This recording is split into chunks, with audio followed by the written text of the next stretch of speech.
Everyone, welcome in.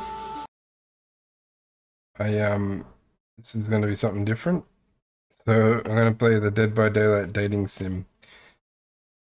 I figured everyone would be streaming horror games tonight, so I wanted to do something a little different. And yeah, hopefully we get some people come because I don't want to do it alone. But let's open it up. Look at the beautiful menu. I didn't bother. Normally I run the game beforehand to check if it would run, but I would be really surprised if this does not run.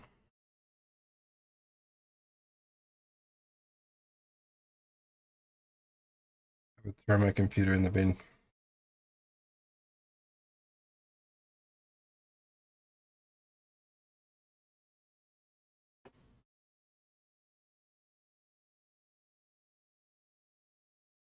I wonder how cringy this is going to be.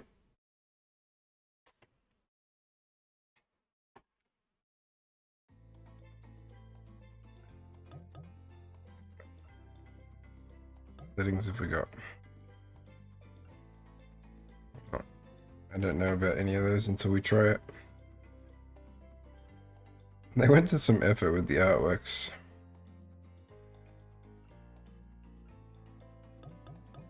Could be interesting.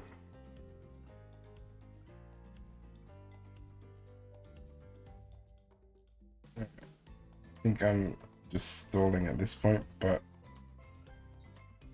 here we go. New file. Welcome to your dream vacation. Before we get started, what shall we call you?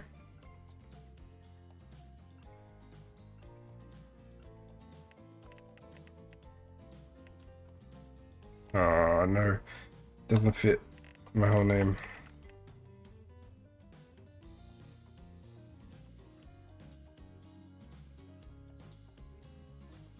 Already off to a great start.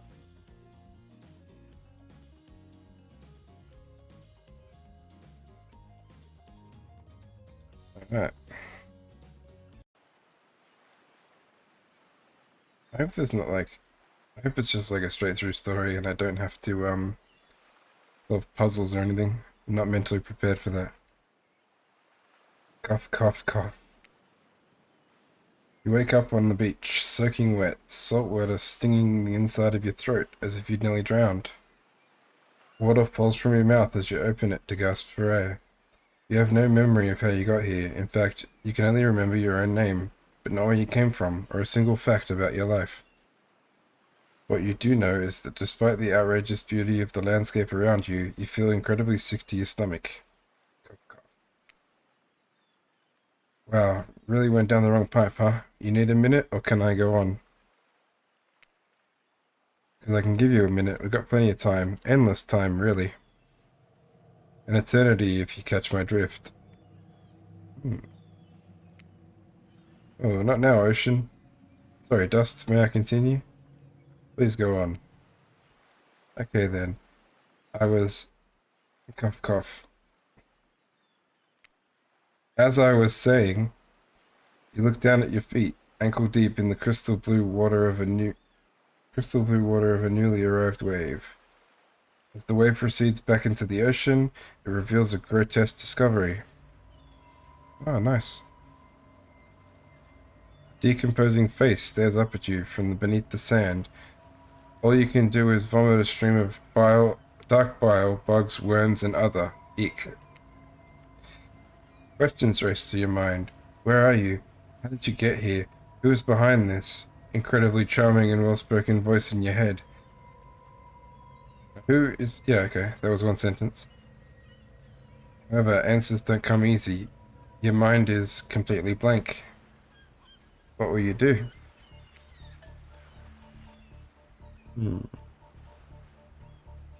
Close my eyes, dig up the face, or run.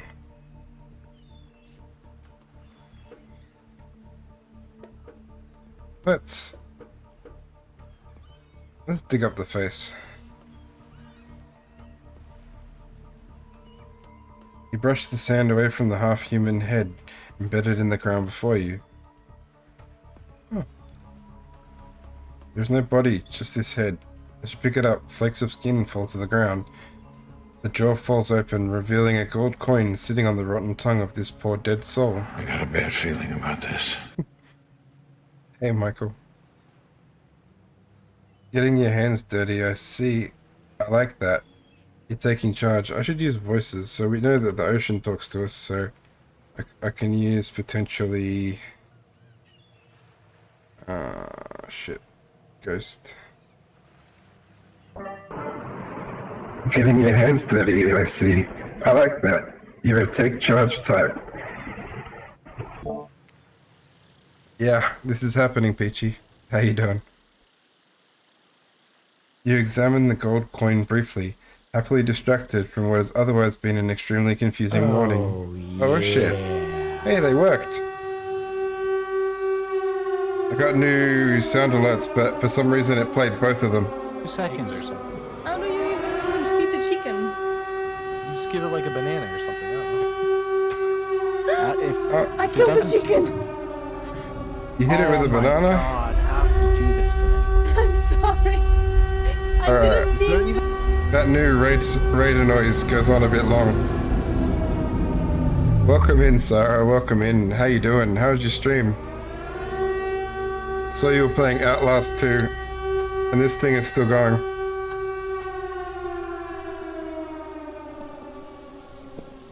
Cortana pulled up. How's that work? Cortana...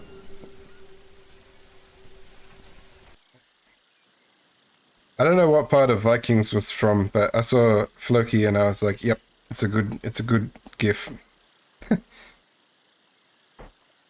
I saw Ivar was in it, so it has to be one of the later seasons. Probably is for Revenge for Ragnar. How you doing, Sarah? I just started, so you haven't missed yet. We saw something questionable in Sarah's stream. Yeah, I'm going alright. I just got home, started this. So far, I found a dead head in the ocean, and I pulled a coin out of the corpse's mouth. That's about it so far. I haven't done much so far. I didn't like much of anything after Ragnar. I thought all the best moments were with Ragnar.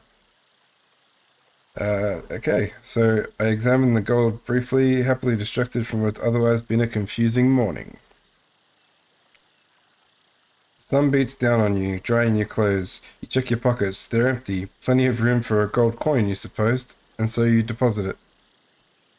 I'm terrified of what may show up on this stream and what choices I may have to make.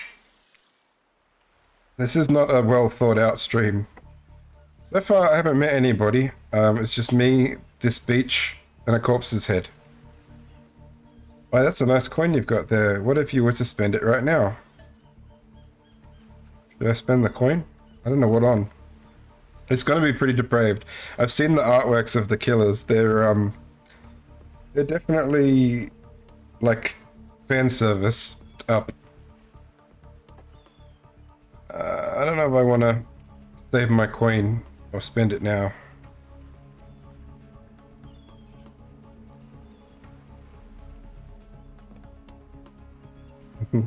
My favorite moment was when the first time when Ragnar rises out of the coffin in France. That was pretty cool. I don't know yet. I have no idea. I haven't decided. I was gonna let chat help me decide. So far I'm deciding whether or not to spend the coin that I just found, but I don't know what on. Let's see what we can spend it on, eh? Why not? Oh, Dwight is here. I don't know if I'm gonna have voices for all these characters. I think it's just gonna be mainly my voice. Oh, hello there, I'm Dwight. And I'm Claudette. Wait, I got a female voice. And I'm Claudette. We'll take that. Claudette quickly relieves you of your gold coins and tosses it to Dwight, who bites down on it like an old-timey prospector before handing it back to her. And this? It's for you. Hey, good purchase. Yeah, they look exactly how you imagine. They're pretty amazing. Claudette presents you with a tropical drink. That looks really damn good. When you take a sip, you find it's incredible. Money well spent in your estimation. But I gotta ask, could someone maybe design the next one of these dating sims to be all-inclusive? It really takes some of the fun out of fantasy vacation to be watching your wallet the entire time. I'm just gonna thank him for the delicious drink. It looked really good. Hey Whisper, how you doing? Thanks for the drink, it's quite delicious. You're welcome. Did someone just thank us? Play with it, Dwight. It's normal to be thanked for doing a great job. Trust me on this one.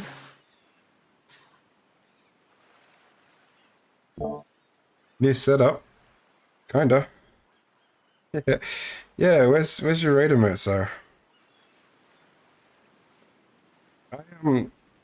Not really. It's the only thing I changed was my alerts, because the sound alerts program I use suddenly decided to add customizable alerts with GIFs, and I was like, hell yeah. But apparently it's decided to play both of them for some reason, my old ones and my new ones. Don't have one. Shame. Can you do your walk on? You can. I turned it down a little bit. It should be okay.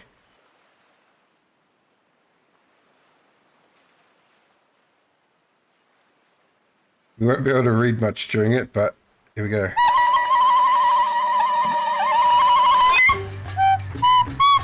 Still pretty loud, but it's not as bad, I don't think.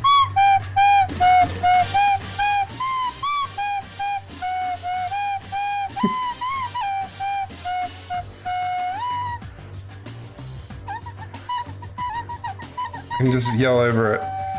Your mind doesn't have the chance to linger any longer on your current situation, as you feel something soft bump into your foot.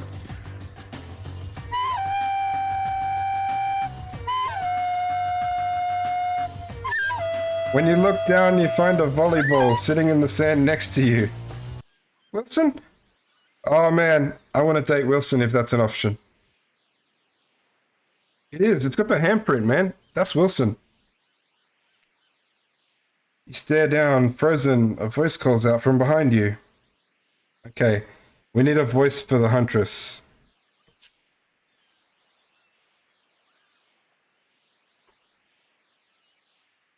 Wilson's my wingman? Maybe. Shit, man.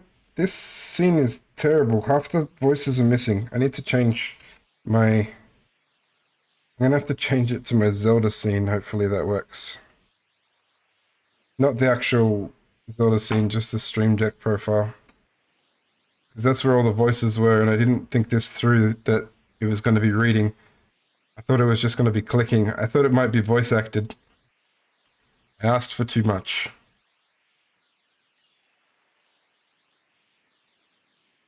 Hopefully. Okay, so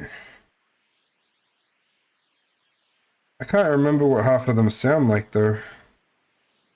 I'm definitely going to have to use Peachy's favorite voice at some point. Alright, let's use what I think is a sort of lighter demonic voice. A little help, please?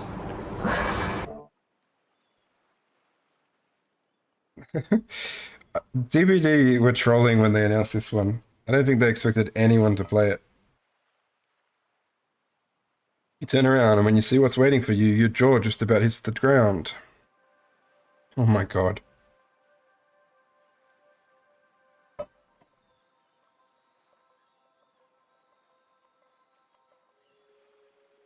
Beautiful. That's one I think is the funniest. I know Sarah knows One Punch Man. In that outfit, he reminds me of, I think it's Putty Prisoner from One Punch Man. The rest don't remind me of anything. Shut up and take my money. It's on sale for $10. It went on sale the day after I brought it for $15. Hey, doesn't he look? He is like, that's what he reminds me of. So I am half tempted to go for him, but Spirit and Huntress are both two of my main killers, so I'm like, ah. And I've actually forgotten who this is. 'Cause he's the trapper. I feel ashamed. 4 gorgeous monsters stand halfway between you and a well-tended volleyball court. This is very questionable content. Each of them oozes with undead energy, a magical aura reaching out and penetrating you via your eyes. This is it. I think it was just like a fun game they made. These are the 4 that you can date, I believe. Although I hope that the volleyball is an option. Your heart begins to race. Curiosity, fear, desire. You can't help but stare at these casually dressed, let's call them killers. I don't know. Not to be judgmental, but that's the energy they put out there. So many competing feelings rush through your mind at once that you are completely paralyzed. Alright, we need a trapper voice. I reckon he's going to sound like this. Hello. I don't have much dialogue so far. And I have to remember what voices I'm using. There's a weird day. Oh my god, the volleyball is the narrator. These are weird days, and then there's this. All you can do is look down at the ball and back up at these monstrous lineup of well-lit monsters. Sexy ass monsters, though. What do you do? Let's toss them back their ball. Kick it back? No, it's volleyball. We'll toss it back, right? Just say no thanks and walk off. Who are they? They're the killers from DBD. They're 4 of the killers that you can play as in DBD, but they look much scarier in DBD. I think we'll kick it back. No, toss it back was my decision. Let's go. You bend down and grab the ball. It's warm from sitting in the sand on this beautiful day. When you give the ball a toss, it arcs beautifully through the air and lands in Huntress's hands. Not bad, stranger. Huntress's muscles ripple as she grips it in her hand. You look up and down and consider what it might be like to be held tightly in those strong arms. Warm, perhaps. Maybe a little sweaty, but that's okay. It's natural. Oh no, these are the originals from DBD. These are the, original content. So they made some killers that from DBD, and then they started adding licensed characters later. These are all, first appearance was DBD.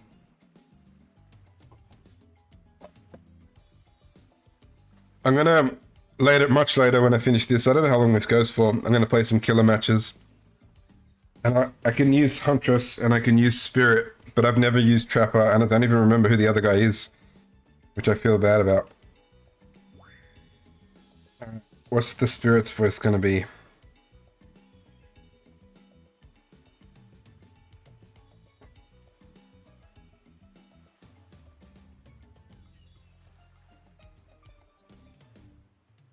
don't know, we can just use this ghost. I already used it for the water.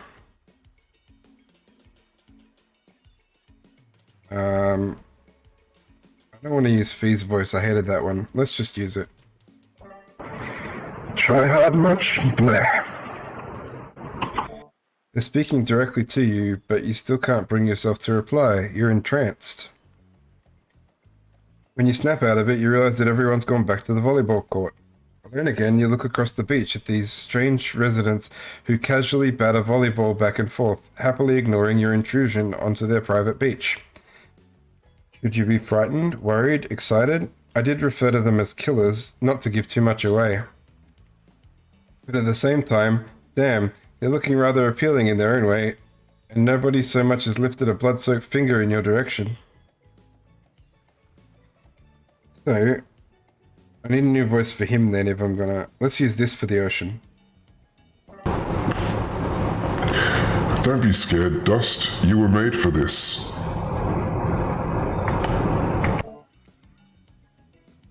Well, geez, if the spooky ocean voice says not to be scared, I'm sure it's all going to work out. With good reason not to, you decide to head over and see what happens next.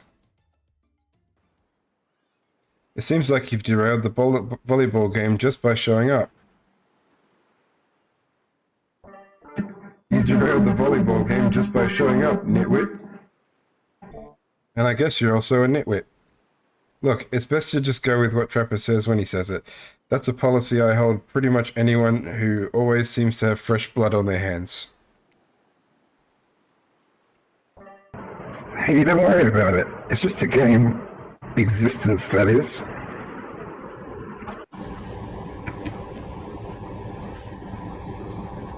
Besides, you seem a lot more interesting than a silly game. What's your deal? What brings you here?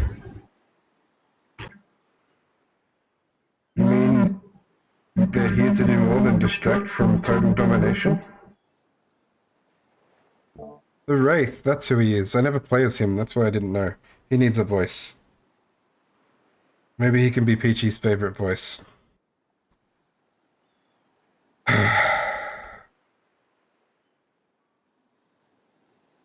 That was Wraith. That sigh means he's done with the game too. Well, he doesn't get much dialogue so far.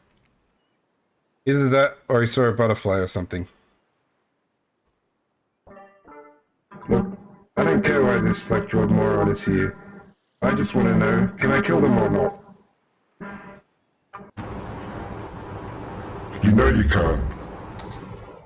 At least not yet. Oh yeah, not yet. Hey Dust, you might want to, you know, say something. Actually, never mind. There'll be plenty of time for that soon enough. Right now, this group has some questions for you. But be warned, answer quickly and answer well. Oh shit. This is a timed quiz, and it will be very important later. Very important. Or not important in any way whatsoever. Probably that one, I can't remember.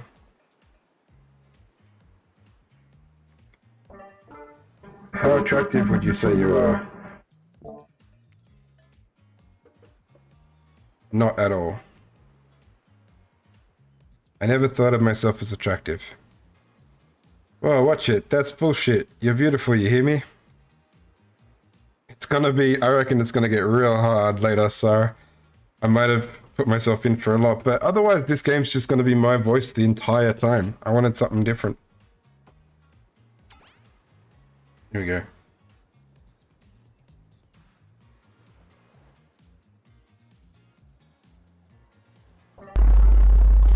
If you could have any superpower, what would it be? Invisibility.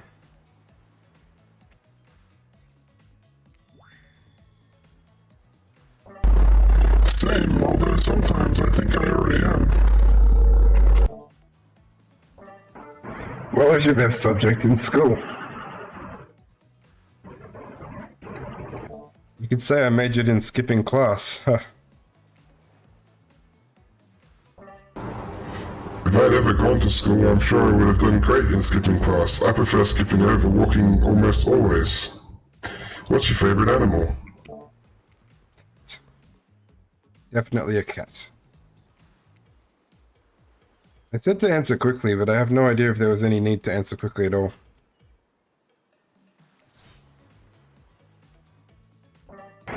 Why is everyone looking at me? You think just because I'm a typical cute goth girl, I have some specific love of all things cat, and more specifically black cats? Well, I do, but you can all go to hell anyway. What's your favorite color? Shit. Blood red? Red. How is 3-day-old corpse a color? I was very tempted to pick it. Some call it the color of love, but love is just another word for pain. What is your dream job?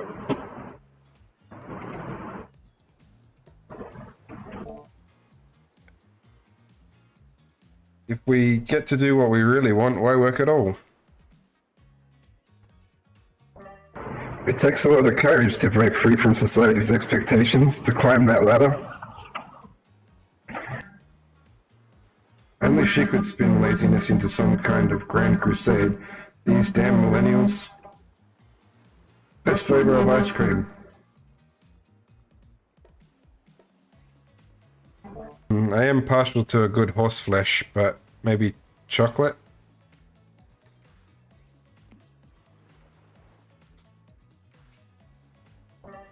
My favorite flavor is pain. Same. Same here.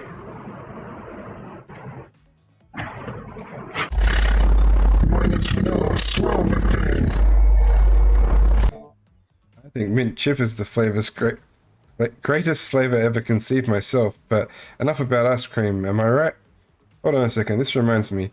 I am right. Always. It's a lesson you should learn before we go too much further. Do what I say if you want to survive. Pick mint chip. We're teaching lessons now, narrator? You rascal. Kill or be killed is the rule on this island, even for faceless voices.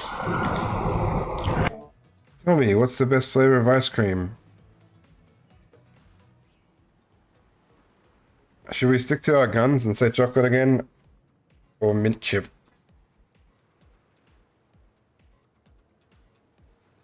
Maybe we should side with the narrator because I'm kind of thinking it might be the volleyball. Chocolate? Yeah, let's stand our ground.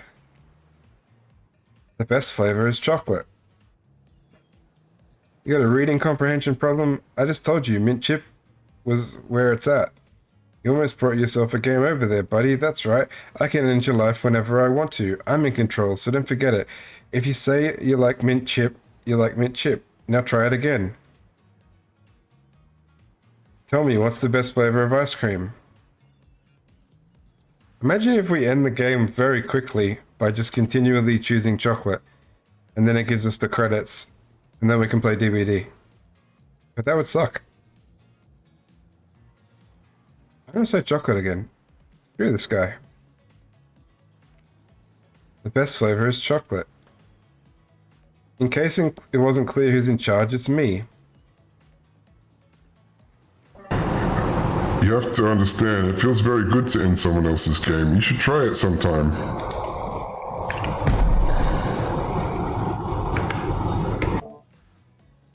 Wow. I just died. How much do I have to do again? Oh, fucking hell. I have to do the whole questionnaire again. I'm not going to read it all again. Let's just... I'll pick the same answers, though.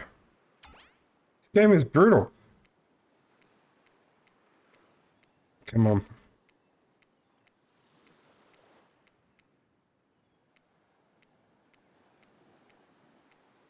Come on.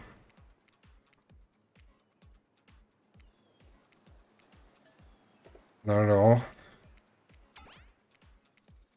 Invisibility. Skipping class. Cat. Blood red. Not working. I'm annoyed that pain isn't on there because I would choose pain.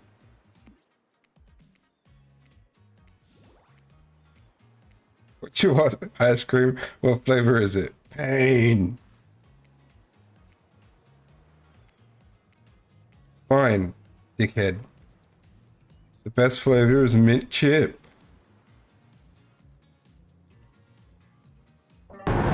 So obedient.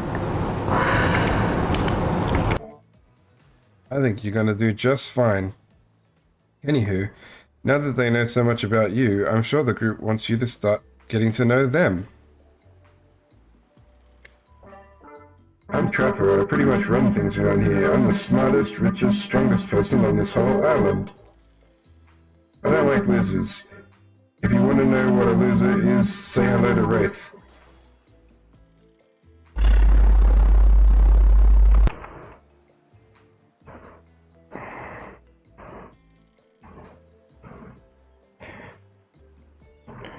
I need to fix something real quick so I can see whether or not my voice thing is on, because at the moment I can't actually tell.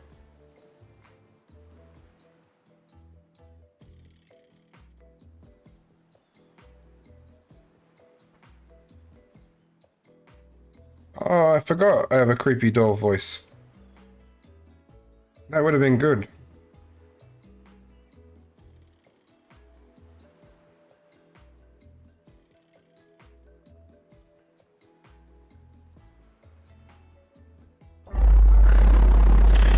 I'm Wraith.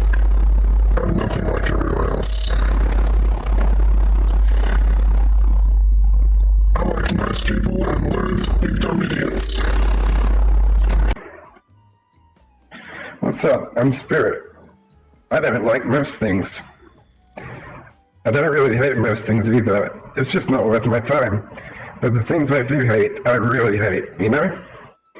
Based on my personal observations, life is nothing but suffering, and society is a carefully calculated lie to keep everyone subservient to those in power. It's better to just choose not to take part. So far, I like her. Jeez, is she like... It's like she's downright murdered by society, so she hates it so much. Oh wait, I'm remembering Spirit's story now, and that's almost exactly what happened.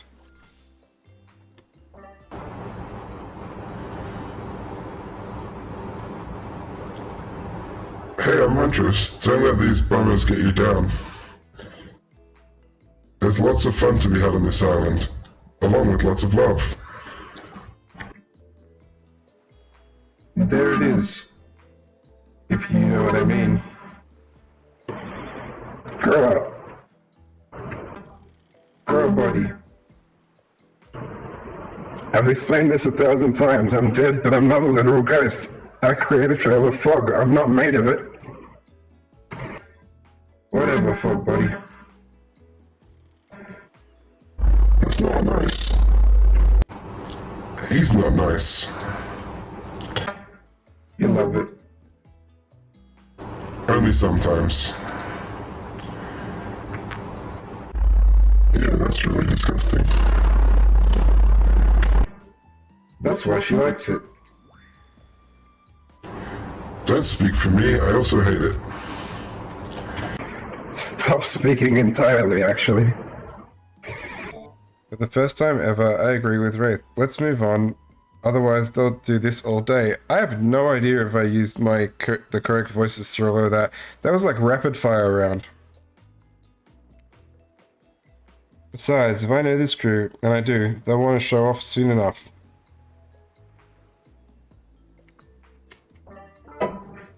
If we're done playing around, let's go do something else instead. Wow, for once I actually agree with the meathead. I say we go to my yacht, the massive boat docked nearby. I'll give everyone a taste of true luxury and power. Wraith rolls his eyes. Don't mind him, he hates fun and happiness. Now I hate endless, desperate, soul-crushing pursuit of wealth, the way it's flaunted needlessly and the cruelty it engenders.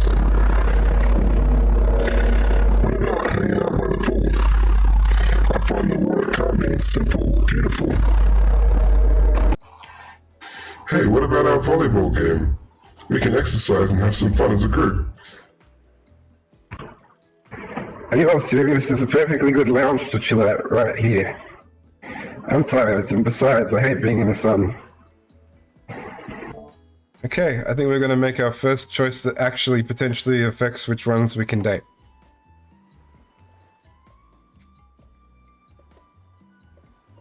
So, I think this is the lounge out of the sun. Volleyball. I think that's meant to be the yacht. It's not much of a yacht. And I forgot. Oh, sit by the pool. I'm leaning towards the lounge because so far I like Spirit and it's probably the most thing I would do. Although volleyball can be fun.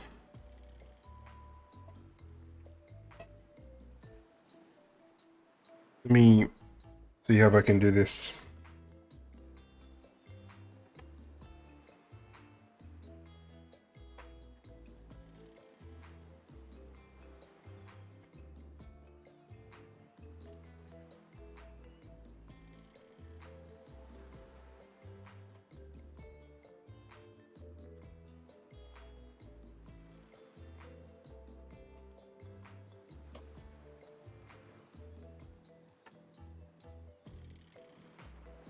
I'll put it for 2 minutes. Currently I can't change the duration. Okay, now I can. Here we go. Let's see what the people think. I put a vote up. You guys wanna...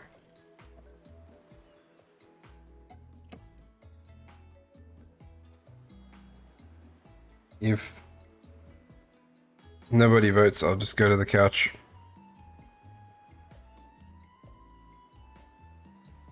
I don't like the chill music.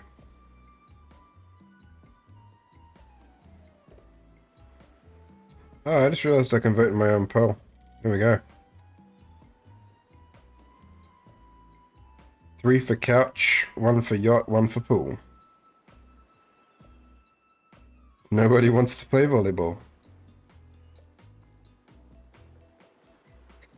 I don't know, 1 minute didn't seem like enough time because I've had other ones where they just zoom through it. Now 2 minutes seems like too long.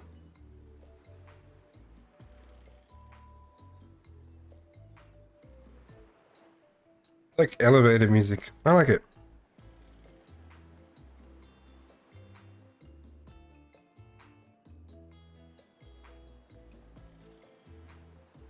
Alright, I think we're going to the couch.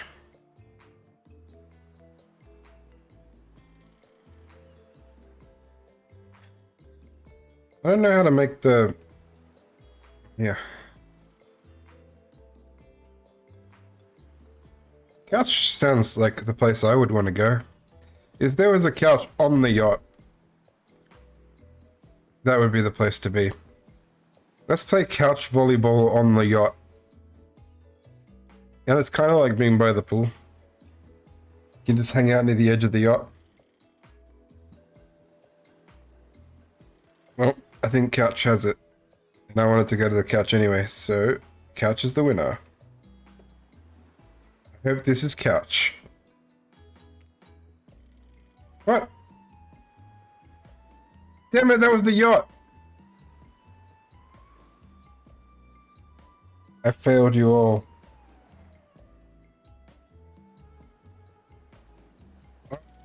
Just realized how it works. Each of their choices was above the person. F. Guess we're going on the yacht. Fuck.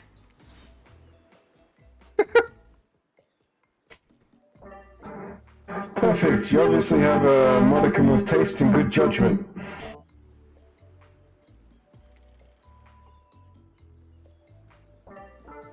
At least I hope you do. I guess we'll find out.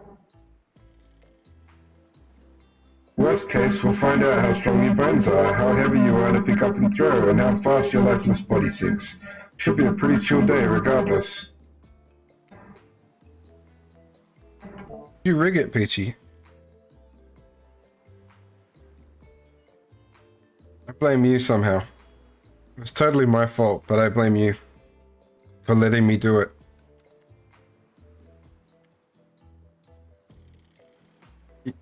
So you thought the yacht was the picture, which I don't even know what was what. That was probably the pulse. That would have been, because no, the volleyball was above the spirit. So what the hell was the couch? There was no couches. That was a trick question. Conspiracy, man. Perfect. Hold on. For just one moment. These guys kind of like remind me of Team Rocket for some reason. The first picture was a bar with bar stools. Where was the couch? Maybe no one said couch. Maybe I added couch. She said lounge, and I said couch. There was no couch. This is Dwight and Claudette, our activity coordinators. They're also the cook, waiters, bartenders, janitors, and every other job. They're the only help remaining on the island. This place, we'll call it Murder Island. Cue dramatical musical flourish. None of the others survived. Survived the interview process, I mean. Hence why we shall therefore refer to them as survivors with a capital S. These two have worked here a long time, so very long I don't actually know how long it's been. Sorry, anyway, I should probably let Dwight and Claudette do their mandated jobs. They sure look happy, but they're vibrating with a nervous energy that's starting to give me the creeps. We will now escort the group to the venue of your choosing.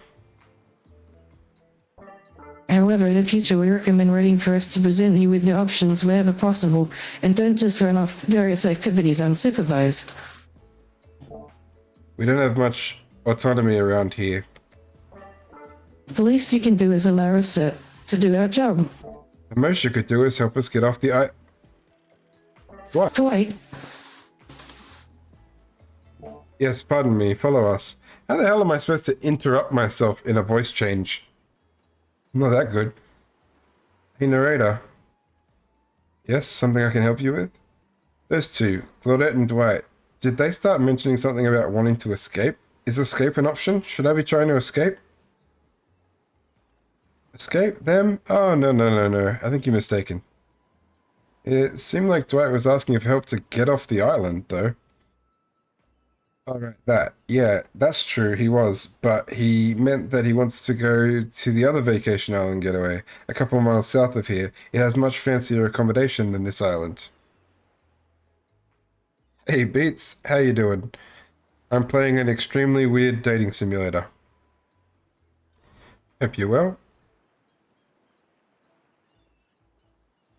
It's one of those big corporate outfits, quite exclusive, where all the famous celebrities hang out. Very luxurious. Doesn't quite have the charm of this island, though.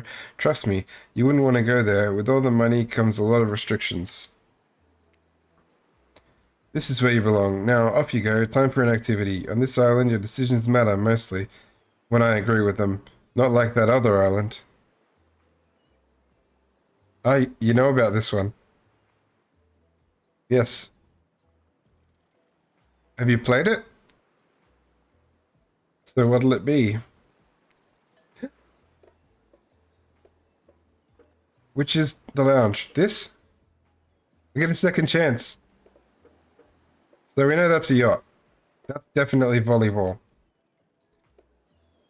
This doesn't look out of the sun, right?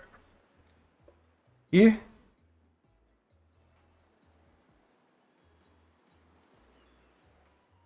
It's one of these two. I can also play the bongos between them.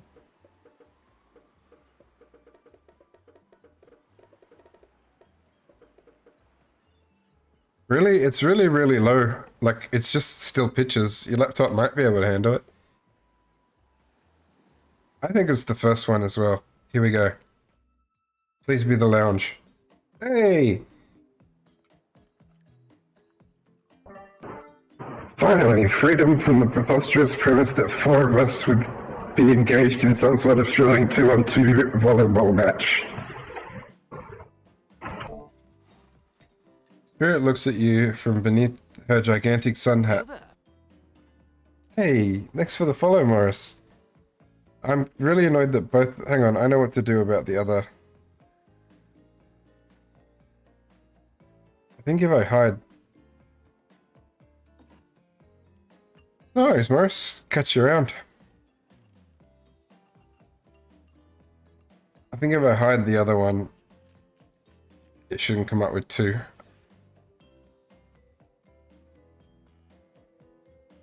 She takes a conspiratorial tone. I don't know whose idea volleyball was in the first place, but I hate them. I tried to feign a sprained ankle, but everyone already knows that technically I float above the ground, so no one believed me. I wasn't even putting any pressure on my joints in the first place. Then I tried to annoy everybody by not giving a crap. And when that didn't work, I tried whining, and when that didn't work, I threatened to kill every single person on this island, but it turns out I'm not the first to toss those kind of threats around on this island. So thanks, I guess, for getting it called off. I think she likes me. Hey, Jay Crispy, how you doing? Hey. Yeah, this is an interesting game so far. I thought that I made a poll for everyone to vote where to go, and then I chose the wrong answer because I thought it was the lounge. But so far, I think we're going alright. I think we're going for the spirit.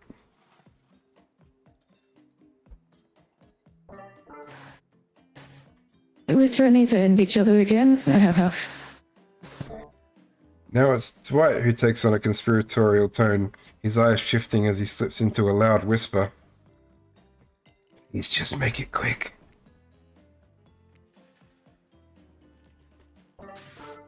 Is what you'll be saying when we get behind the box and make the drink of your dreams. Oh wait. Ah. Hilarious. Right? Yeah, right. Right. So what'll you be having?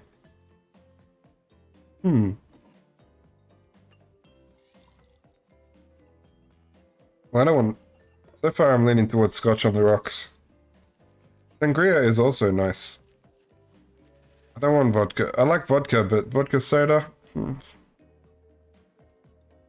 So it's sangria or Scotch on the rocks. I made sangria once. It was really good. I should make it again.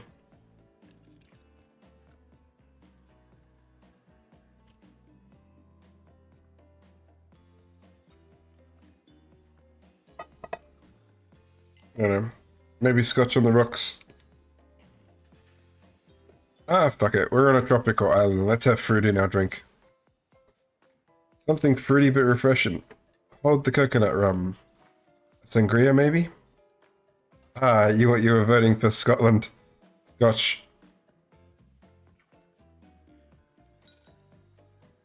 I almost had that, but I decided I might not be too smart to drink on a work night. Well, you would have loved the so I hadn't played DBD in months and months and months, right?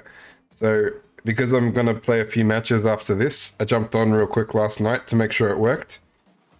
And I played a match, and I played as the the Plague, Vommy Mummy, and she has this new ability they added, which I don't really understand, where it's called Vile Rush, and you right click to just friggin' zoom and lose all ability to turn in any way, shape, or form.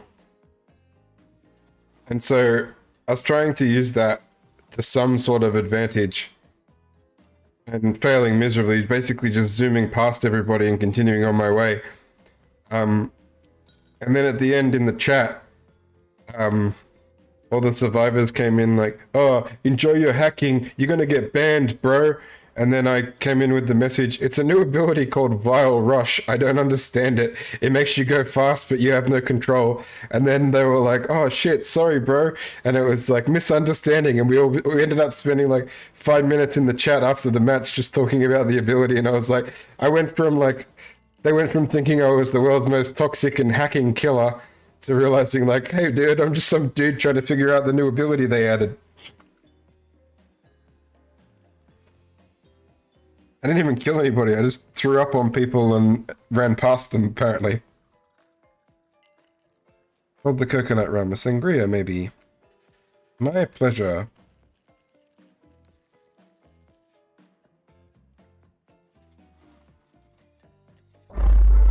That sounds nice. We used to make drinks like that back home. Well, not exactly we. I watched someone drink a drink like that once. They looked happy. Now's your chance to be the one with the drink. What do you say?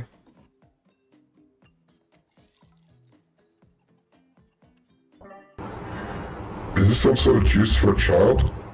Are there children hanging about?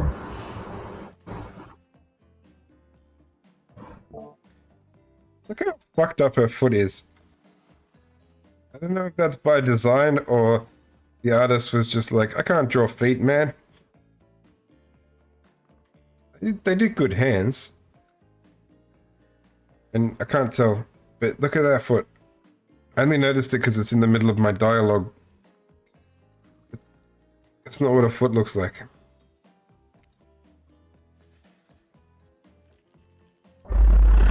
No, it's for adults to kind of do like, you know, tropical fun.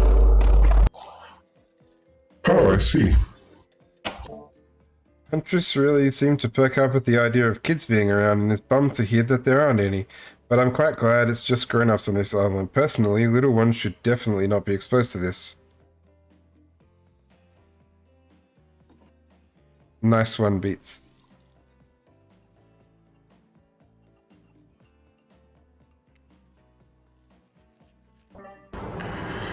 Not my cup of tea, but okay, sure. We can still use it for a toast, yeah? To new adventures. To new friends. To, Clink. Did you just say Clink? No.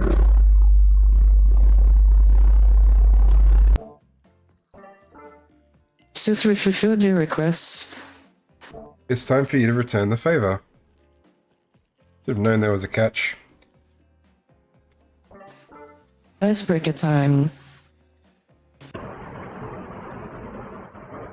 I swear, had I known they'd pull this kind of enthusiastic community building crap, I'd have suggested we attempt to walk to the lowest part of the ocean before I ever set foot near this bar.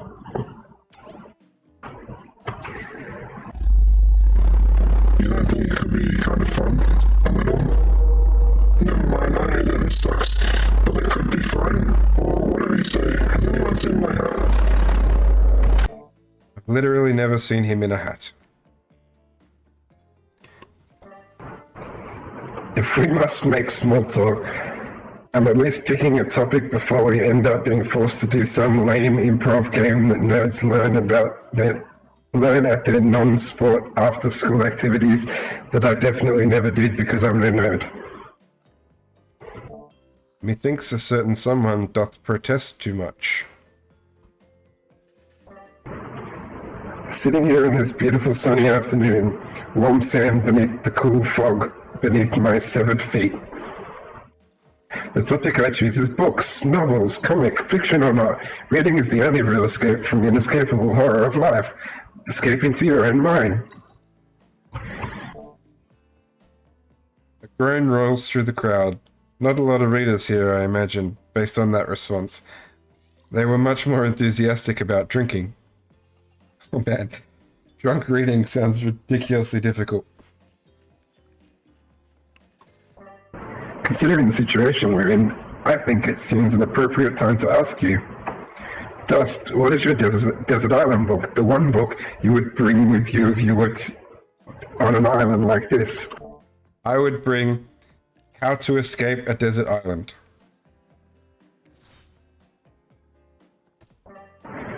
Oh, and it has to be classic horror for reasons that should be obvious. She means because this is an island of horror villains, and also those books are all in the public domain. Good call. Right, what's this? Nothing too modern. Humanity's really gone soft these past 100 years, so what's your favorite? I do like Dracula. Frankenstein's pretty good.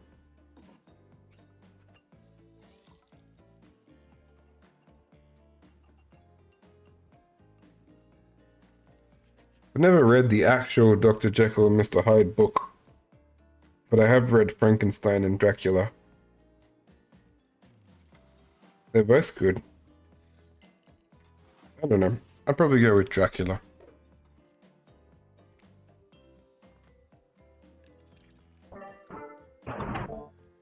Dracula is one classic that's still scary. To be seduced by some beautiful stranger only to learn that later on they're an immortal villain is downright Thrilling? I guess, but I was going to say That despite the deviant behavior of Dracula, the threat of possible danger, or even the death that he poses, you can't help but get turned on by the liberation from the status quo that he represents. yeah, same here.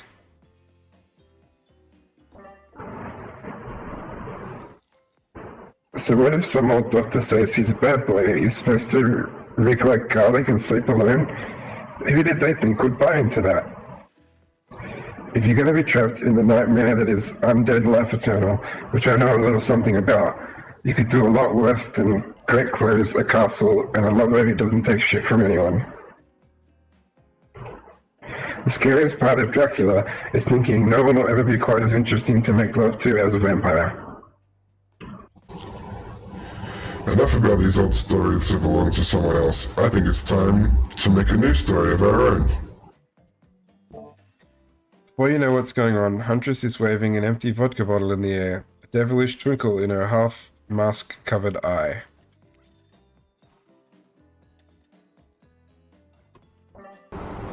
May I suggest something a little naughty? Let's all get in a circle and spin this bad boy.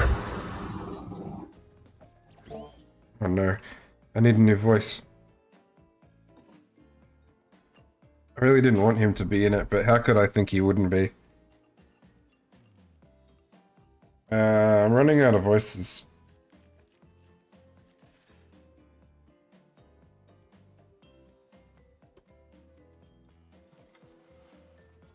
I could make him sound like Morgan Freeman for absolutely no reason, which I'm kind of tempted to do.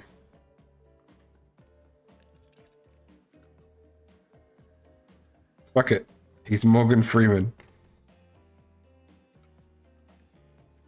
Come on. Great idea. Trickster, isn't it a bit late to introduce a new character? I thought I was the one who gets to make the rules. I'm not sure who I'm asking, but I wasn't ready for this. Hello. And there is this with Van in the wording.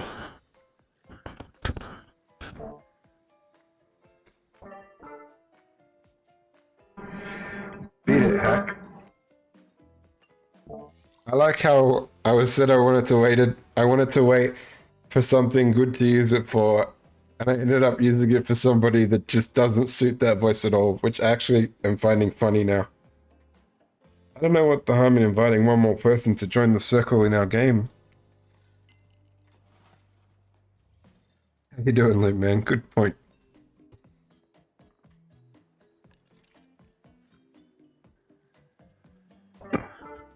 Flacco, stay. I was just saying it's a great idea.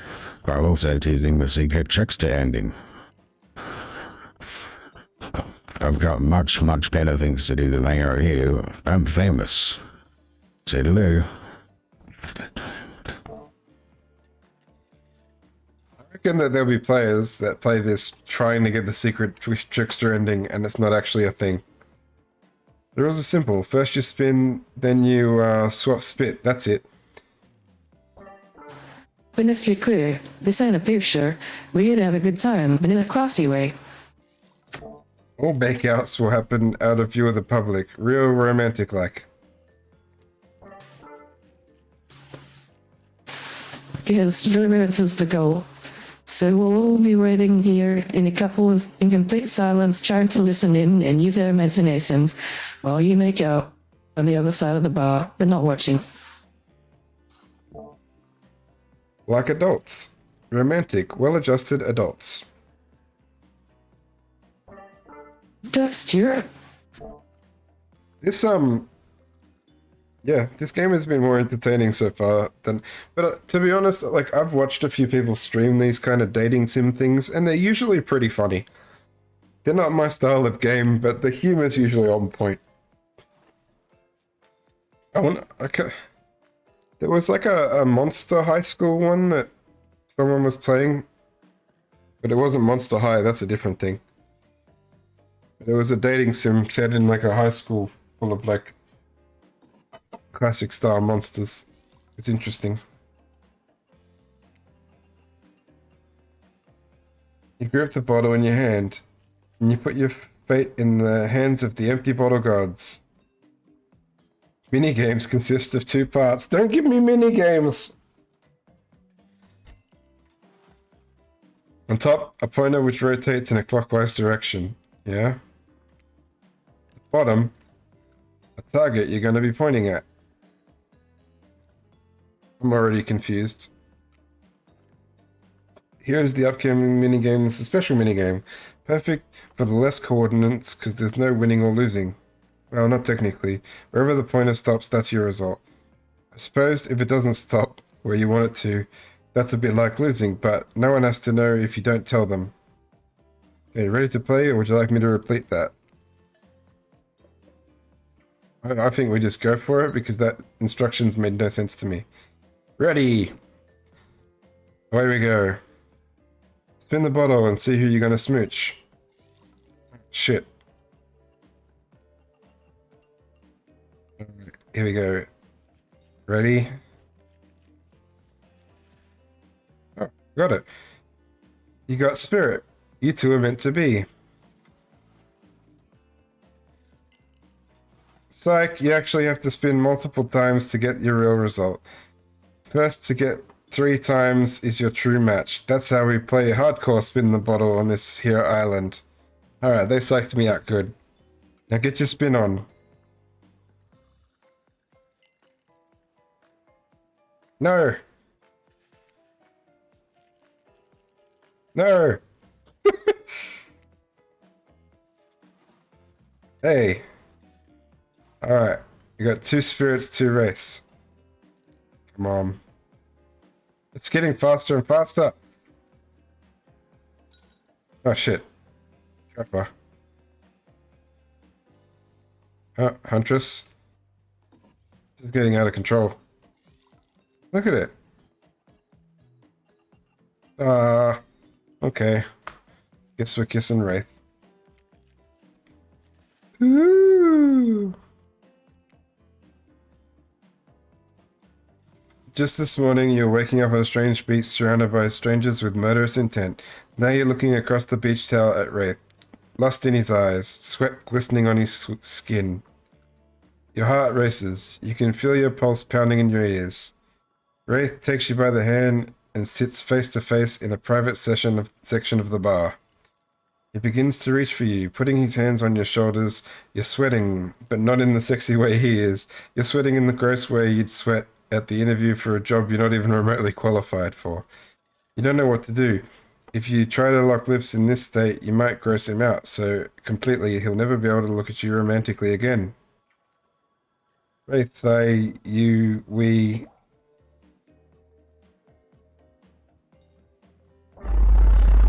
Look, you're great, but also terrifying. Did he just steal your line? I want to be kissed by you, but, well, I'm maybe not sure how. Is that sad? Great.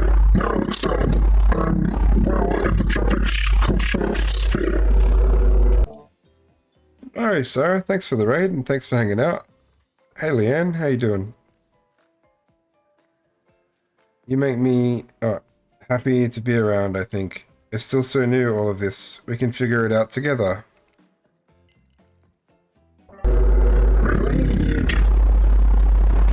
Really, I'd like to get to know you, and, you know, the kissing sounds great, in theory.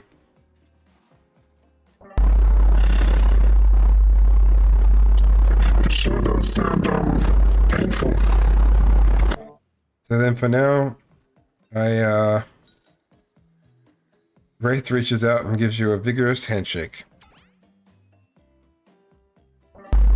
We're acquaintances going on, friends going on, lovers. I'm sorry, Great handshake, by the way. really? Truly. I hate to break up such a passionate moment. But we can only assume it's passionate because we'd never spy on you constantly where you stay on this island.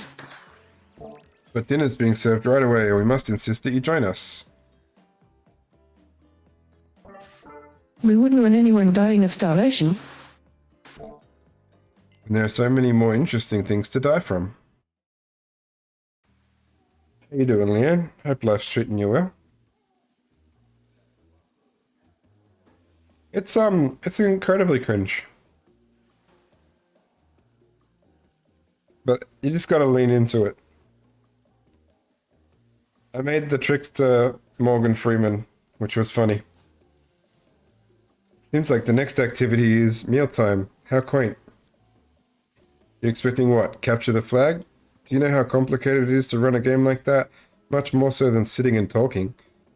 You arrive at the cookout area to find an assortment of picnic tables scattered around. What were you expecting? Some kind of ground hall with a huge banquet table? This ain't some prestigious family epic like you'd find on cable.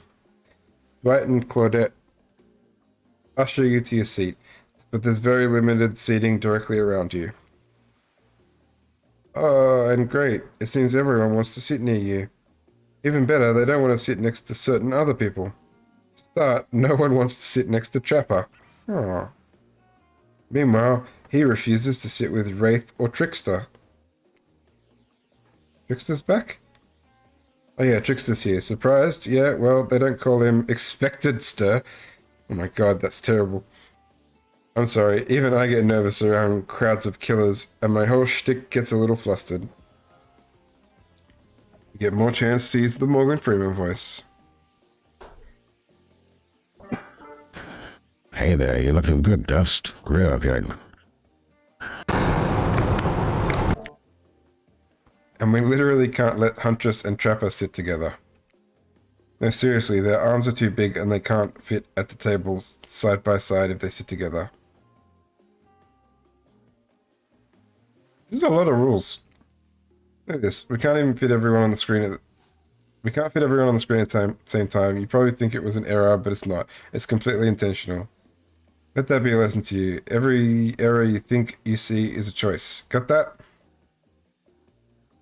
Okay, Dwight and Claudette are directing traffic. You sit on one side. The rest of them will sit opposite you. Huntress and Trapper can't sit at the ends with their enormous sexy arms. Now that everyone's seated, we can begin dinner. Tonight's meal was... oh. Tonight's meal was prepared slowly and carefully with both love and hate for 12 hours and her spit.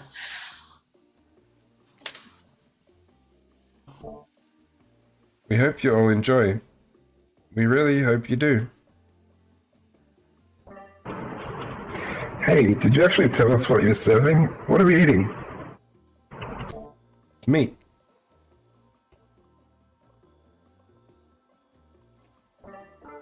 Seasoned with a specific number of special herbs and spices that we simply can't divulge. My favorite. Meat is good. Meat is murder. Which, you know, considering what you've been up to, who are you to get judgy now? I'm just sharing facts. And need to murder something to eat. It's me. So that's, like, technically true. Technically true is the best kind of true. Okay, enough yapping. Let's eat. Hey Dust, you thinking what I'm thinking? You're probably gonna force me to be... Oh yeah. It's probably gonna be a person on that spit, right?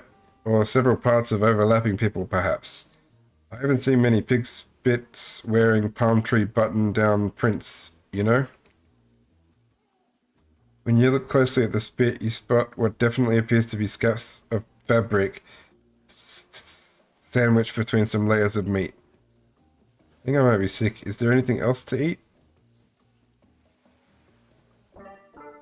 This took 12 hours. And we do literally everything on this island. Actually, there's one thing you're not doing today. You're not carving up this delectable meat. He's right. Well, he's right for a change, because I am, with my broadaxe. It's the perfect tool for easily chopping anything in twain. First, who says twain? Sometimes I swear it's like we're all from completely different historical eras. Second, I'll handle this with my cleaver. Fast and powerful and clean. At least it's clean when the meat is cooked. No blood.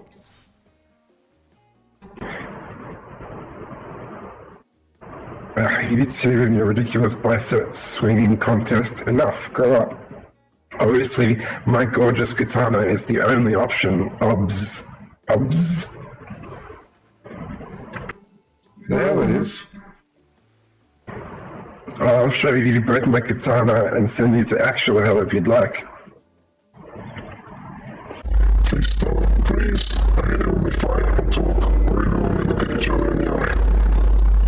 I can't do it. I have the skull. I can do it. I have the skull of Azeroth.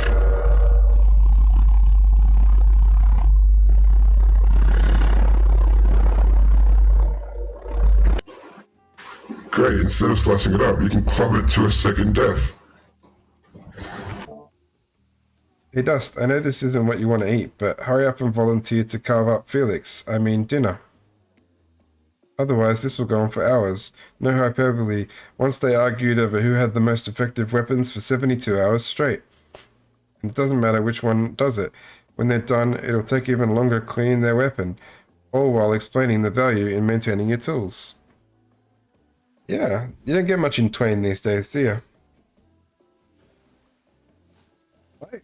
Honestly, like, how the frig is a spinal column with a skull at the end going to cut up the meat? I've been going for the spirit, so I kind of want to pick her, but I also kind of want to see how the hell he would even do it. I'm curious. Despite being a bunch of cold-blooded killers, for some reason they're always terrified of tetanus. I forgot to read for a second there. Hey, why don't you just let me carve up dinner? Splendid idea. We'd hate for it to get cold. He hated when it got cold.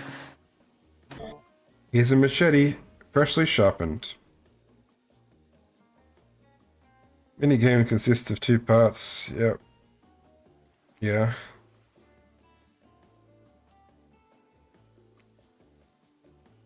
It's the space bar, top of the pointer. Land on the start of the target, not the end. Oh my god. Okay, apparently I'm cutting up meat in the form of a minigame. Away we go. Slice. No. You missed completely. It's like a, what are they called? The generator?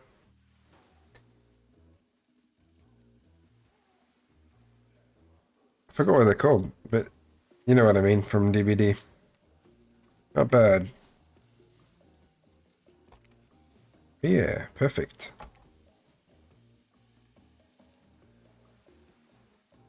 Oh, missed it. Missed completely. Oh yeah. Perfect.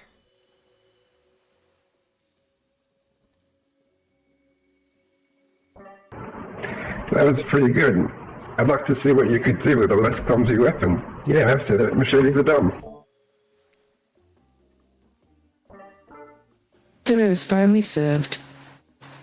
For real. It sounds, especially coming from the mask killers where they eat, which involve lifting their mask and shoving food behind them, are nasty. Spirit, meanwhile, doesn't eat. She's the only one who seems to be really embracing being dead. They're all dead, right? This is obviously hell, I mean. Come on, we're still trying to be mysterious here. You think mystery comes easy? Claudette and Dwight aren't the only ones who've been working their asses off to make this night perfect. Well, at least they're lifting their masks. This is only 99% as disgusting as it could be if they tried to mash stuff through their... Spirit, why aren't you hungry? The two best things about being dead is not having to eat.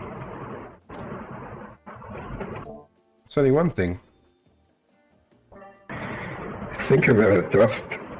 Number two is no number two. One less thing to think about in the afterlife. Even if I wanted to eat, I have no idea what would actually follow. You might have noticed, but I'm mostly a bunch of dismembered body parts floating in spectral form. Did you see how deep the cut on my abdomen is? I think my digestive tract connects. I don't think my digestive tract connects anymore. Man, reading is hard. Between the food and the behavior of the group, this might be the worst meal in history. But even worse, they're staring at you. You're not eating. They don't like that. I think they want an explanation why. What do you want to tell them? I like look at that seagull. I'm going with look at that seagull. Wow, you ever see a seagull that big? I haven't. It's incredible. Anyway, what were we talking about? Lame misdirect. Yeah, she's right, Dust. Pretty lame. I mean, who you are. Never compromise. Didn't you watch up on this island with no memory of who you are and how you got here? Yeah, you did, poor thing. You have no idea the last time you ate a real meal, and you've been standing in the sun. But the seagull... Uh-oh, he just made a lot of good points. I swear, you're beginning to feel lightheaded. It waved at me. Maybe you need to eat to survive here. Either that or someone poisoned you. No wait, you haven't eaten, so you can't be poisoned. Whatever the answer, you're clearly about to pass out. Oh hey, it's me again. Your friend, mentor, and guide, narrator to the narrator, the ocean. Not sure how I feel about that characterization, but I'll allow it. I brought you here, and I might be the only one who can help you now. There's only one thing you must do to survive. You have to figure out why you're really here. No one can tell you, not unless you follow the right path, or at least a right path. There's too many of those to count. Hopefully you pick at least one of them, because there are even more wrong paths. Many of them lead to your demise. Others lead to something even worse. Starting scene's over and have to fast forward back to where you were. Am I right? Hey, I did that. For this place holds many secrets, even from itself. But the one that truly matters can only be learned if you answer the most important question. Why are you here? Why are you here? Answer that question and you'll learn the truth. The ultimate truth. Answer. I need to refill my drink.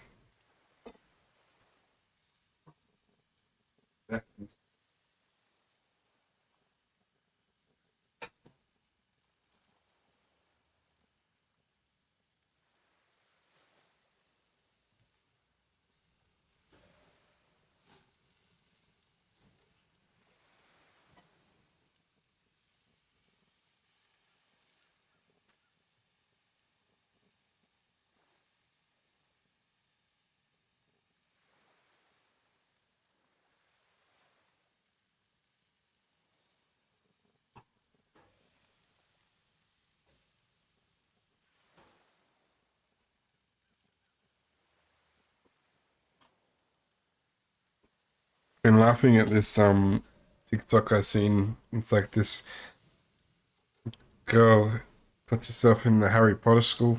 She's pretty funny. And she's actually created a spell that makes people question everything. And then she fires it, and then the person yells, "Why am I?" And that made me laugh. I keep hearing it in my head. Why am I?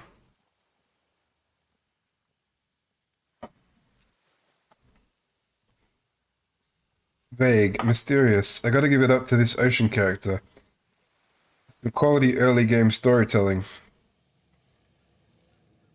Hold on, I'm back. One more piece of advice. You've made many choices by now. Some of them I liked, some of them I did not. It's in your best interest to make more choices that I like. I mean, I'll try. You wake up to find Wraith holding your limp body, gingerly pouring cool water into your mouth. Now that you're finally alone, Wraith looks at you eagerly.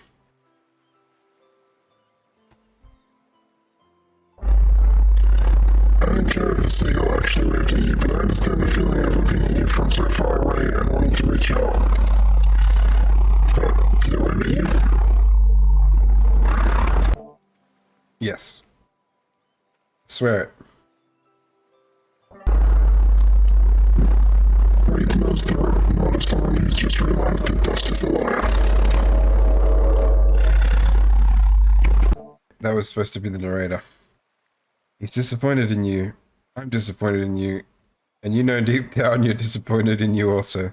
More so than usual. Oh boy, it looks like he's about to monologue. Now you've done it. How do I say this? It's just, honesty is so important to me. I've been burned too many times. Something about the word burned makes Wraith look far away. Eyes brimming with tears, and yet at the same time dead. I understand. Wraith looks back at you in those sad eyes, wanting so badly to believe you. He looks down at the ground. I have something very important to tell you. It's about something very special to me. It's not something I tell everybody, but you know how important honesty is to me. I can't expect that from you if I'm not honest in return. Great. I bet he's got crabs. It's about my special bell. What? Ah, Bing Bong. He's Bing Bonged Bell. I thought he was talking about his penis. It belongs to my father. He gave it to me before he and my mother, well, they had to go away. I think they did that. They did that on purpose, though. I kind of forgot that he has a bell.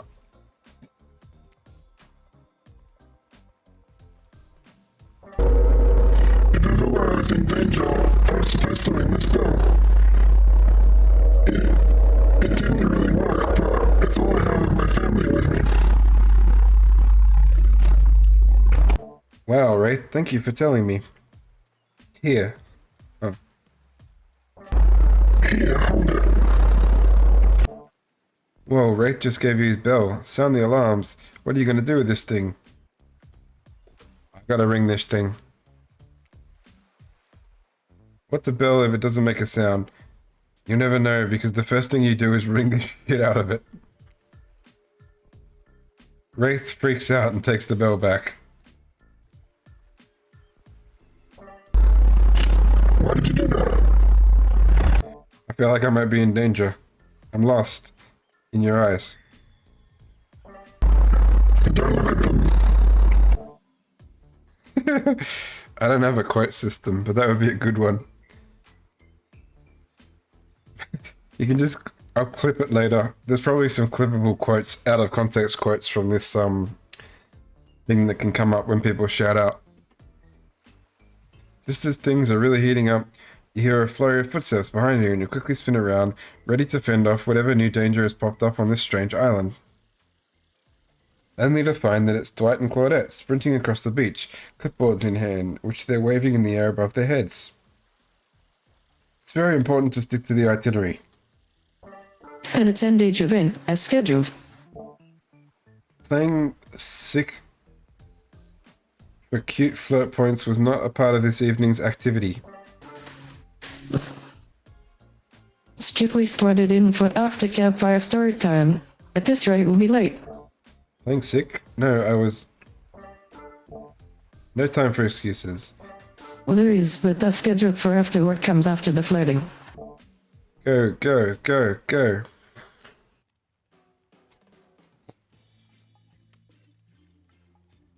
Seem to be doing a lot of accidental flirting with Wraith.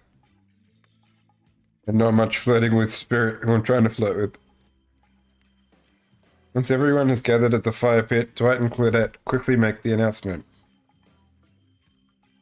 We're not gonna blame anyone in particular. But someone, and we're not gonna say who, so don't worry. You hasn't been sticking to the schedule. That means we're behind on time for this evening's activities. And we only have time for one person to share their special spooky nighttime story.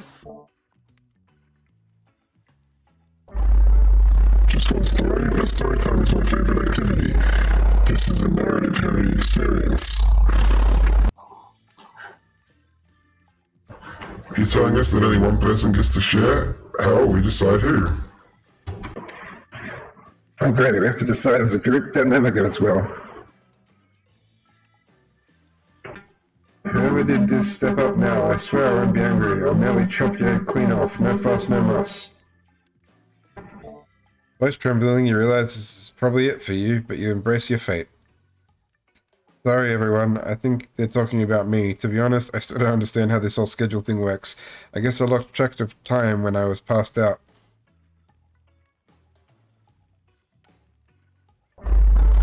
Been there before, even though it's taking some pressure off me, which is an absolute dream come true.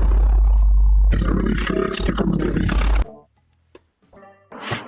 Seriously, has anything here ever happened on schedule even once?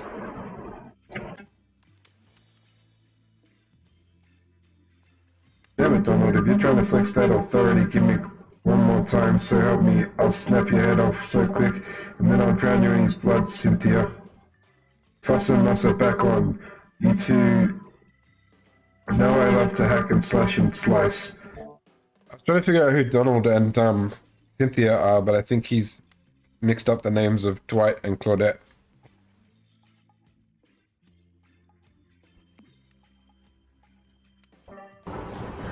We all know you love to kill.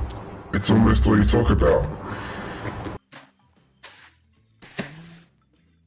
Nobody named any names. Who even knows any names? Not us. I renounce my name. Who's Donald? Who's Dwight? Who even knows anymore? Call me nobody. Nobody. But we're still gonna get started on story time, so... First, who do you think should go? Darren, that's a name. Please fix somebody quickly so that this tropical vacation doesn't turn into a bloodbath. At least this one's obvious. I think we know whose story I want to hear. Let's go. I choose you, Spirit. Oh well, this entire experience has been carefully crafted to avoid an IP infringement lawsuit. So let's be careful with the catchphrases, will you? Like Pokemon. Really? You want to hear from me? Spirit huffs and dramatically rolls her eyes as she gets to her feet in front of the campfire.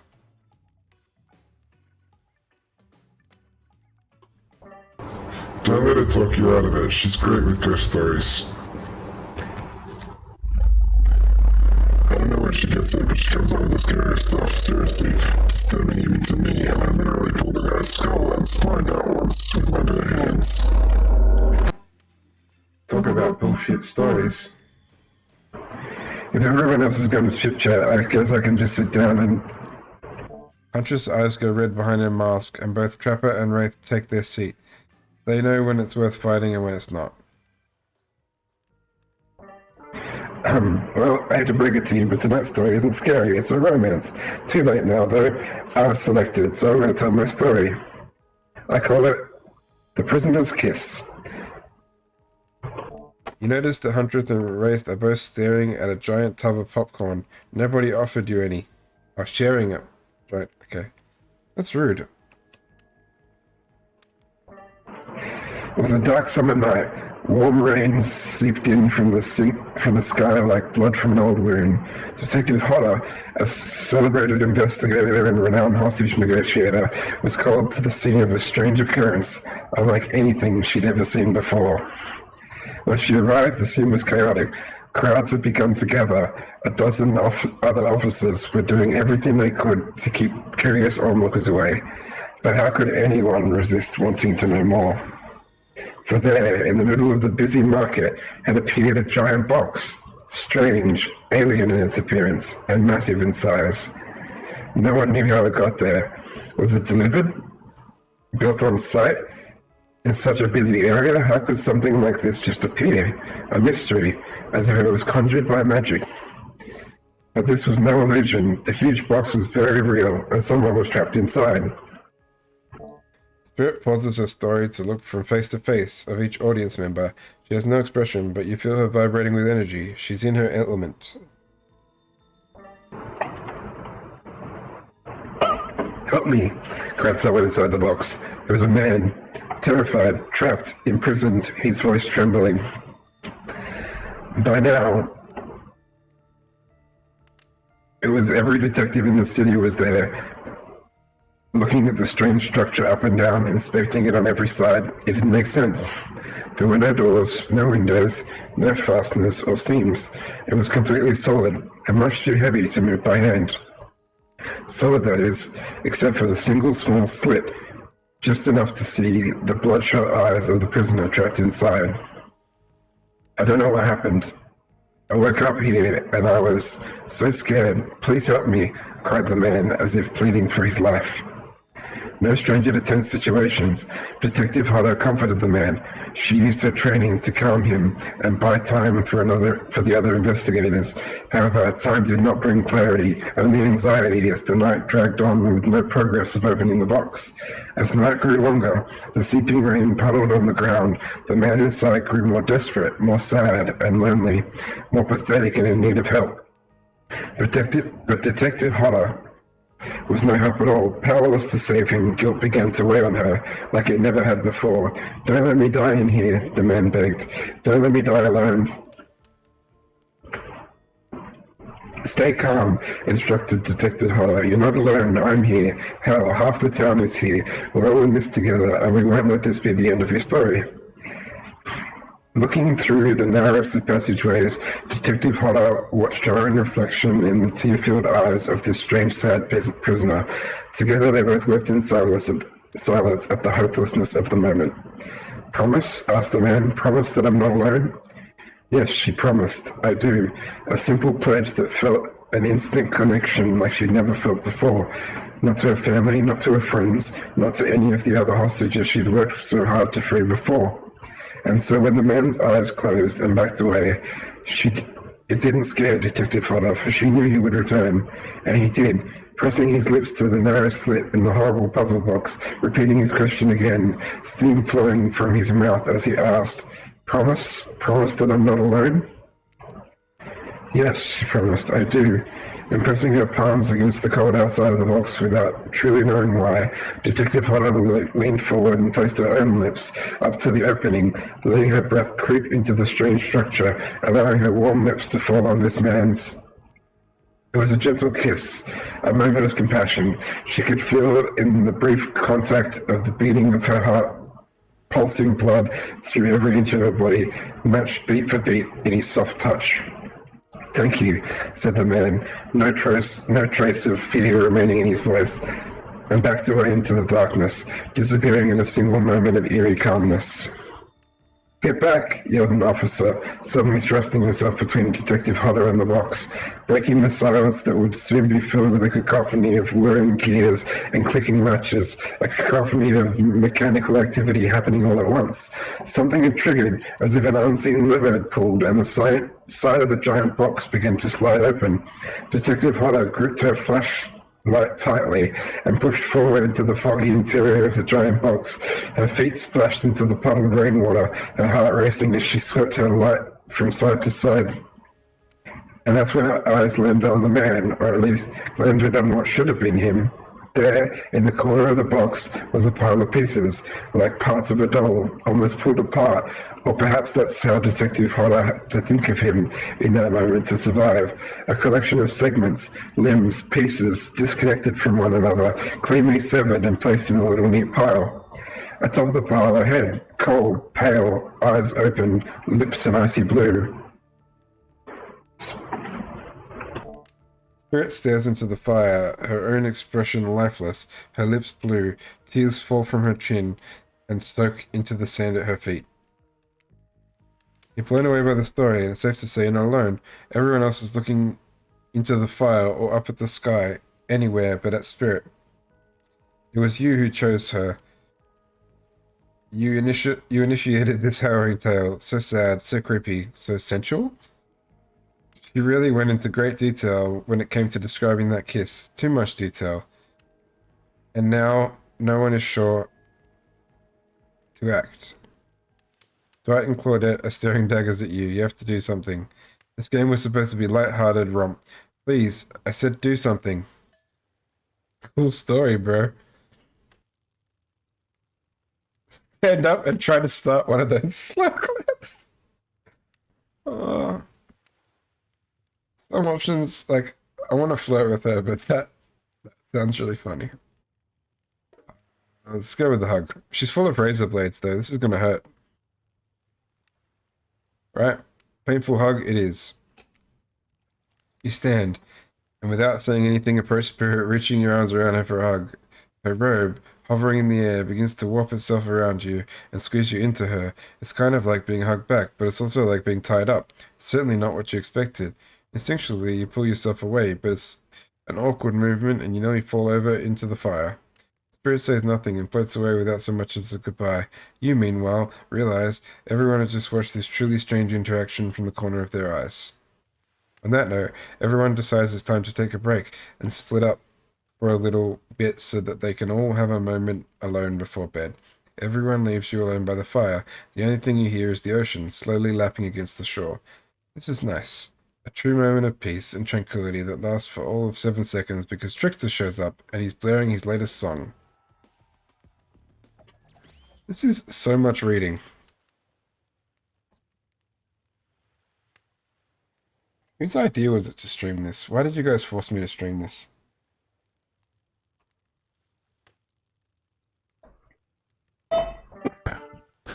Hey, baby, you look lonely. Mind if I join you? He doesn't wait for an answer. And I've been hearing from those guppies all day. But I realize that what it is for a big fish like Ling, something special in moves. In charge of our own tower, you hear. I'm the ultimate judge of the stove, and the only lobster on a legend of sardines. No one can give you what I can. You deserve to find me. Come find me, baby. Trickster leaves and you're a bit confused about what to make of his cryptic clues, but you aren't going to get any time to yourself to think about them just yet. Yeah, I didn't have an appropriate voice for him, so I went with the most inappropriate one I had. Spirit approaches you. You know, I was watching you while I told my story. I could tell it was having an effect on you. This fog that followed me around, I could feel you breathing heavily, taking me in. You and I are both absolutely flabbergasted about that piece of information. Legit, you learn something new every day, even when you're a god. I mean, narrator. Oh! I know who the narrator is now, Beats. It's the entity. It has to be, right?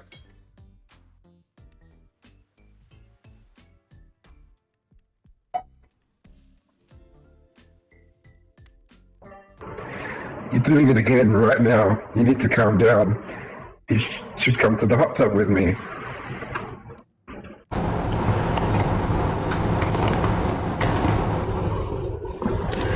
dipping in hot tubs with the spirit, you've come a long way in a single day. I'm not saying you shouldn't follow her. An offer like that, just don't forget our little talk. You and your storyteller friends slip into the water. It's just the right temperature for an evening dip. Plus, if some jealous shark comes along and manages to jump from the ocean to the pool, you're also pretty sure your killer companion could handle it. I just want to be totally clear. Even though that story bore some similarities to my life, it was not about me in any way, shape, or form. Not symbolically, not metaphorically, not any otherically.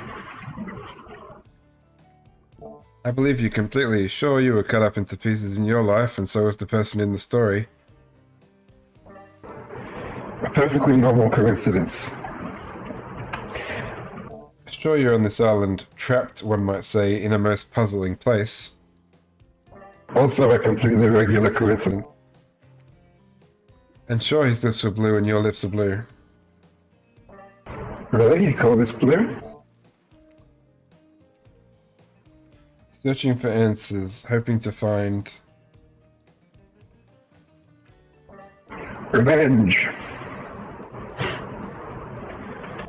Okay, the similarities do stop there, I guess. Coincidences. Sorry, the coincidences. I get this through your head, whoever you are. Samurai blood runs through my veins. Oh well, maybe it is coagulated by now. No need to sweat the details. Regardless, I'm a descendant of noble warriors. Thousands of years of training with bladed weapons preceded my entrance into this world. Do you know how many swords that is? A lot. You've got to figure that with that many sharp edges, a person is bound to get disconnected from a body part here and there. Truth is, I wouldn't typically share this, so don't go bumming about it. I dreamt that story, like watching a movie in my sleep, when I was just a little girl, years before my father sunk his blade into my skin. I've never been able to shake it. Very adult story for a child to dream. Do you believe me?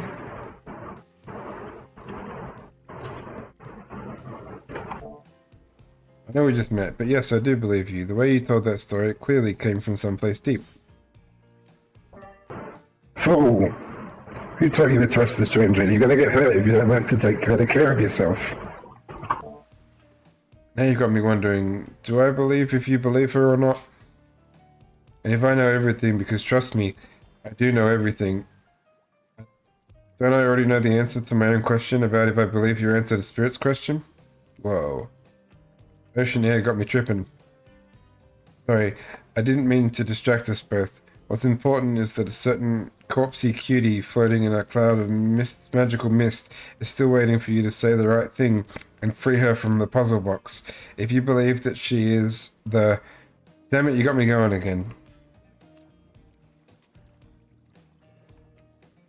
Fortunately, before you can follow this conundrum to what will surely be a mind-numbing cycle of new questions, you find a certain two someone standing before you with a fresh towel, ready to dry you off. No!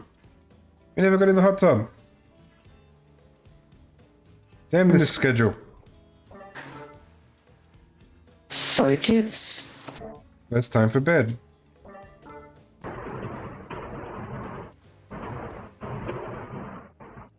I might be the youngest one here, but I'm no kid. I do, however, love being wrapped up in a fresh, clean towel.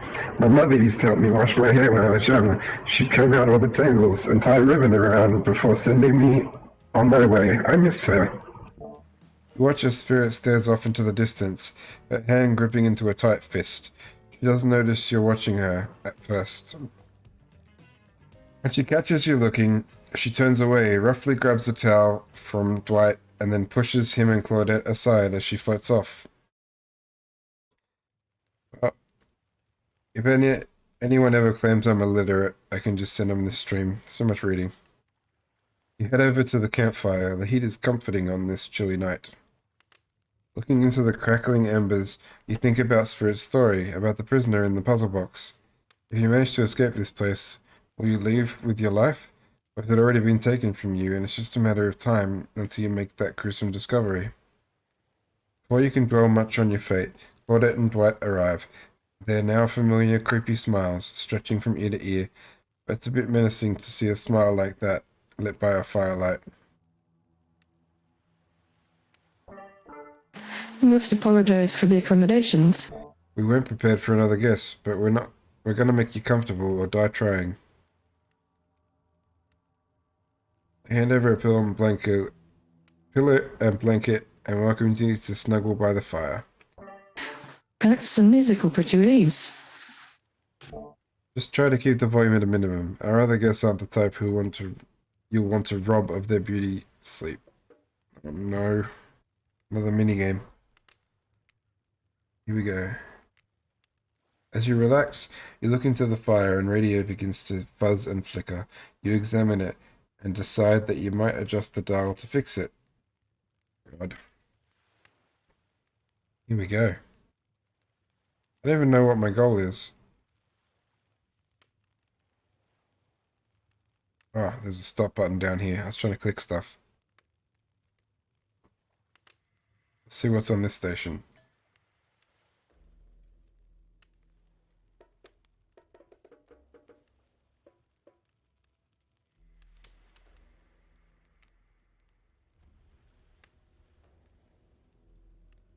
Nothing.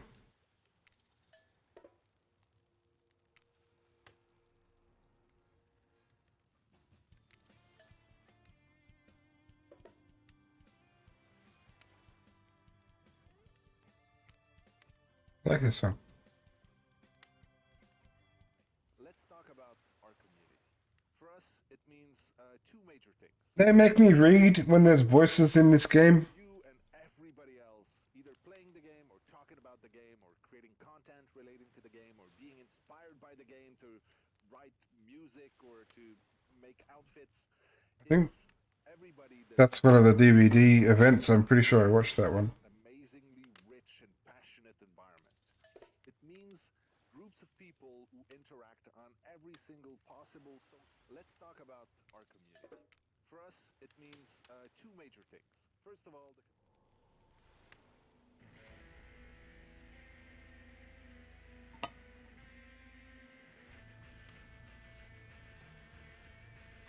I like this one. Good music for sleep.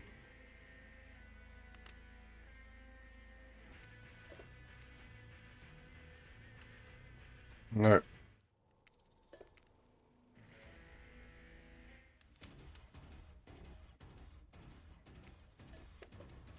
I want to see if they have the Halloween theme anywhere.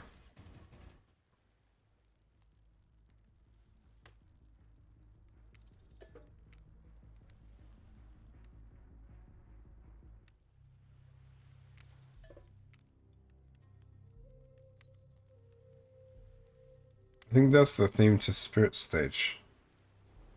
No, I missed that.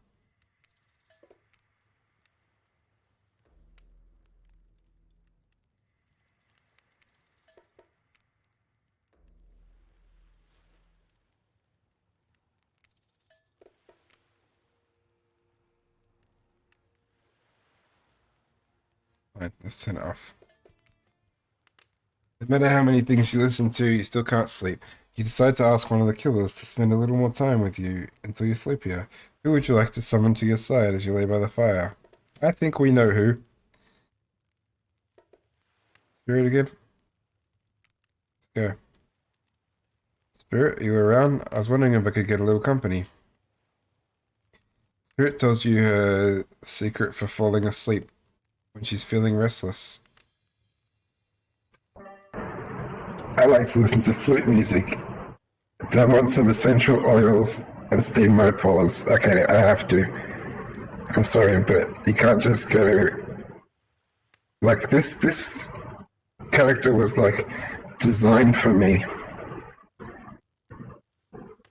Except I've forgotten, yeah, this one. Here you go, Spirit.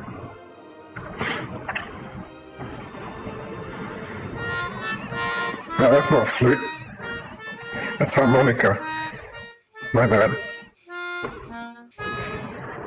I forgot which. I thought it was Jurassic Park flute. It's called Jurassic Park flute, and then it's harmonica. Screw you. We're getting some flute up in here. I think I've definitely got flute. Yeah, this will do. It's where is it? Flute storm. This is definitely flute, and I hope it's not too loud. I'm gonna put it at 50%.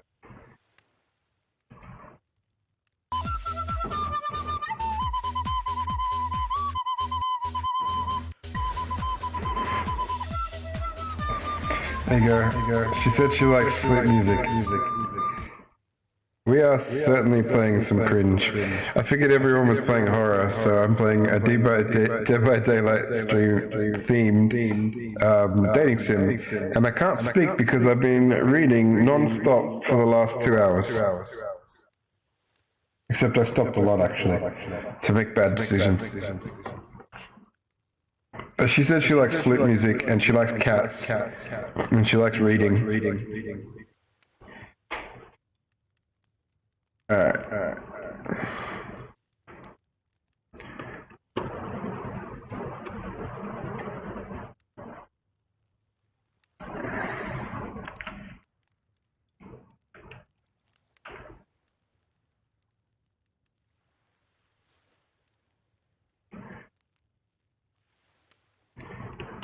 And I didn't know I had my voice mod on for all of that. Well, even the dead like to relax. I don't really have any of those things around. What are you talking about? We just played flute, man. No. Spirit reaches out and presents you with a unique item. It's a small comb carved from bamboo.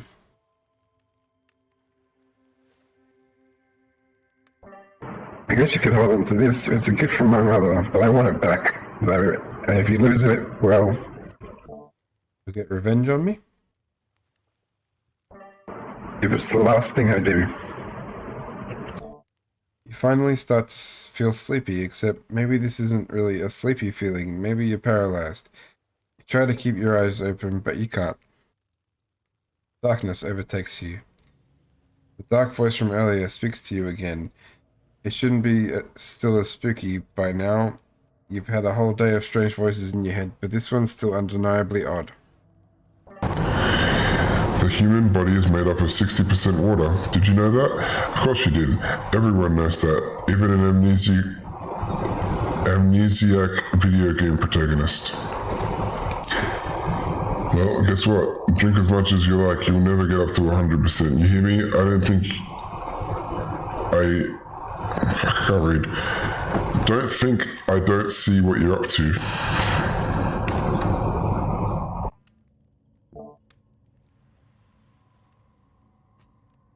You awake suddenly to see someone looming over you. Huntress is rifling through your pockets. Oh, you're awake? I wasn't stealing from you, merely trying to get to know you a little better by seeing what sort of trinkets you keep. I saw you with Spirit right before bedtime. Look, I'm not saying I don't trust them, but, well, yes, I am saying that. I don't trust anyone. I don't already have tied up. So I was making sure they didn't do anything fishy. And I was making sure, you know, a soldier's killed my father, you know? Well, I've got you. You should really... Oh. Well, I've got you. You should really consider spending some more time with me. I'm not scary. You're not? Not at all. I'm just a lost girl on a big island. I've been watching you since you got here, you know, not in a creepy way. Huntress pauses for a long moment. Alright, in a charmingly creepy way. I've noticed how fun-loving you seem. If you spend some time with me tomorrow, maybe I'll take you to this special place I found. It's all mine. None of the other killers have been able to find me there. It's quiet and isolated. Maybe I'll even show you how to make beef stroganoff. I do like beef stroganoff. That all sounds very enticing. I'll let you get back to bed. It's been a long day. Shush. Huntress places a gigantic hand on your forehead and your eyes flutter closed. Finally alone, for real this time, maybe, you drift off to sleep again. Hopefully, you're not poisoned.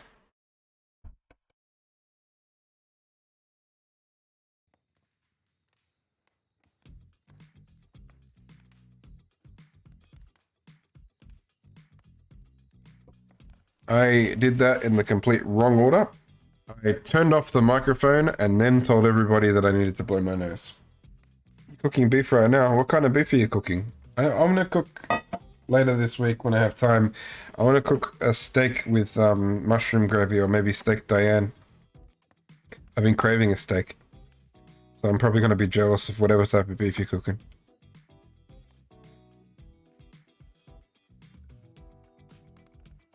Wait a second, where are we? This isn't... Oh geez, it is. It's one of those reality show confessional rooms where all the contestants talk directly to the camera.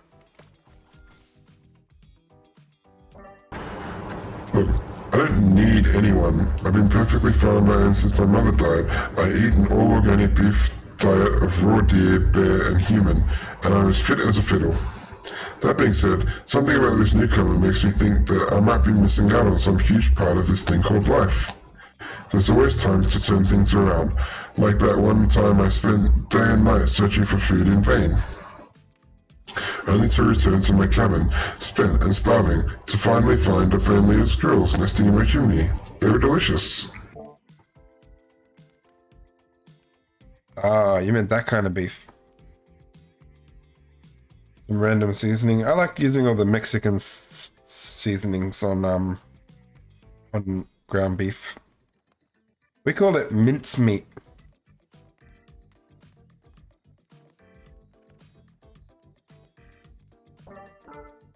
If I'm being honest, I want to kill every person I meet within a minute of meeting them, even the few people I can tolerate. I want to see them suffer for a long time before I kill them.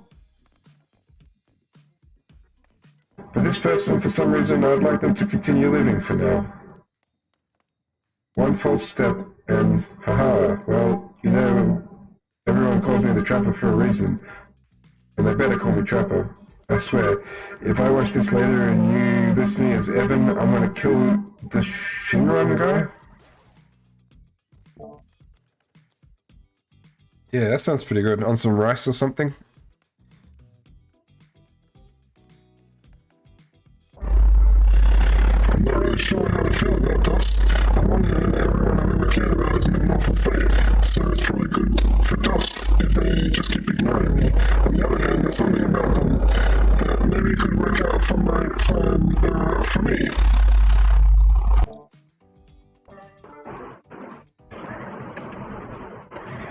I know that everyone thinks of me as beautiful, cold-blooded monster. I can't help it. Circulation just isn't my thing. And I don't choose to be cold. This cute hat and robe... Okay, those are a choice, sure. If someone were to come around and capture my heart, at least that beats being stabbed in it. Besides, if I'm gonna get bloody revenge on a society that's used me and thrown me away, maybe it wouldn't hurt to have a little help. I'm getting achievements for this game. Cheesy meat sounds awesome.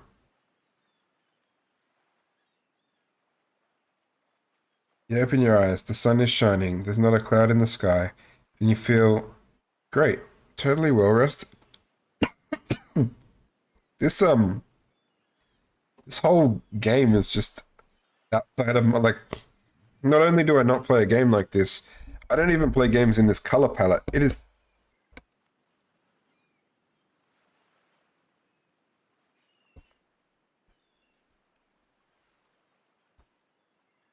too bright.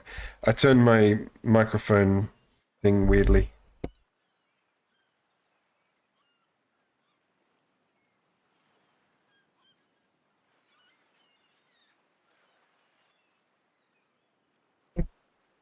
Okay, it's back. It was a weird game. It's not very much my style. It's like, these are like Animal Crossing colors. I like drab and dreary.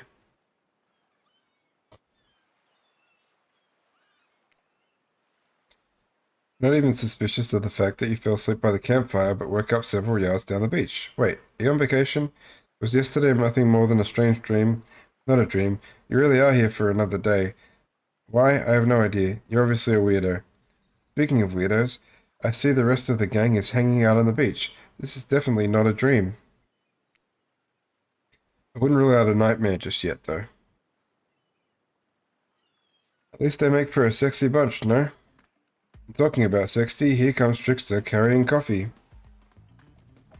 I don't know if you've heard it yet, but I panicked, didn't have a voice for Trickster, so now he's Morgan Freeman.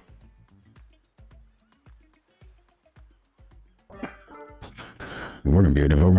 I thought you might like your last cup of cherry to start this incredible day off right.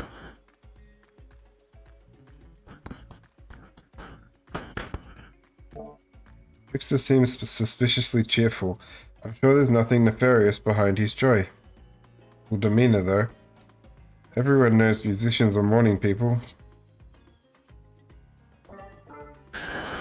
Also, or would you luck? Today's an important one. My only regret is that I won't be a bigger part of it. Budgeting issues. Also, I'm just slow feeling teachers, especially on the other arms. Trickster winks at you. If you want to ask him how to reach the other island, now is the time. Never mind, he left. Well, at least he brought me a cup of coffee.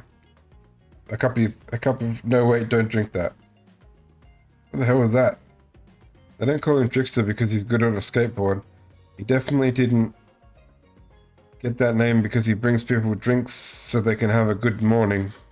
That was almost certainly not coffee, and I don't want anyone casually poisoning, imprisoning, and torturing you yet. It's supposed to be a tropical paradise, type of place to give a 5 out of 5, 10 out of 10, 2 thumbs up review to, not an eternal prison of pain. And please make sure to leave a review, it really helps with the algorithms. Trust me, I'm looking out for you, so can we please move on? Wait a second. How did a possibly omniscient, possibly unreliable native physically just knock that coffee out of your hand? It's not a parliament, and the floor does not recognize the ocean to speak out of turn at this moment. I need no recognition, for I am the ocean. I dominate the land, submerge those who defy me, and become their watery grave. Actually, speaking of graves, I'd like to say something of grave importance. Fine, go ahead.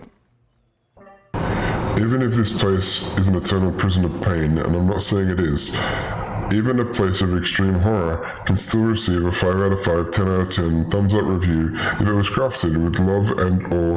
That's the type of thing you're into. You know, Ocean is right. A lot of hard work goes into a place like this.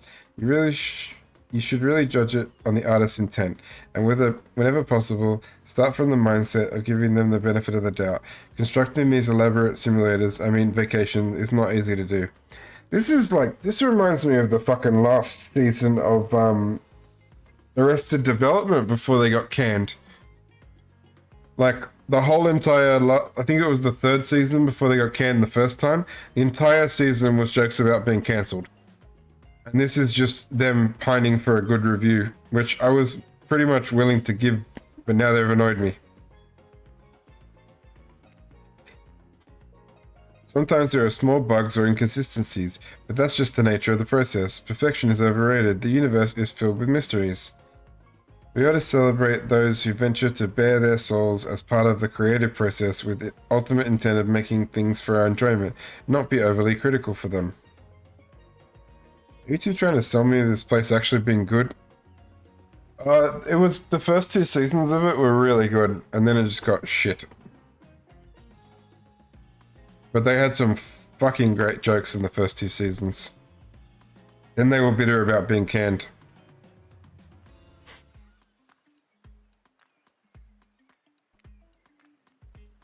You don't have to say it like that, especially after I saved you from that poorly made cup of coffee. Sorry, we should have been here 5 minutes ago. They always do this on the second morning. Sad, really. Even if they do make some great points. Oh, sure, they make great points, I agree. Can we please move on? Yes, of course, apologies, Dust. Last few minutes aside, have you been enjoying your time here on the island? Yeah, I like that. Yes, I'm having a lovely time. Yes, it's been really entertaining. Yes, I'm surprised there's no option. Yeah, the first 2 seasons were good. It had some interesting characters and some interesting jokes. And then it gets a bit weird. And I never watched the revival of it.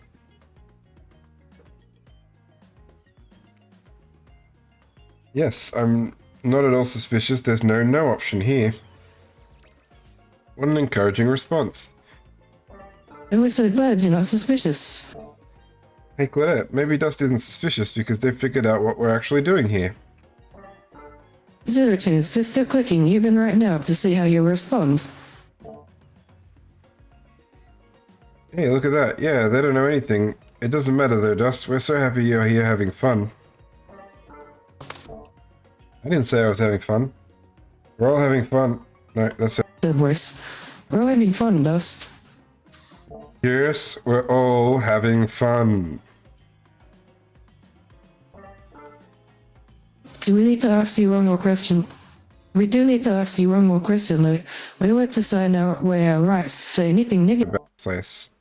Would you please sign this non-disparagement agreement?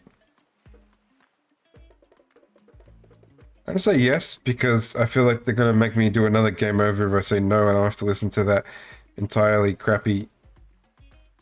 Yes, I would hereby agree to participate in a verbal contract saying that I, Dust, would never say anything negative about my stay here on the island. Perfect. Delightful. Excellent. Yes. Hey Dust, it's still totally cool if you have the constructive feedback. The place to leave that is in a positive review, because we know that nobody reads negative reviews of games or resorts like this. This has gone on for fucking ages. This has been a good 25 minutes of them asking for a good review in the middle of their game. It's a bit ridiculous. Anyway, I see Dwight and Claudette have gone into a trance with the grumbling I hear from your belly. That can mean only one thing. Breakfast. Perfect timing. Everyone rolls into the dining area to light up those sexy little bellies with pancakes and bacon, and so much for maintaining these beach bods. We're all half naked in a tropical paradise. Can we get some strawberries here? A yogurt? Magic powers will only get you so far. Even killers watch their sodium intake. You take your plate and sit down, thinking about yesterday and the whirlwind of feelings you experienced. I will add no review at the moment because I'm not done. I'm just gonna stop and review like a murder mystery in the middle of the movie, like, so crappy they didn't even tell you who the killer was. Like, did you watch to the end? No time for that. I only watch half movies. Danger, dread, disorientation. It was like going through puberty again, except all in one day, on a beautiful and mysterious island. It looks like you're not the only one doing some introspection, though. Trapper stands up to talk to you about how his day went. In any case, in case anyone was wondering. No sodium for you, all the salt.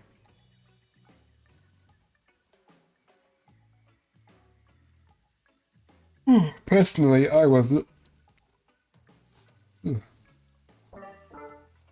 To be honest, I didn't expect you to survive yesterday, so congrats, I guess. Whether you survive today is 50-50 at best. Good luck. That was bizarre. Back to you, Breck. Nope. Now Huntress steps up to talk about her feelings. This island is treacherous. I don't know what the newcomer thinks they're doing here, but it certainly isn't helping any of us.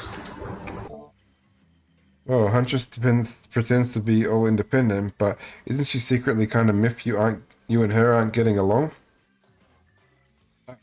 Surely must be it. No one else would weirdly stand up during breakfast too, and just like that, here comes Spirit.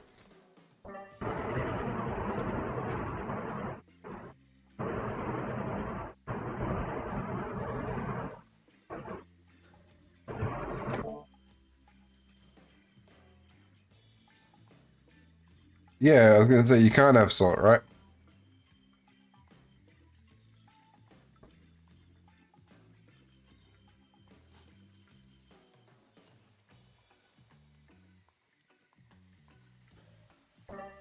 Did everyone sleep well? Or should I say,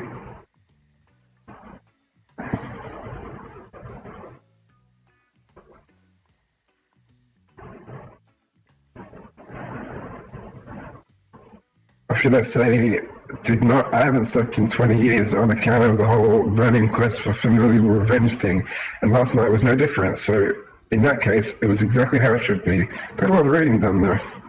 Now, if you don't mind, I'm going to go back to quietly resenting being trapped here with all of you, while looking cute doing so. Salt, but you said no sodium. Salt is sodium. That's why I'm confused.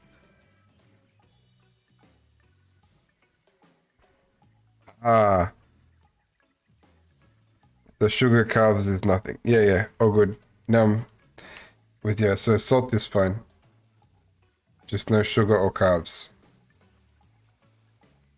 I refuse to go on a diet because literally for the past like probably 6 weeks, for the second week of every fortnight, I pretty much can't afford to eat. I barely eat, and I haven't lost any weight.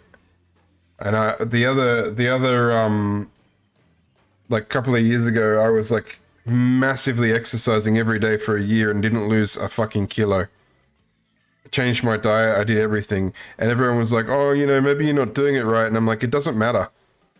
With that much of a change of diet and that much of a change of like, because losing weight is simply a matter of burning more calories than you take in, and I definitely was doing that.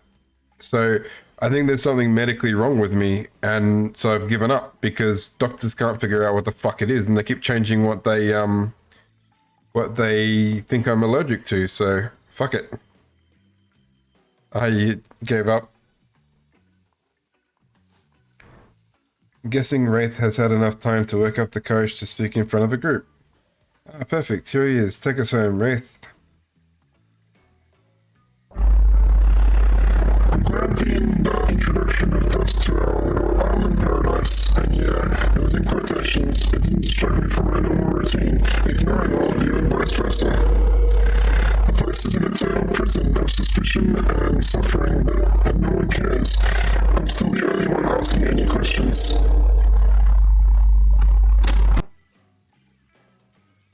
I'm asking a question too. When will Wraith shut up?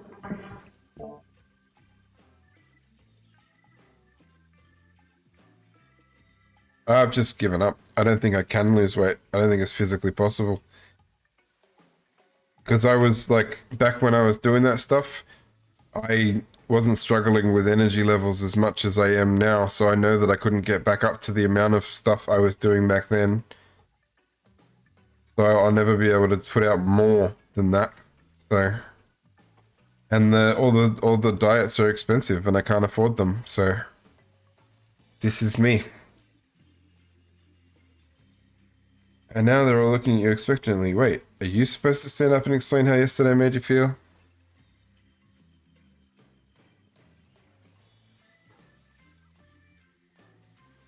Yeah.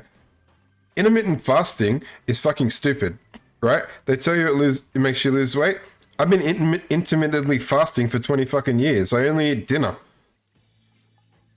And I don't generally snack during the day. Like, I'm just lazy.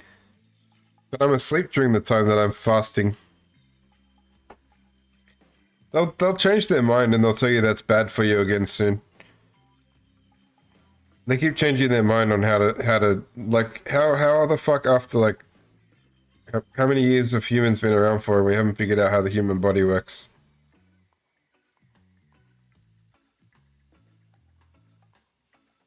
Yeah, honestly, I can't eat 3 meals a day, even small ones. And people look at my size and they assume that I'm going to eat like a mountain of food, but I don't eat much at all. And that's why I've always think that something's like medically wrong with why I can still be my size, maintain my size, Like, I look like I should be able to eat what The Rock is cooking. I think I need to process everything by myself. I'll see you all soon. Damn, what a power play. Keep 'em wanting more. You're getting good at this game. Sexy true-to-life experience. Shame you didn't get to eat any breakfast, but so be it. After breakfast, you head to the hot tub by yourself to clear your head. Yesterday was, in short, a lot. Before you get there, though, something catches your attention. You hear that? Who are you addressing? Me? Well, yeah, I guess. Is that okay, right? You know, I might be pursuing a relationship with one of these other 4 fine killers, but I feel like the person I'm getting to know the most is you, narrator. It's only okay in so much as it serves to illustrate that you've lost your mind, seeing how I'm not real and all. Yeah, I heard it this time. I think it's coming from behind the pool shed. No, stick it in there. A little more, a little more. Oh yeah, that's it. Yes. How's that feel? Intense. Nice. Yeah, that feels right. This is uncomfortable. Now I want you to take that. Now I want you to take that and put it right. Yeah, you know what I'm talking about. Just like that? Exactly like that. I swear I had no idea these two even do whatever it is they're doing. I'm afraid to look. Please say something so you know you're close by and can hear everything. Oh wow, look at this super cool bottle of Trickster brand suntan lotion someone left on a chair. Anyone know where I can buy some? Damn it. Come on, a little privacy please. Dwight is panting and Claudette has a crazed look in her eye. Sorry, I didn't know how else to let you know I was here and that I could hear you. Well, you know. You know what? What do you think we were doing? I used the wrong voice. Oh well, doesn't matter. You were doing, I don't know exactly what you're doing, but it sounded like, fun? You think two people trying to find new ways to kill each other in a desperate search to make their own death permanent is fun? Oops. We got 5 minutes. Fuck, using the wrong voices. We get 5 minutes to ourselves every day, and we spend it hoping that if we stab each other in just the right spot, we won't get resurrected. I've come to believe that the key is finding the exact place where we need to bleed out from, and I believe that place is our appendix. Why else would it be there? Makes sense to me. Did you actually think we were me and him? Dwight? Ha ha ha ha ha ha ha. You don't have to laugh that hard, they get it.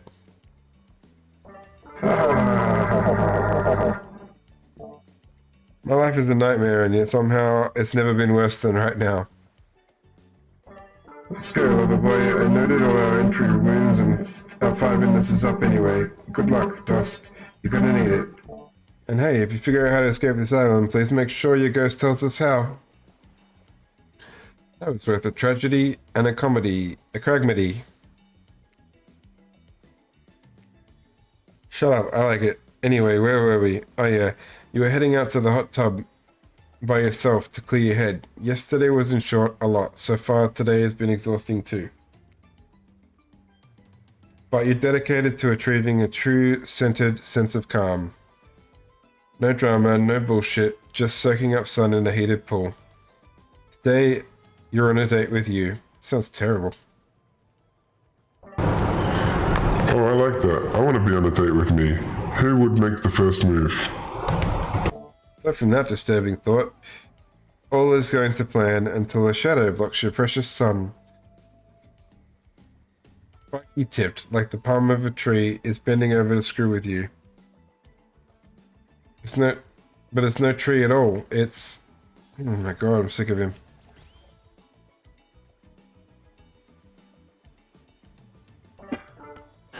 Hey, babe. Breakfast was great earlier, and just getting over the little thing I was feeling. I'm started though. So kind of shook in the group. I don't like it. Fishy, calorie, whatever the breakfast is done. No more shitting than for me or after 4 p.m. Yeah, I do intermittent fasting. You see my abs, brother? I think you can see them where they're my private stage on the other side of the island. You know, IP Island, where all the Hollywood celebrities are. If you play the culture, I can give you a private show. Catch you around. There you go, that's you, Sagi. It's your character. That's what you're gonna look like with those abs. And somehow be Korean. His abs are pretty amazing, you gotta give him that. And the blow-up bat, threatening but adorable. Makes for an interesting silhouette. Genius design. He's a psychopath, just like the rest of them. You don't gotta give him anything, and we're not best friends. Just because he had a little talk about doing a little talking, it's not an open invitation to go smashing the fourth wall every 5 seconds.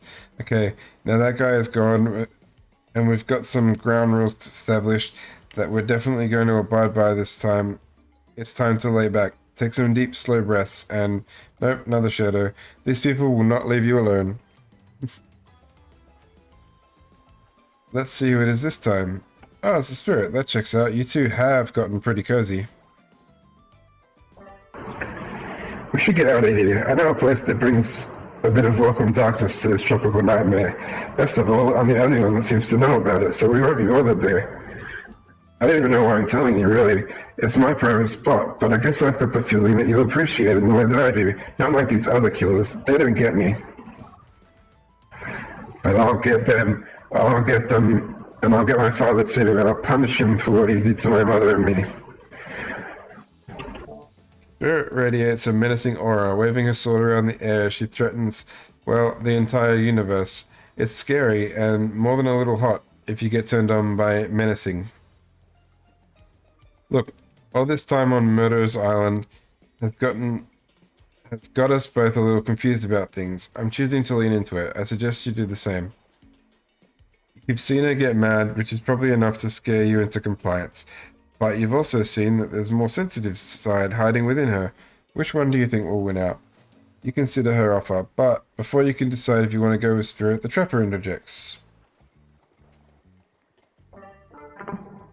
I demand you reconsider. Actually, I strongly suggest it. Especially if you're choosing between me, a walking mountain with a rich ore of gold running through it, and a literal wisp of air. Literally, air. Spirit is held together by air. I wouldn't put my faith in anyone who can be defeated by a strong breeze. Tough choice. You weigh your options quickly because you can only go on one date today, and you don't want to be hacked to pieces for saying the wrong thing. Always good to remember that these are all cold-blooded killers, but you know what they say, when life gives you lemons, you make lemonade. When life gives you lemons, you find a new... When God gives you lemons, you find a new God. And then die a horrible, retching, writhing death after drinking it because the lemons were poisoned all along. Sorry, this island really got me tilted. So who will it be? Spirit. Gotta go with Spirit. You made the correct decision. But know this, because you picked me... Oh, sorry, shit. Narrator still. You made the correct decision, but know this, just because you picked me doesn't mean I'm gonna slaughter all over you like a dog, you understand? Well, of course I... You've still got a lot to prove to me. I want to believe that our connection is real, but I've been hurt before, literally, with a katana. A katana that I now wield in spectral form, you feel me? Because you will feel me if you try any of that macho trapper crap. Yeah, I feel you. Before you ask Claudette and Dwight to clarify, I'll just let you know that yes, it's too late to change your answer now. That's good. I wanted to go with her. You and Spirit arrive at the coast, overlooking the Black Lighthouse. It's old and decrepit, but still impressive. There's something magnetic about it. You can see why Spirit would be drawn to such a place. You look up Spirit up and down and notice she's wearing all black, just like the lighthouse. Noticing a bit of a theme, is black your favorite color? Black isn't really a color, it's the absence of color. It's a void. Like a black hole. A place that swallows light, a dying star. There, now that's dark. You can't... No. Damn, now that's dark. You're confident that Spirit will vibe with this, but Spirit doesn't really care for science fiction. Not the type with spaceships and lasers, anyhow. She's much more into the type of strange adventures that kick off right here on Earth. Is where we are, you wonder. The lapping waves of the shore on the coast set a romantic tone. The fog surrounds the Spirit everywhere as she goes, bends perfectly with the mist, rolling up over the rocky shoreline. She's at one with this place, and so are you. Peace doesn't last long, however, as the lighthouse lets out an eerie howl, like a monster dying. A spiraling black light stretches out across the sky. Spirit has to yell just to be heard. Oh yeah, it does that. The light and sound recede, and the two of you sit in silence. Spirit lays a towel down and then pats on it gently. Clearly, she wants your company, so you oblige. When you do, she takes out some sunscreen and hands it to you. You're not exactly sure what to do. Is this an invitation to get a little hands-on action? What else could it be?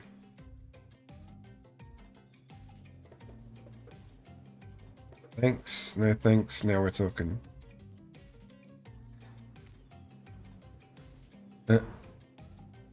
Thanks, I forgot to bring my own when I lost my memory and fell into the ocean.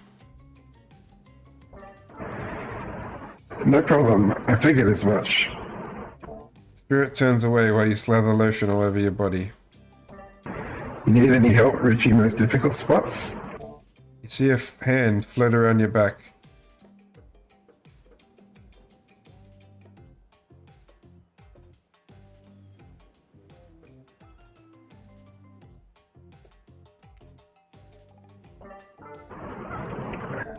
Sure, why not? Spirit's hand on your back is ice cold, but she has a soft touch. When she's done, she takes care of herself. You watch as Spirit applies sunscreen to herself in the most unique way, by floating her own hand around her back to spread it on.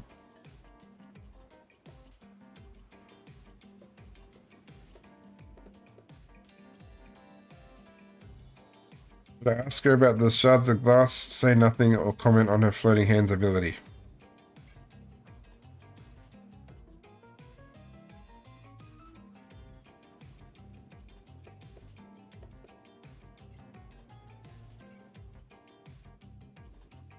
I'm gonna ask about the shards of glass. So if you don't mind, what's the deal with all those shards of glass sticking out from all over your body? You really want to know? You're not creeped out by them? Not creeped out, just nervous, because you know the answer might be very personal, but she's a person you want to get to know. I was just thinking about what you must have gone through to end up like that. It had to have been horrible. Wait, I think I just used the voice mod on my own voice. Whoops. It was worse than death. At least death ends eventually. But I wouldn't want to forget it. It literally made me into who I am, right? Truth is, I could pull out all these bits of glass that are stuck in my flesh right now if I wanted to, but I don't want to. Each shard is a reminder of what my father did to me and what the world did to him. That's why I refuse to play the universe's game. I hate the idea that I'll be forced to succumb to the pressure the way he did in the end. The way that fear and anger filled him up and then came bursting out. The way his misery flooded our home and drowned us all. Yeesh. It's not hard to think about revenge. The dragon inside of me is doing to me what the world did to him. I have to fight it. Even though it gives me strength, I must maintain control. You're stronger than he ever was, I'm sure of it. I appreciate that, Dust. I suppose a little help isn't a bad thing in life. In love. This world is a lot to endure alone. Maybe I could use a little assistance reaching my delicate toes for a bit of lotion. You know, having your body contorted into these vengeful poses, it really does a number on my joints. It rubs the lotion on its skin. Oh no.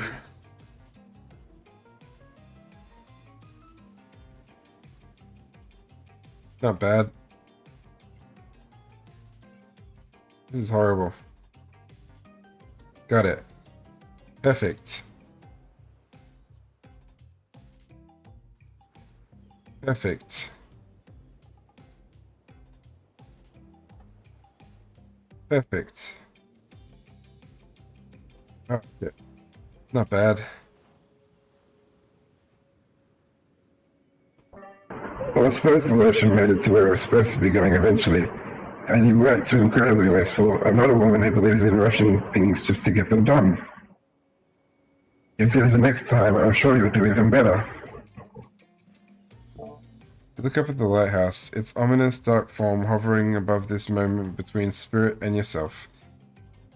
Evil, as it clearly is in this case, does you a solid by blurting out another ominous moan and burst of black light that rescues you from this awkward silence. What the hell is this? From seemingly out of nowhere, an ancient-looking ship appears in the water. It glows, itself a thing of death, a spirit of a ship that once sailed these seas centuries ago. A tattered black flag whips in the ocean air above the ship as it careens towards the shore. Before crashing onto the rocks, it must have been drawn by the lighthouse. You hear the distant shouting of sailors as the old wooden ghost ship breaks up and sinks into the water. Alright, it does that sometimes too. Should we, do something? No, the sharks will take care of it. Within a minute, the ocean is quiet again except for the waves. Note to self, hungry sharks.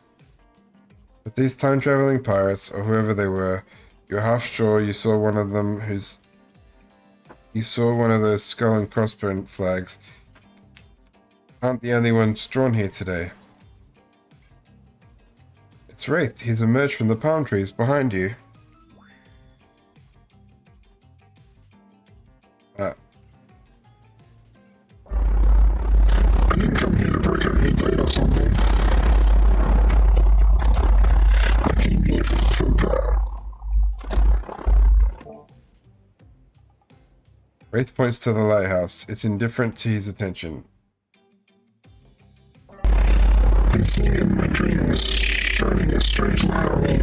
I can't avoid it. Through woods and walls, nothing seems to stop it from reaching out to me.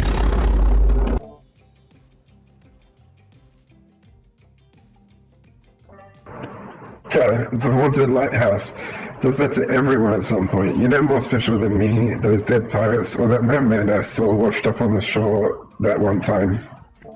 Ew.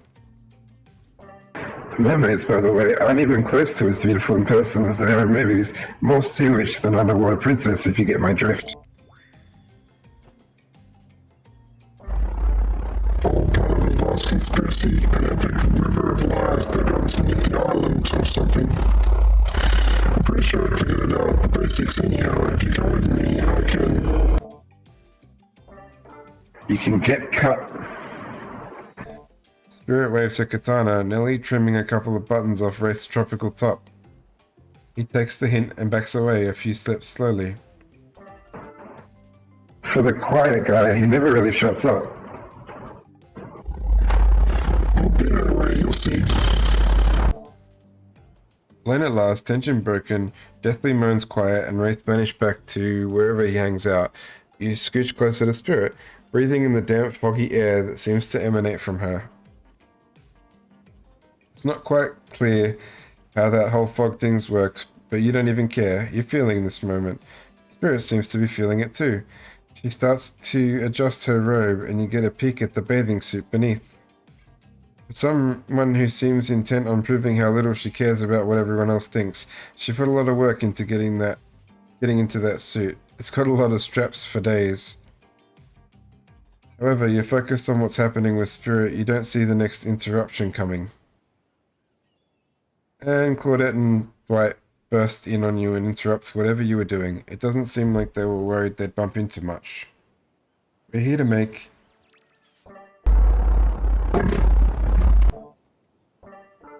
A very dramatic announcement. Well, technically, we're here to invite you to join us back at the beach. We will be making a very dramatic announcement. It's hard being the producers and the hosts. Our survivors supposed to work in groups of 4. Hey, Welsh girl, how you doing? When you arrive at the beach, you realize that you were set up. Despite promising an announcement, Dwight and Claudette simply stand quietly. This isn't at all what was promised. Yeah, doing alright. A bit tired because I've been reading for 3 hours, and this game wasn't supposed to be that long, so... Wait a minute, there's no announcement here?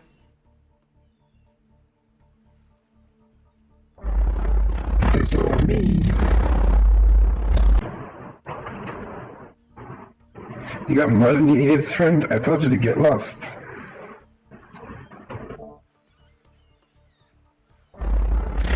Can you see? Lost is where I am, and so are you. But I know the way out. I've got a map back in my secret lair, literally and figuratively.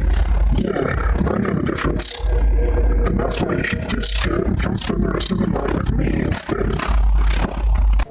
You got a secret lair? You said anything about a secret lair. I said I've got straps up in my secret hair. There's a flap on my secret chair. Don't change the subject. Don't ask me what he's talking about. You're trying to make a mess of the first nice date I've had in I don't know how long, because it's not even clear what year this is, but in a while. I'm not about to be ditched for the likes of you. It's not me messing things up. I keep trying to tell you it's this day on. I've come to accept the difficult truth. What's happening here? Well, I'm convinced that it's our fate. It's not anyone's decision. It's simply the way it will be. There's no fighting it. Yeah, so much reading. 2 hours and 40 minutes of just reading so far. What would you even know about fighting? All you know is about hiding your spooky little secret hair and crying like a baby while ringing your bell. So don't tell me what I can and can't fight back against. I was born a fighter. A dragon lives inside me. I can't not fight. Even when I might want to do is, even when all I might want to do is hide. Don't you see this giant hat? It's a metaphor.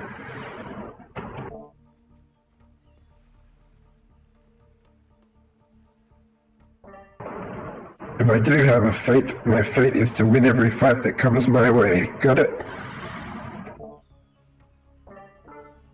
Folks, Oh, you hide. I've seen you hide. You do your little phase walking routine and you call, what do you call that? It's basically clucking. And we all know that clucking is a type of hiding. Folks.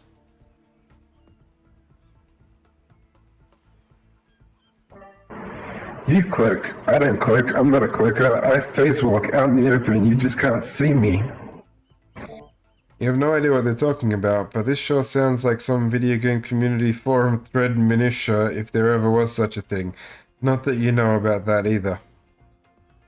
It sure doesn't seem like Dwight and Claudette are gonna stop this, so it's on you.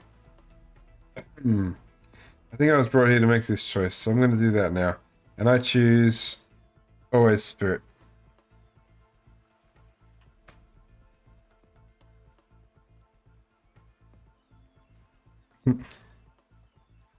Maybe.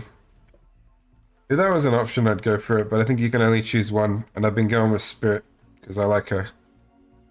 She likes cats, she likes books, and she likes the shade. And other things. There was something else, I can't remember. Oh, she likes pan flute. Well, she said flute, but my channel is flute themed. When it comes down to it, neither of these two seem easy to love. I mean, damn, Spirit literally has broken shards of glass sticking out of her, but she has a certain charm to her gloom. Yeah. When I said my favorite animal was cats, they said that she would like that, and I went, and she's... So, my original main killer that I first played as was Huntress. Spirit was the first DLC that I brought and became my main killer, the second main killer I ever used. Spirit and I are actually having a nice time. Besides, it's my fate to end up on this island. Well, to hell with fate, really. And don't take this the wrong way, Wraith, but the amount of awkwardness you pack into a single day, no wonder you're so skinny. And all that second guessing yourself must burn a lot of calories. Wow, I didn't know we needed to, like, burn him crazily. Like, I thought we were just saying, like, her thing was better. We didn't need to be mean to him. No offense taken. It's true. I can be a little awkward, I guess, sometimes. Right, so I'm gonna stick with Spirit.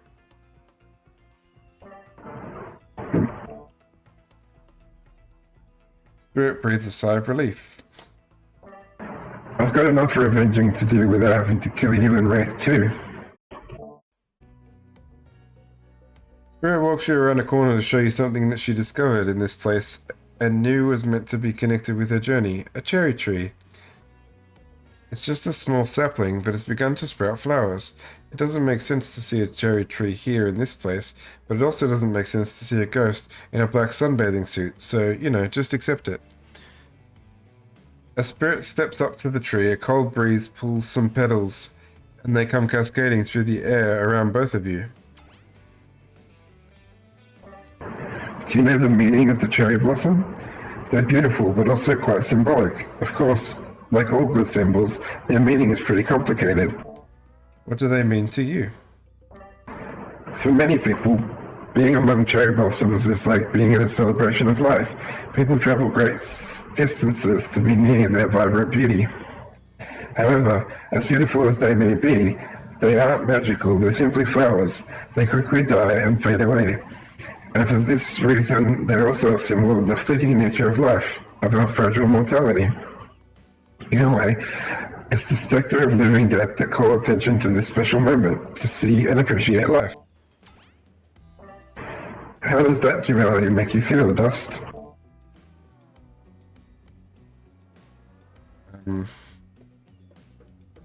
Frustrated?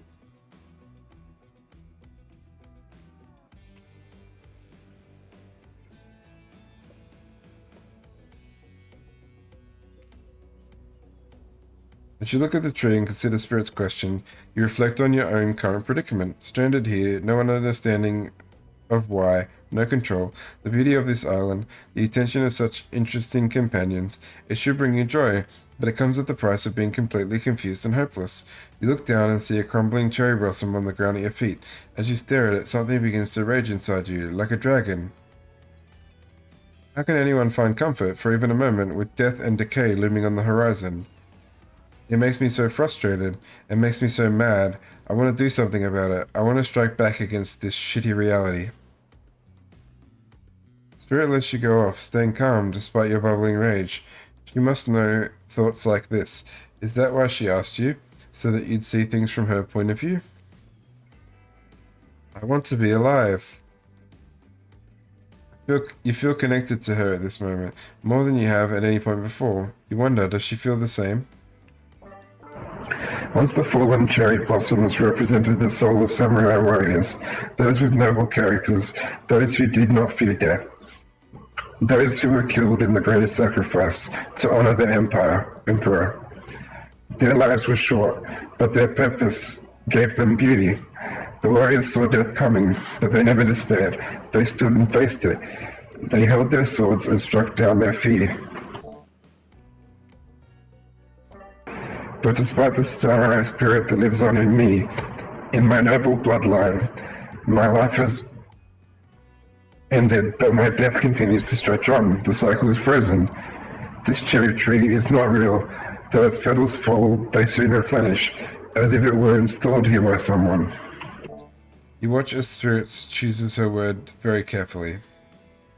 By something with no respect of the balance of life and death. We're sorry to interrupt. You know we don't believe you, right? Yep. But this time we've got a really good reason. It had nothing to do with us being manipulated by an unseen force, because that's definitely not happening. Nobody accused you of that, but okay. We're all here to tell you that it's time for dinner, silly. Get it what? Get it while it's hot? I guess it's time to go or whatever. Thanks for spending some time with me today. I enjoyed it. Me too. What a fun day you've been having. I can't see it written all over your face. You're shining, and that's not just the remaining anxious sweat from spending an afternoon courting a psycho killer. No, you're really feeling this whole romantic experience. Don't worry, I'll keep your dirty little secrets. But enough gentle ribbing. It's time to get back to business. All the, appetizing singles have arrived for dinner, including Trickster. Wraith is here too. You're not going to do the gag where we cram them all on the screen at the same time again, so just believe me, they're all here, and they're just as sexy and demented as you remember them. No worries. I need coffee too, but I don't have any in my house. Can you send some? Post it to me. With your love on the line, everyone is being careful not to offend you by saying the wrong thing. Congrats, by the way, on getting this far. I'm surprised as you have that these four are falling for you. No, not because of your personality. Give me good coffee vibes. I can have black coffee, but I don't have milk. Congrats, by the way, on getting this far. I'm surprised that these four are falling for you. No, not because of your personality, but because you just met them yesterday. However, since Ray seems like the biggest lawn shop to end up holding your heart, he throws caution to the wind and speaks up. Nice. Can't drink that, though. It's a pretty small consolation prize for being the least loved killer on Murderer's Island, but hey, letting them have this one moment in the spotlight is the least we can do, and heaven knows they won't do any better than that. I'm sick of watching everyone else gorge themselves while I'm preoccupied with, trying to get to the bottom of this never-ending nightmare. So tonight, none of that. I'm not really hungry anyway, so I say we just do a simple salad or something. The green kind, not the mayo kind. Mayo is gross. I'm fine with just lettuce. It doesn't have to be fancy. Nice big there. It has no nutritional value. Letting Wraith choose was a mistake. That's on all of us. Dinner will be served shortly, but certain power brokers would like to know about your day. Would you like to share your day with the rest of the group? You've had an interesting day for sure, but how will you describe it to the others? Say too much or too little and it could affect your standing with the group. Okay, but don't just sit there and say nothing. Nothing is not an option. I need to fill up my water, but I think I'll be coy.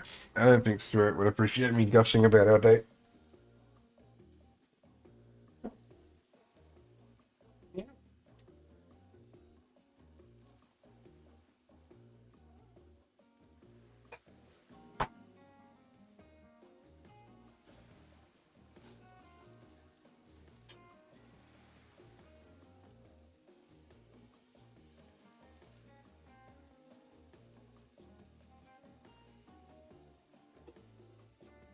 I'm gonna give Roddy a snack also.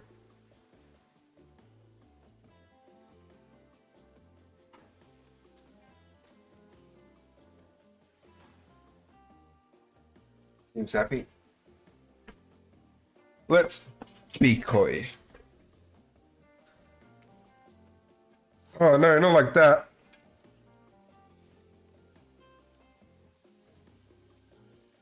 It wasn't really a date, more like two people avoiding everyone else and choosing to be alone, but doing it relatively close proximity to each other.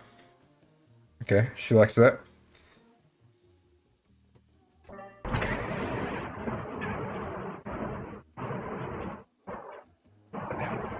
That's exactly right. I could not have said anything of value better myself. Yeah, he's eating at the moment. Could have probably cuddled him for half of this game if he was feeling cuddly tonight.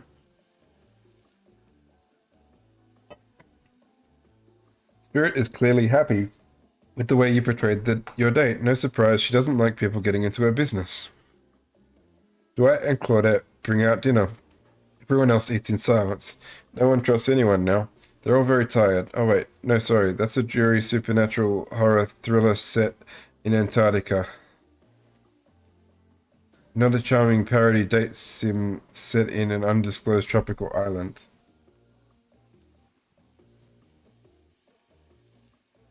Huh. I think they just referenced In Silence, which is another game that was similar to DVD, but I'm not sure what they were referring to. I don't understand half the dialogue at this point. It's kind of nonsensical.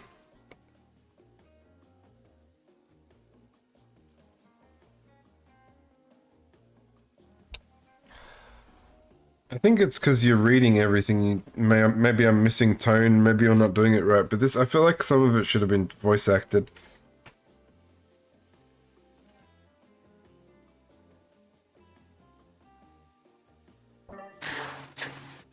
Bernie appetite. Don't you mean Bon? No, almost everything we serve has a lot of bones in it. Even the vegetables. Impossible to avoid on this island. Everyone eats without speaking. Tensions are rising, both of the sexual and deadly variety. When everyone finishes, Dwight and Claudette come back to clean up the table. They linger around you as they pick up your plate, take your napkin, and dust crumbs off the table. What would you like to say to the servants?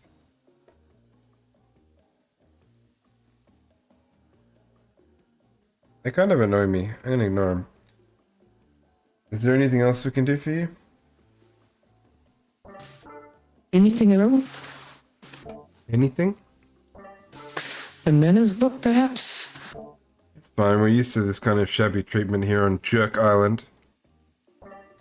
And Lauren, if you please be so kind as to follow us to the fire pit, we'd greatly appreciate it. When we're told something big is going to happen, something that will change everything. You can go willingly or you can go unwillingly. You have no choice. Tough cookies.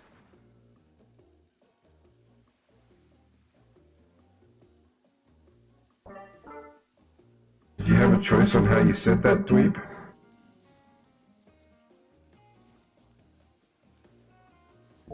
Yes, and I immediately regret how I did. Good, something needs to change around here. Fire is rebirth. Fire illuminates the soul. The fire isn't too smoky. Smoke hurts my eyes. I have pretty sensitive eyes. I'm also horribly afraid of it. The fire, I mean, not my eyes, because of childhood trauma involving fire. And finally, everyone starts moving towards the fire pit, if only to get away from Race complaining.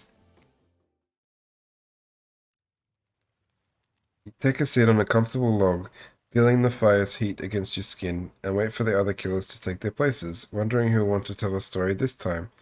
Will the narrator tell us a story? I bet they've got stunningly creative mind. Hey, you think, are they allowed to simply place thoughts in my mind like this? Doesn't seem fair. Hey, buddy. Do you want a hug?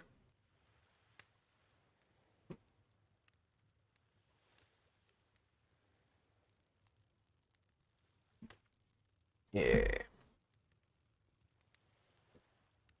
He came for this. He asked for it. Let me put him on the big screen. Forgot where that is.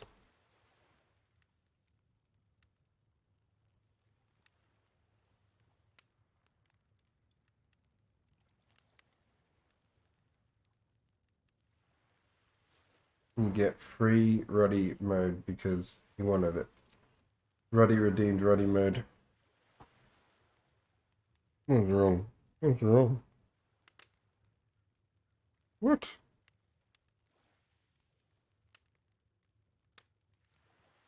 What's up?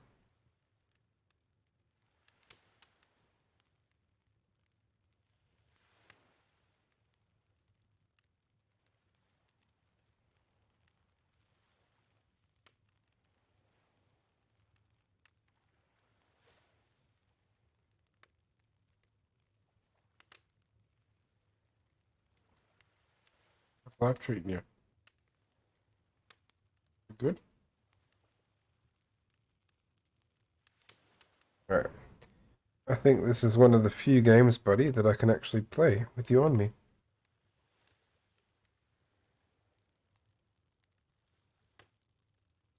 Let's go. Everyone makes their way in, but something unexpected happens. Nothing happens. Something almost always seems to be happening here, so nothing is probably not a great sign. Oh, it might be hard to do the voice changes. We'll see how we go. From out here. You gonna stay with me? Oh, cool. And now everyone's looking at you. So, you know, do something. Should I pick a story to tell or play charades? Boggle?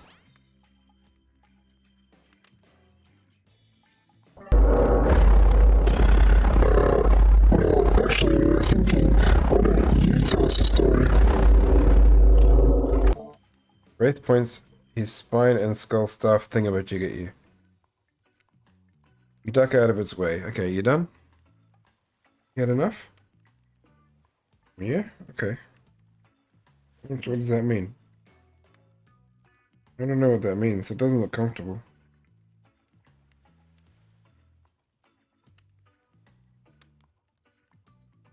What does this mean? Sitting weird. Is this comfortable?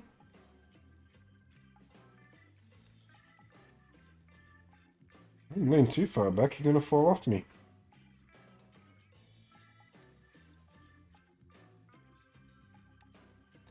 What is this?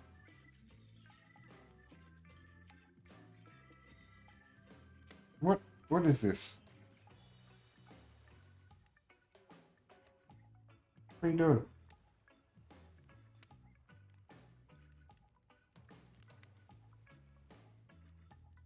This is stupid. This is because I could have comfortably played the game. Yeah, thought so. There we go. He was like pushing off against me, and I'm holding onto his butt so he doesn't fall on the floor. And he just kept leaning back. I'm like, do you want me to just drop you on the floor? Is that how this works? I don't know what you want.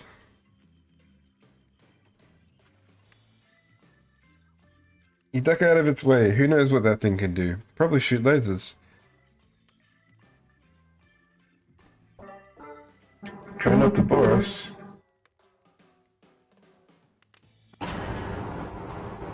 We're just very interested in you. Don't speak for me, Huntress. Yeah, he left with pizzazz. Now you can't tell if the warmth from the fire or your nerves heating up.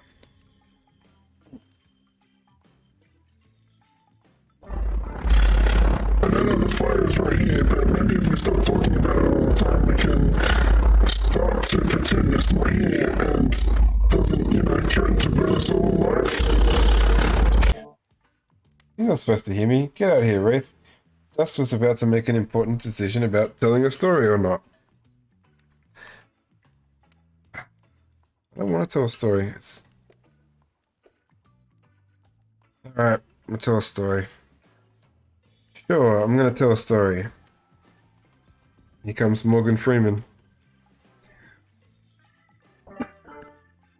That was a mystery. Okay, so what type of story do you want to tell?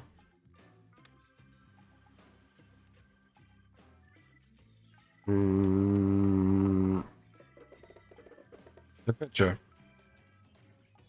Alright. You like your Dwayne "The Rock" Johnson movies. How about some adventure?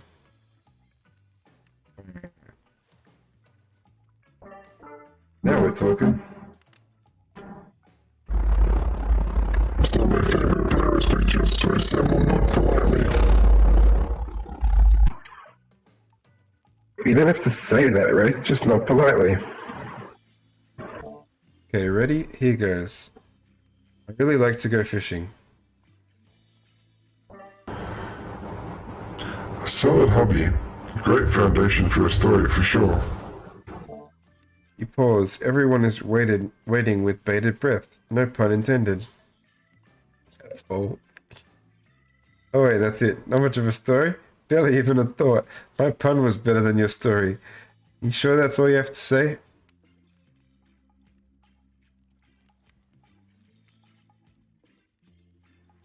No, I was kidding. So what type of story do you want to tell?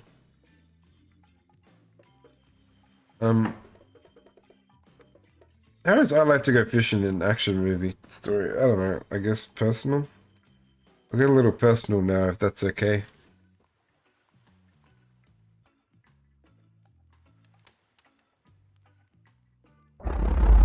Those type of tales are the best and often most telling. It's a bit of a love story. About two strong hunters who meet and then both try to bludgeon each other the same. Both try to bludgeon the same wily Wolverine.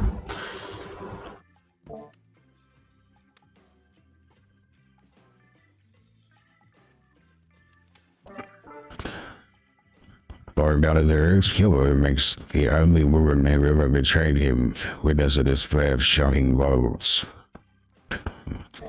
Not quite. It's about my parents. They met at a party in college. He was hosting. She'd been dragged there by some friends. I don't know who's telling this story, because it sure as hell ain't me. This ain't my story.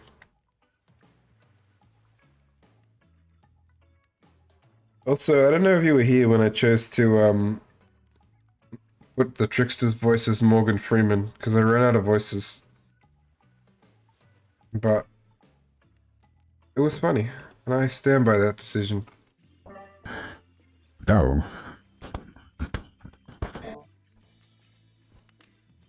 They couldn't have been more different, and yet as the night went on, they were drawn to each other. She made fun of his taste in music, and he took an interest in her major women's studies. They were married within 2 months. You know what, guys? I didn't interrupt your damn story. Stop interrupting my story. Alright? Listen.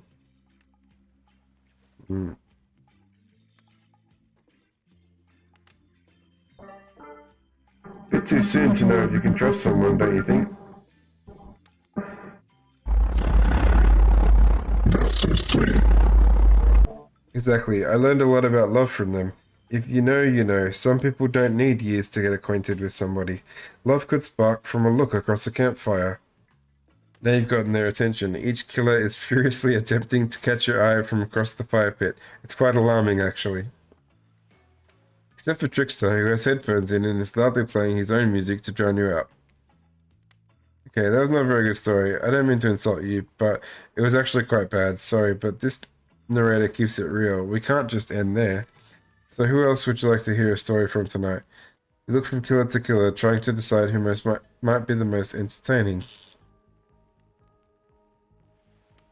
I mean,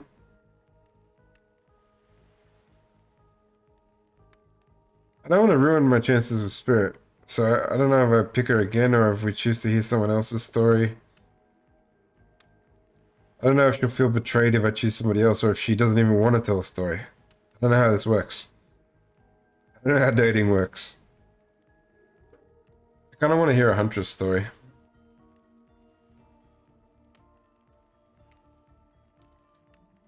Huntress, you seem raring to go. Let's hear from you.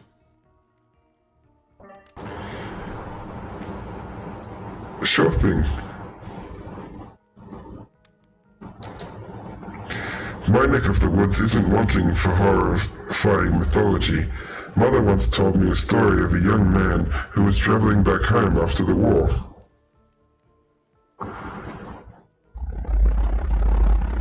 Which war? It doesn't matter. I just wanted some backstory details to paint a picture. I'll paint you a picture if you want. The man was lost and running out of food rations. He stopped to rest for the night underneath a majestic birch tree. That's when he saw the woman, naked, skin glistening in the twilight glow.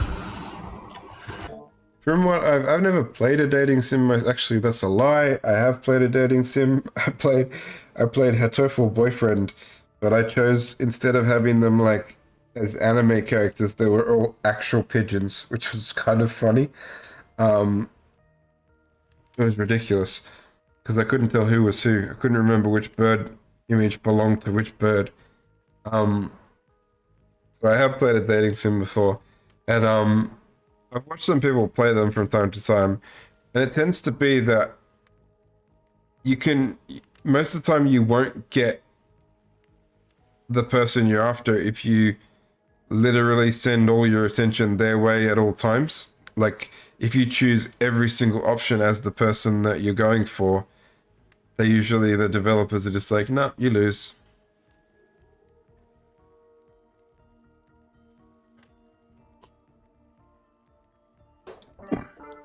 Alright, I'm invested. They sang a haunting melody as they made their way downhill towards the inviting lake. Enchanted by the music, the young man followed the parade of beautiful women until they stopped in a clearing next to the water. They turned to him and smiled.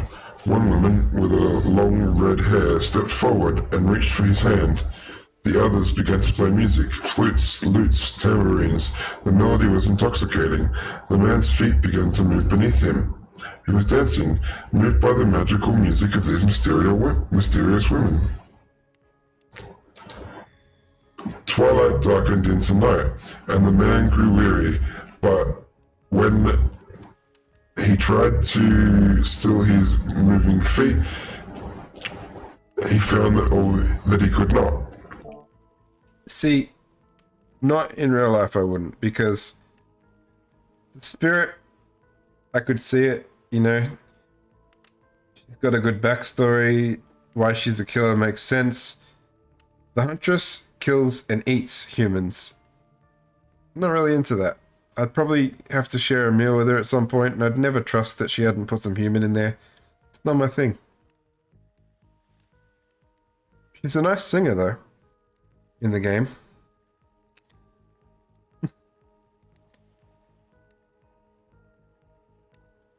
I think I could be friends with Huntress, if she has friends, but I would not.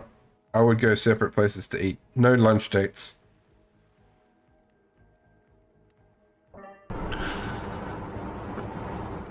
Twilight darkened into night.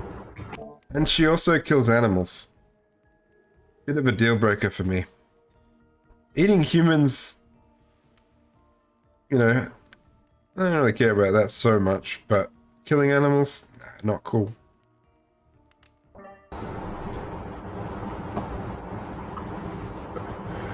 Twilight darkened into night and the man grew weary, but when he tried to still his moving feet, he found that he could not. As far as I know, Spirit has no beef with animals. Just people. Help! I can't stop dancing, he cried to the nearest woman. A slender woman with green hair. She drew near to him, and he saw her features distort into something horrific. She was bloated, and an eye hanging from one socket, the skin the color of algae, a Rusalka. Her true self. You'll never stop dancing, she screeched at him. My sisters and I were drowned in this lake by the men of your regiment. Consider this your punishment. The man cried out, but it wasn't me. Someone must pay, the Rusalka said, her voice filled with a briny malice. And so the man danced and danced until his bones broke and his heart gave out, the dance of death. I like the Spirit story much better. The Silent Beat, but that was still better than my story. Silent Beat is everyone... That doesn't even make sense. Silent Beat is everyone takes in the macabre ending.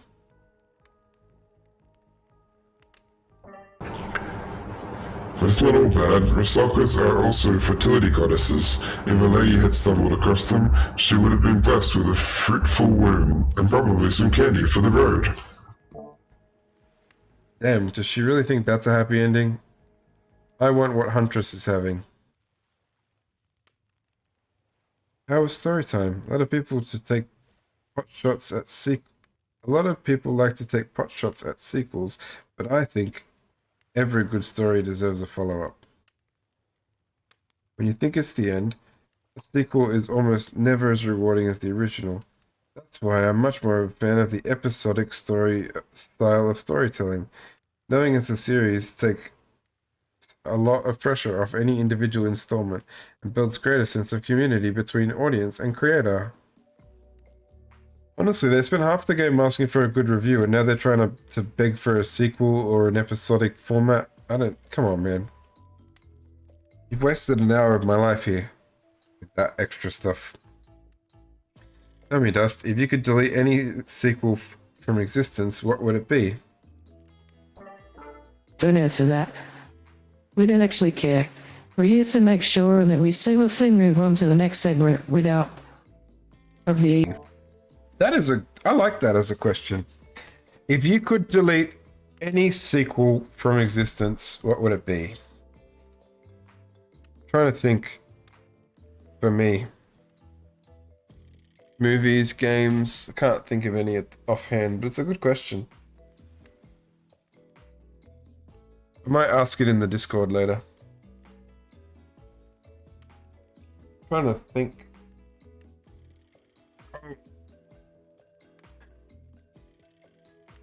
It doesn't have. I keep thinking like number 2, but I would like to delete everything after Jurassic Park: The Lost World from the Jurassic Park franchise. That would be nice. 3, World, Fallen Kingdom, the one I haven't seen yet. They can all go.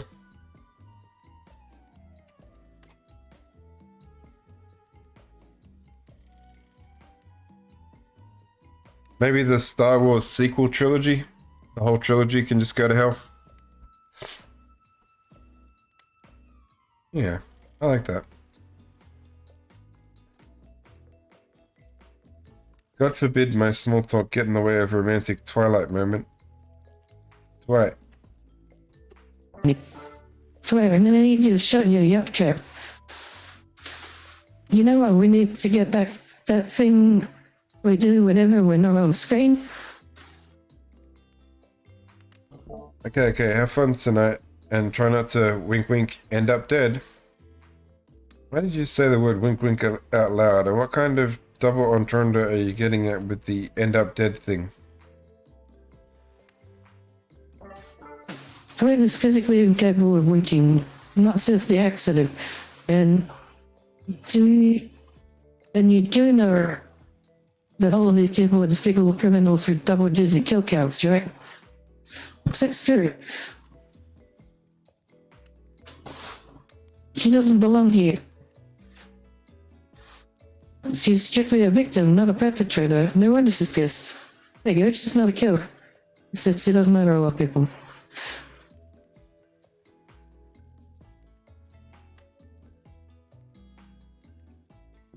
Did I have Huntress's voice on the entire time then? I don't think I turned it off. I don't know. Because I just tried to turn on voice, thinking it wasn't on. There we go. Did I hear someone trash talking Spirit? Deal me in. What do you say we take this talk to the hot tub so I can soak this bod while I roast that ghost with some killer hot takes?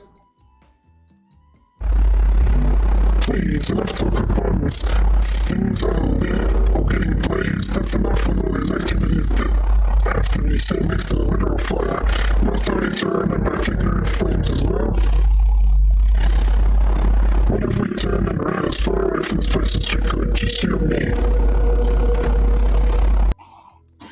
On those spindly legs, you'd probably tire before you got too far. If it's running away to some place more secluded, Dust is after, they should obviously join me. Have you seen these legs? Pure power. Not that my walk speed really reflects my giant stature, but that's because I choose to move slowly for stealth reasons. It's my own choice, and it's completely logical. Why is everyone so obsessed with comparing themselves to each other and creating drama? I'm over all that. Don't you get it? Society wants to trick you into fighting with each other so that corporations can swoop in and sell you fake solutions to all your fabricated problems. I'll be sitting here in the shade, drinking something locally sourced while thumbing through a public domain novella printed on recycled paper because I refuse to play their game anymore.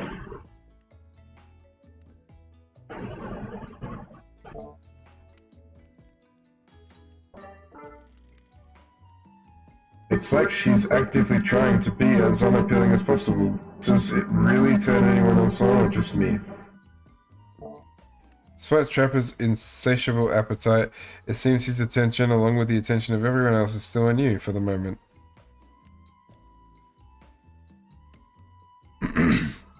If, you know, I don't know, just pick one of us, maybe we could all move on with our lives, or, you know, some special projects we might have going. That's my normal voice, the demon voice didn't work.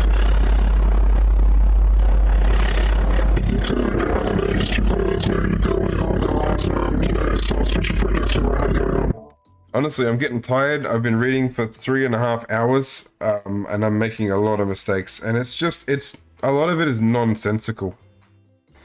Hey Whisper, how you doing? You heard him, he'll be next. Who will you head off with for an evening activity? I'm just saying, you may not get a ton of chances to date around like this before your time on Murder Island comes to a close. And no, I'm not satisfied with that name either, but this streaming reality TV dating boom happening, it's pretty much all that wasn't taken. Which killer will you pick? And yes, we're back to excluding the trickster because, that guy. Right.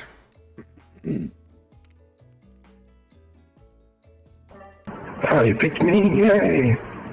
Oh, sorry, that was rude of me. I despise phoniness, so I should be honest with you.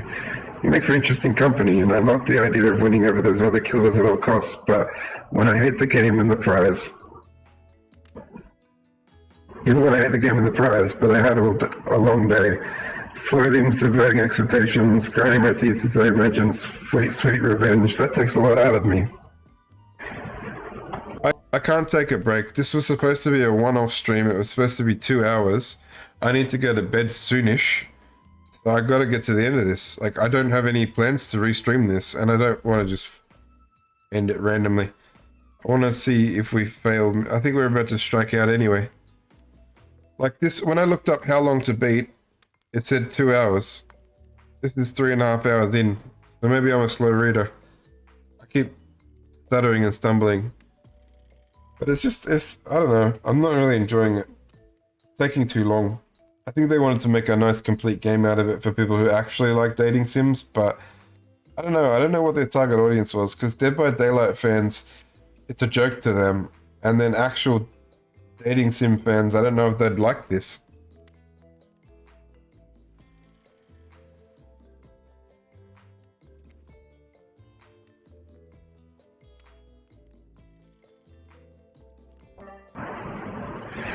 So don't stop bringing your A game, alright? It might seem like I hate everything and getting to really know who I am is impossible. Task not worth trying, but too bad. You won't know unless you search deep inside yourself and bring everything you've got. Or just say the exact right thing at the right time and melt my cold heart in an instant. I don't know, the rules here aren't it? I don't know the rules here any better than you do.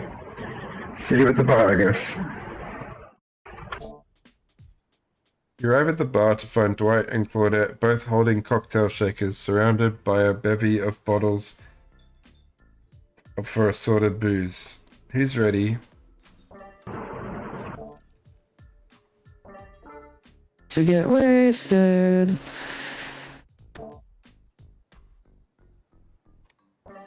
Well, not me. I don't drink, so not me. You really don't drink, ever? Is that like because it will fall out a hole in your stomach thing, or...?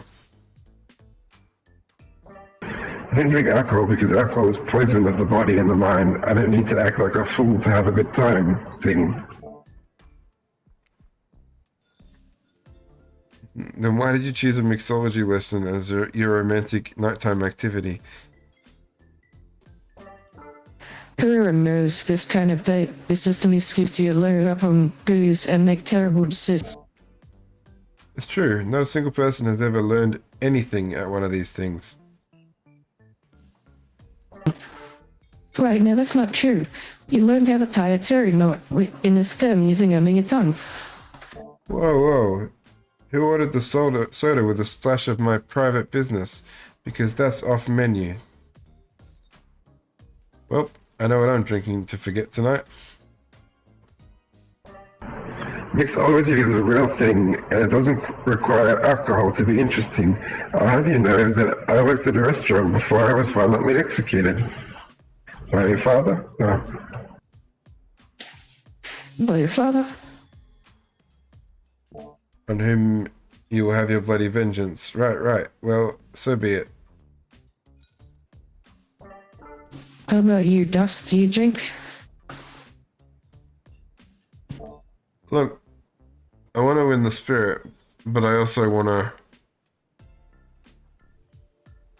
drink. With all due respect to spirit, I don't think I have anything against a little bit of alcohol. This is a resort, I think. I'm on vacation, I guess, so bring on the booze. I was afraid you'd say that. You see,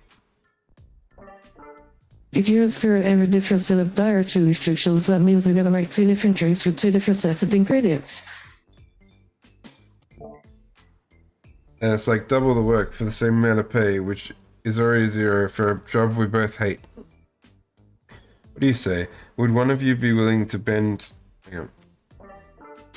What do you say? Would one of you be willing to bend your will just a tinted bit to make our life easier? No. Okay, your position is firm. I feel you. Dust, be a pal. What do you think? We gotta get this show on the road. For side booze. Ask for side booze. Ask Spirit to reconsider. Stick with your answer or change your answer.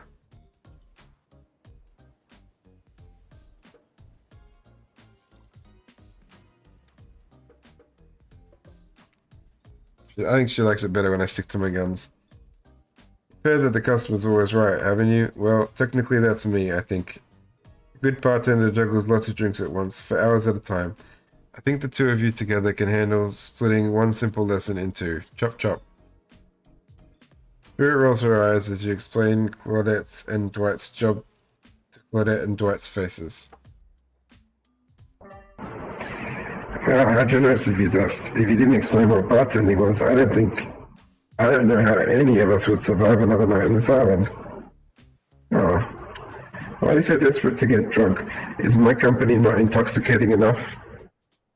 I think we're losing spirit points. When you put it that way, I feel a bit foolish. Just a bit. You've got enough easy. Claudette and Dwight return with double the bottles, double the glasses, an entire cart filled with additional ingredients. Don't worry, we've redesigned the class around your new requirements. We won't let you down. You know what? I've changed my mind. We can skip the alcohol and just have a mocktail demo instead. You hear a slight cracking sound as Claudette grips one of the bottles she just dragged over to the bar to satisfy your original request. Why'd they force me to be a Karen? Gosh, how gracious of you. So, lovebirds, what drink shall we make?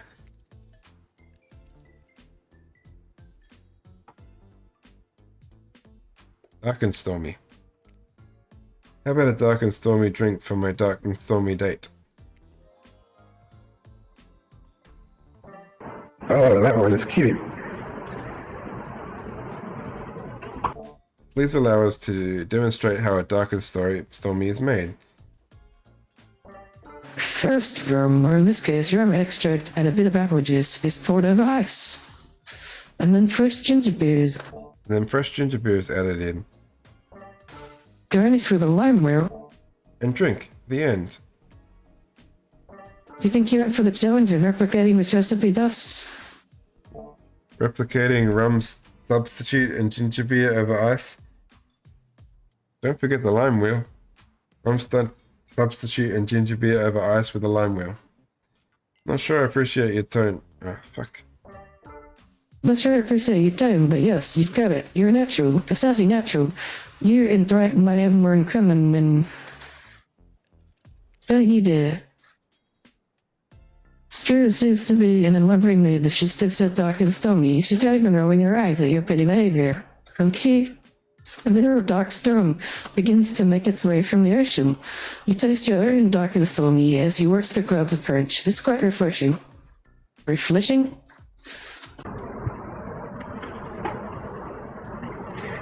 Isn't this fun?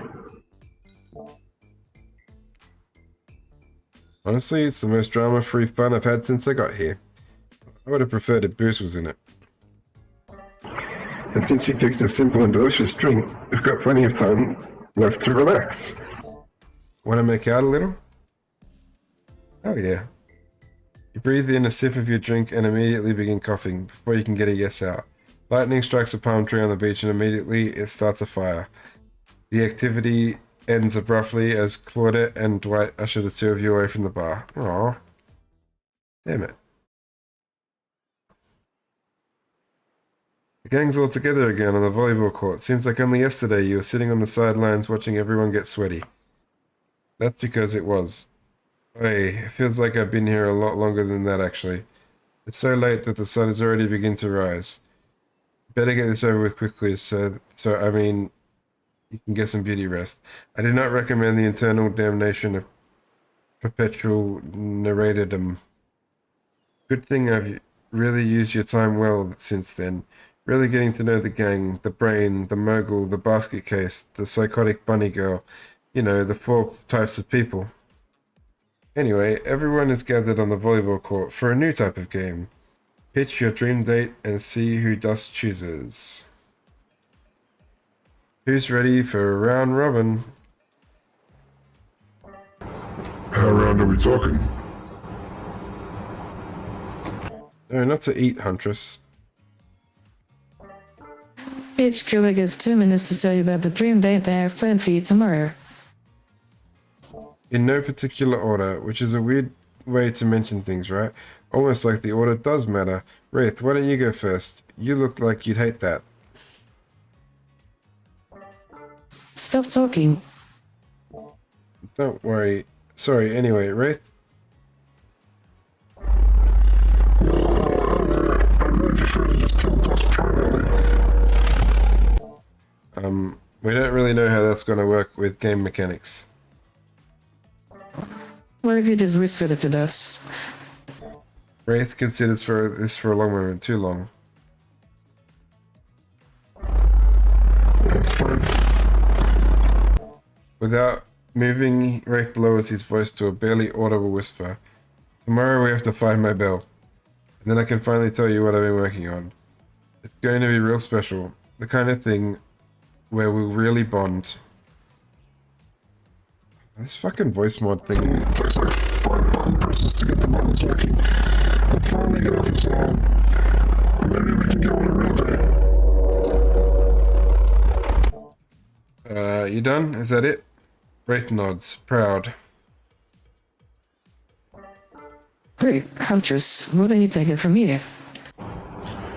Tomorrow morning I'm planning a nice atmospheric breakfast on the yacht. Don't worry, Trapper won't even know it's gone. What was that? Nothing, go away. Then, boy oh boy, have I got such an adventure plan that involves hunting for treasure. What kind of treasure are you looking for? I guess you have to pick me to find out. Let me tell you, it's primo stuff. Now, if you don't mind, I've got to start preparing because it's clear that you're going to pick me.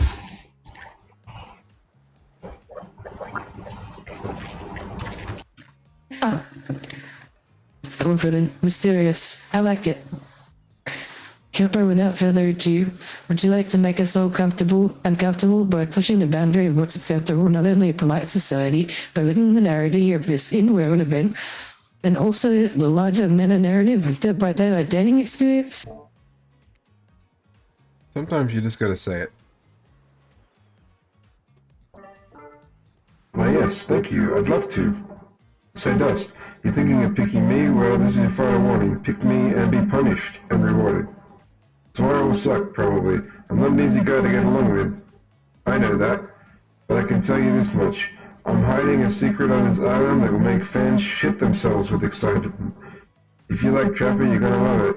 And if not, you're a maggot. Also, everyone, even confident, sexy ladies in rabbit masks, better stay the hell away from my yacht.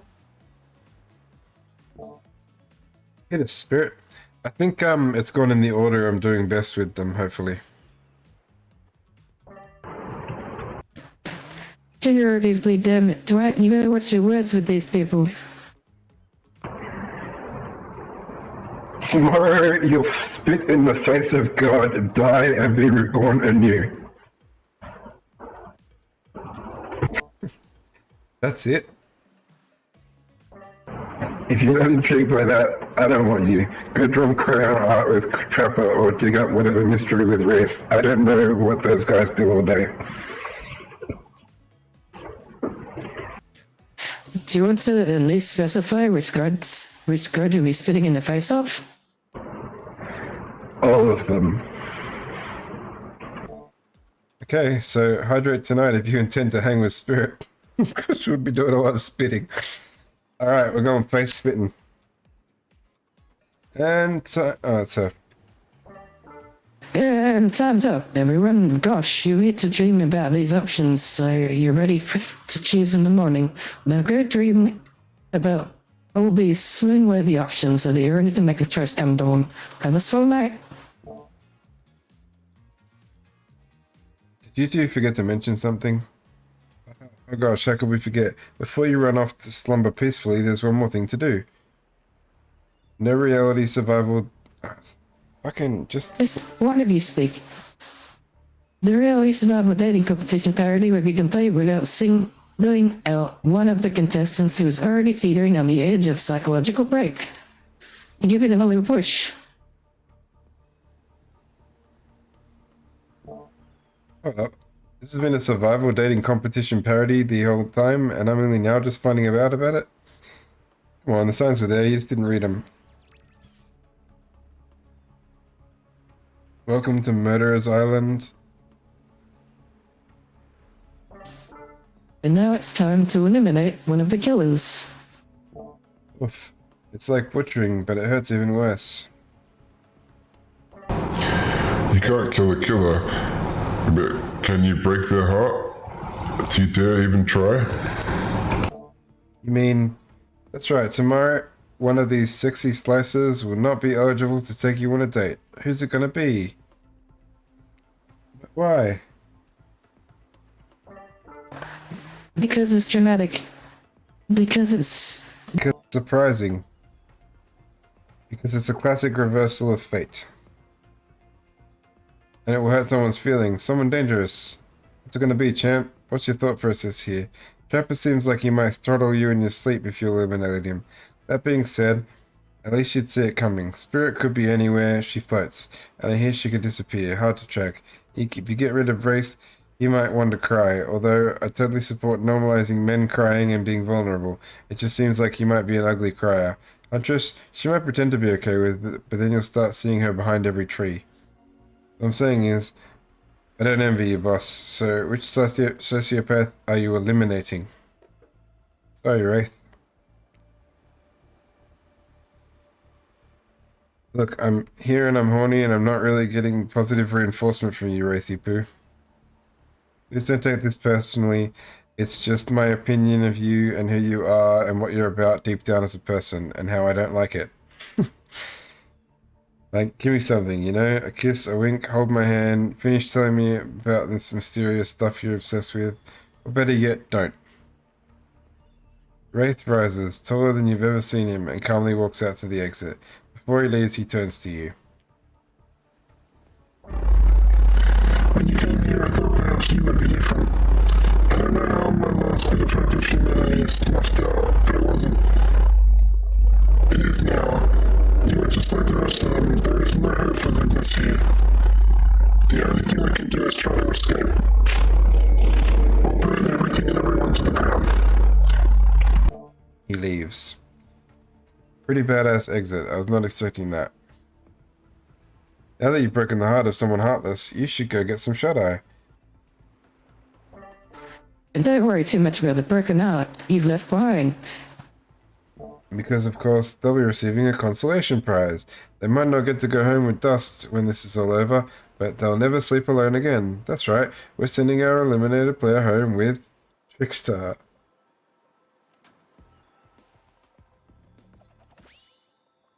It's a Trickster body pillow, right. They're mostly new Trickster body pillow, the next best thing to the real Trickster. It might not hug you back, but it definitely won't try and stab you, and how do we know? Because we've tried it. That's right, It's Dwight tested. Ordered approved. But you said no tonight, Dust. You're my hero for ever. How can you sleep knowing what you've done? No, not because of the guilt. I mean, knowing that there's a legit homicidal maniac who hates you so close by. How can you sleep tonight knowing what you'll do tomorrow? I don't know how you'll do it. You better go before Dwight and Claudette come back and put you to sleep themselves. You know, those two schedule.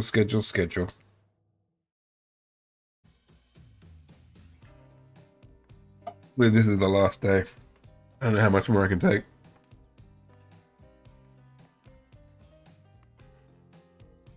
Wow, what a crazy way to end the day. An elimination. I didn't even know it was that kind of game. Let's check in with everyone, especially our loser. Everyone deserves a send-off. We'll see how things go tomorrow, I suppose. I'm not expecting anything. I tend to shut my mind off during hard times. I know I seem all excited and debonair, but truth is, I'm really a pessimist at heart. That tends to happen when... Your mother was skewered by an elk when you were young? Yeah, how do you know? Wild guess. It's also the only thing you talk about. If you'll excuse me, I think I saw a raccoon over there in that tree and I'm feeling peckish. I know I said some things when Dust kicked me to the curb and I just want to say I'm embarrassed for how I acted. Not what I said though, I stand by that. I want everyone here to learn. How would you say things are going? It's a matter of perspective. If it's Dust's goal to impress me, things are going poorly. If Dust's goal is to get themselves killed, then they're doing an amazing job. Did I think there was a chance I might get eliminated? Yeah, I did. Did I care if I get eliminated? Not little. Does the volume of words I spend talking about how much I don't care about things signify a deeper yearning within me to be seen, heard, and validated by those around me? Nah. What? No, you're not a part of this. You don't get a confessional.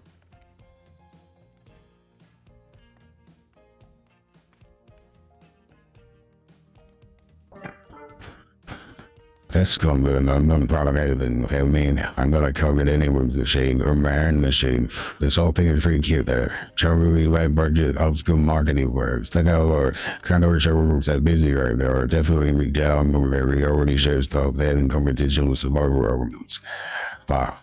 Like I already got them upcoming. So rough for the new sleek alone, producing a limited series or more worth, studying new social media and everything creates out, and during these private keys and real ID albums.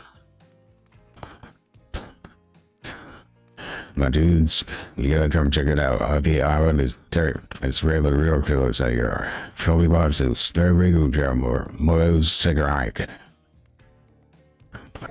He means he's hanging out with Freddy Krueger and Mike Myers. Yeah, that's right, Austin Powers, not the Shape. I'm gonna tell everyone that Trickster said that about them, don't worry. I'm talking your favorite established characters show over houses that come you see on this album. How you probably carry to mention them like there's. Don't say it. Look, we get it. You're very popular and in demand, but we have a game to get back to, and I don't want to get sued.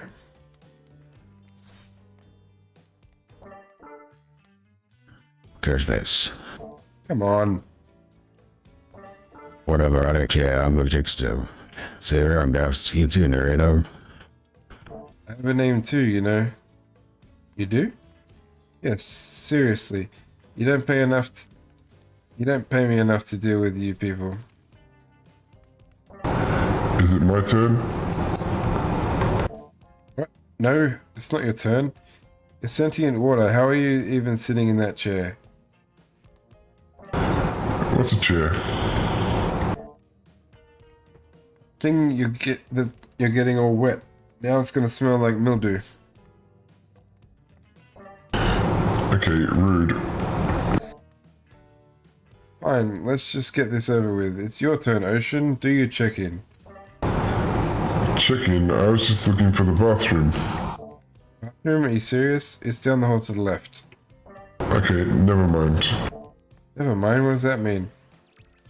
No, not you two. This wasn't meant to be a confessional time for literally every character in this game. It's okay, we don't have to confess anything. We've been working our asses off for 2 days straight at work. This chair is wet. Yeah, I think the ocean just peed on it. How is that? Thoughts? You know what? I don't care. You two are looking pretty pleased with this. Still got Alice's voice on. You two are looking pretty pleased with yourselves. I've got something to confess. Oh great, what's it gonna be? Yay, Clue in 2nd grade, you cheated on an algebra test once. Watching Wraith get eliminated was the first time in this unending spiral staircase of pain that is my life that I felt a modicum of joy. Every minute that I'm alive is a nightmare.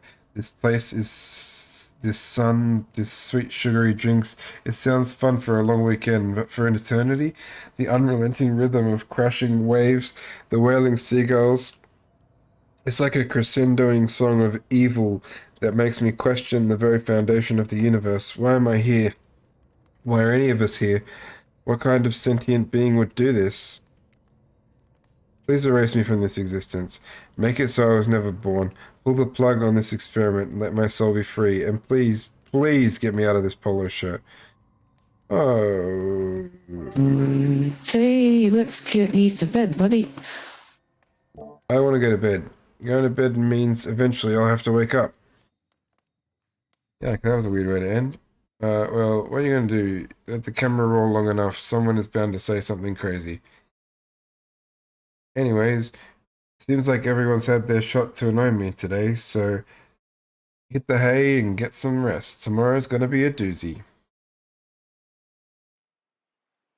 Soft sunlight warms your skin, nudging you awake. Also, you're using a killer crab as a pillow, which is sort of okay with. What's that? You don't know about the killer crabs? Alright, you didn't go on that huntress date. You really missed out. That was thrilling. Or I guess it would have been. You have to play the game again to get that reference, I suppose. You won't be playing this again, trust me. You pull on your beach attire and splash water on your face. Dwight and Claudette approach. Is this look on their faces excitement? Terror? You notice your stomach flutters with butterflies. Someone's in love. Or you've been infected with zombie butterflies in your sleep. It's happened to you before, but it's probably the love thing. It's time. Claudette gestures over to the bed where the killers all stand, flanked by tiki torches. It's a scene very reminiscent to a TV show you used to watch with your ex.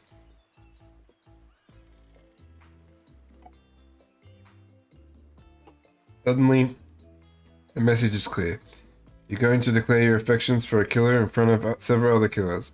Isn't Trickster supposed to be here? We paid him good money to make some half-assed cameos in this show. I'm gonna chew his agent out. But before they walk over for your big moment, a little birdie told us that someone in particular has an extra strong crush on you.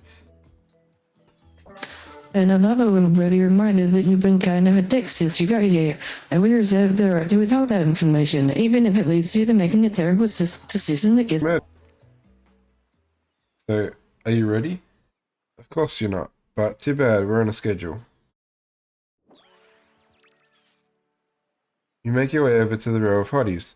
Claudette, Dwight stand off to the side, hands behind their back. It's been quite the 48 hours, but there are clearly sparks in the air, and I'm not talking about rusty chainsaws. Though I do recommend staying away from those sparks.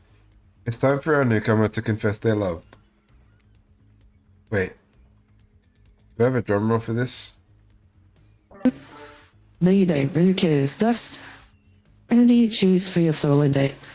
Can we at least do the flower thing? Dwight, I thought I told you to keep that between us.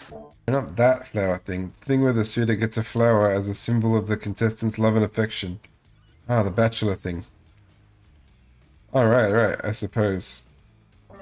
Alright, I suppose, but no reasons. I'm just still there, so That's good. because I tried to pick a rose, but I got an ouchie, so I settled for these. Beautiful. You've done good, Dwight. This is a lovely bouquet. I hope Dwight saved some of these for Claudette.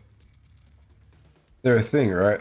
You getting that vibe too? Just me? Sorry. You've got other things to think about right now. First, who needs to like to receive these flowers and spend the day with you? Oh, You approach Spirit, peering below the brim of her impressively large hat and into her haunting eyes. Spirit, since I met you, I've been enchanted by your presence. You've challenged me to be a better person and resisted the urge to show me the sharp edge of your katana. For that, I thank you. I'm ready to take our relationship to the next level. And we shall, up to the eye of the dark storm that is our reality, to the lantern room of the Black Lighthouse. It's time to see what you're made of, Dust.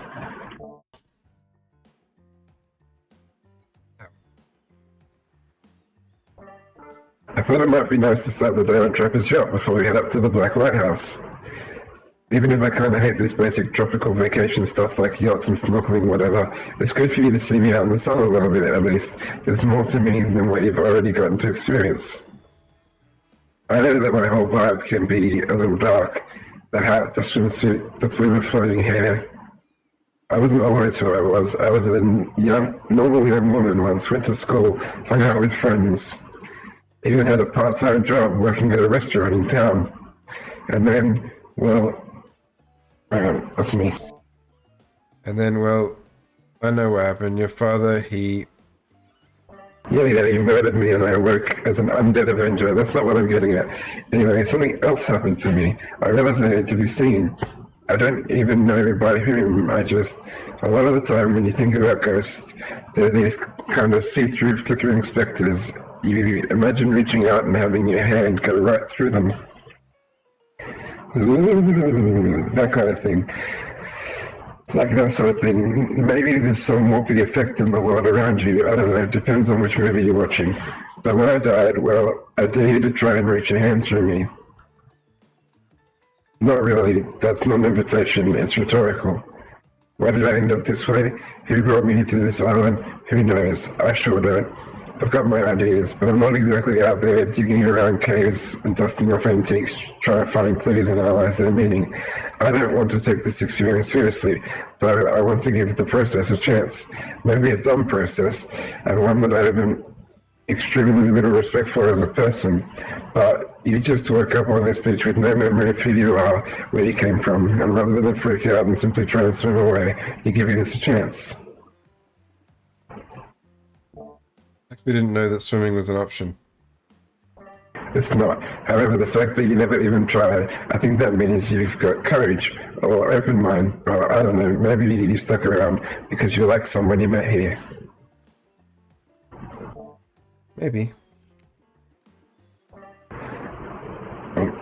While the two of you were getting all deep and philosophical and flirty, the light pulled up to the shore of the next to the Black Lighthouse. Last stop, everybody off. There were other stops? You're not of this trip of your life. Spirit rolls her eyes and leaps to the shore. I'm just missing. This is the other stop. Nobody here is really looking out for our fun, so we have to make it ourselves. But no, there are no other stops. Seriously, go. Race you to the poop deck, Dwight. Oh. Race you to the poop deck, right? This ship doesn't even have a poop deck. Oh. As you disembark, you see Dwight and Claudette run giggling across the ship. Too bad you can't date those two. They seem like they know how to have a good time. No, that's fine.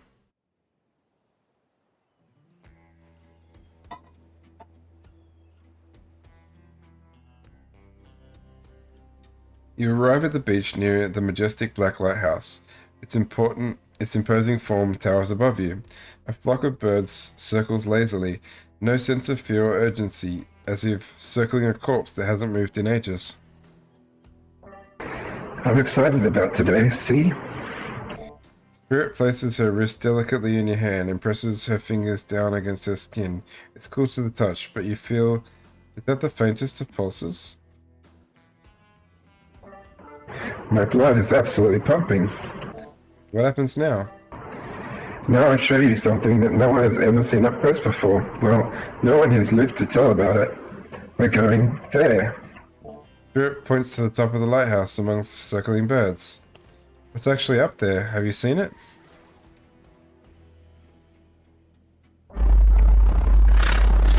Hey, yo, how's everyone going today? Certainly seems to be taking the whole elimination thing well, or perhaps this is the opposite of that. Better not bring it up at all, just hope he doesn't completely melt down. Hi Wraith, you seem chipper today. Something strange is definitely going on with this guy. Well, something else strange. Something different than what's usually going on. Wraith takes a deep breath, sucking in the ocean air like it's the greatest air that's ever been sucked. Thus, thank you for choosing someone, anyone else to go on a date with today. Alone again forever, this is how I was meant to be. I feel alive. You done kind of, on that date you just mentioned? I'm glad you're feeling better, Wraith, but like she said, we're kind of in the middle of something. Do you mind? Oh, right. So what you doing, man? Not to the eye of the lighthouse all over that day. You can really see the whole island from up there, in fact. Spirit, I thought you said no one has ever been there and lived to tell about it, but this sounds exactly like telling me about it. Technically, I don't think Wraith counts as being alive. I mean, I don't maintain the canon, but Spirit waves her arm at Wraith from head to toe. and if he's not dead now, he's gonna be when I punish him for interrupting our date. Hey now, we can solve... Oh, this one. We can solve our problems without here floating out to the menacing shapes. I'll just be over here, running away, enjoying the view.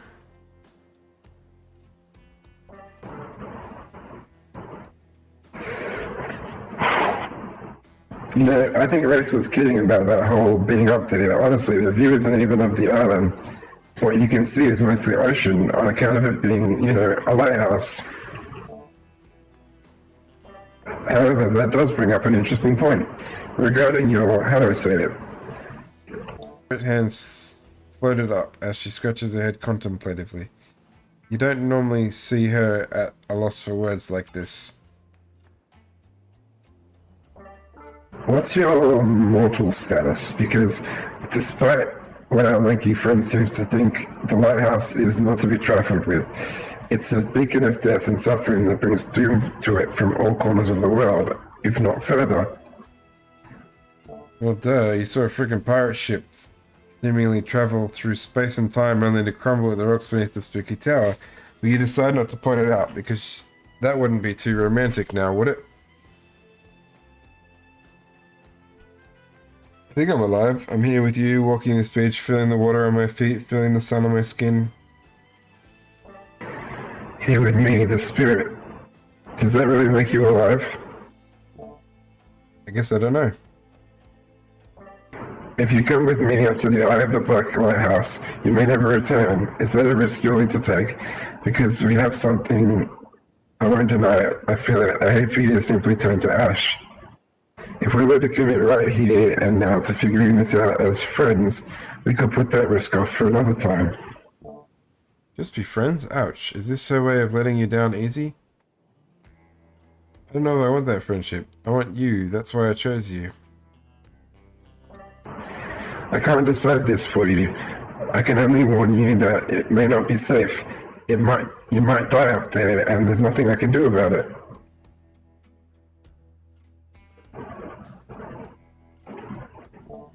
Take a deep breath and think about every particle of sea air as it travels into your body and fills your lungs. It may be the last time you have such a thought, but you feel strangely at peace with that.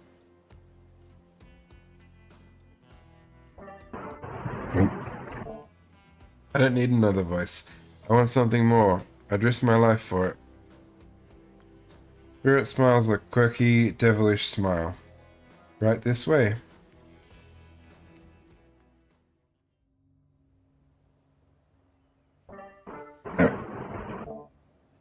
Inside the lighthouse, it's almost pitch black.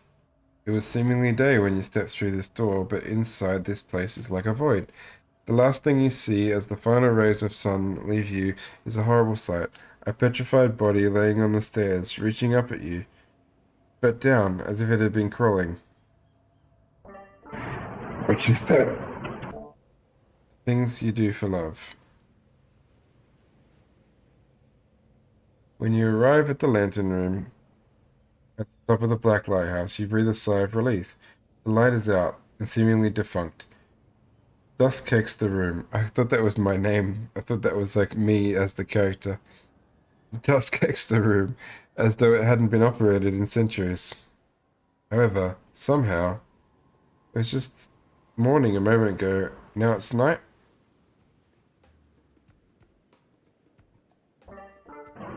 What do you mean a moment ago? We've been standing here looking out at the ocean all day. I've really enjoyed the peaceful time together with you, taking in a view, standing in complete silence for hours. It was kind of my perfect date. Really? I don't remember that. I just called it the perfect date and you can't be bothered to remember it. What kind of game are you playing with me? I want to remember, it's just for some reason my mind is completely blank. Hey, I'm not dead. Oh, you're already dead, and have been this whole time. That's true. Maybe we'll never know. It doesn't look like the light is working. Even turned off, the light has power too. The massive lens refracts moonlight through itself, a subtle sparkle that has a hypnotic effect. Maybe that's where the day went, staring into this night as the sun fell and the moon rose. Thanks for spending the day with me. I had a really good time. That's it. Don't get me wrong, this is really cool and all. I guess I don't know what I expected. I suppose if you thought you were walking to your desk and nothing happened, it might feel a little anticlimactic. Sorry, anyhow, it's time to go. Here, let me just flip on the light to the staircase so it's easier to get down. The stairs will look pretty dark. Maybe... Read is interrupted by a strange hum. Then it becomes frighteningly clear to you that the switch wasn't for the stairs. It was for the main lantern. A lantern that's now beginning to power up. The faintest smell of burning begins to reach up your nose. Oopsie. Looks like maybe that wasn't the switch for the stairs after all. Now we see who is really alive and really dead, I suppose. It was bound to happen sooner or later. You slam your eyes closed, hoping that somehow not looking at the light itself will protect you. Not sure I see the logic in that, but if it is magic, that kind of defies logic. I want to see it, but, well, I'm a little scared. Don't look directly into the light. Open your eyes and look only at me. I'll keep you safe. Come on.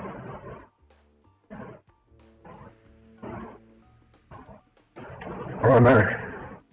You missed completely. I'm gonna die because of a fucking minigame. Good little video. Perfect. Yeah, mostly you. Perfect. Oh, spot on. Perfect.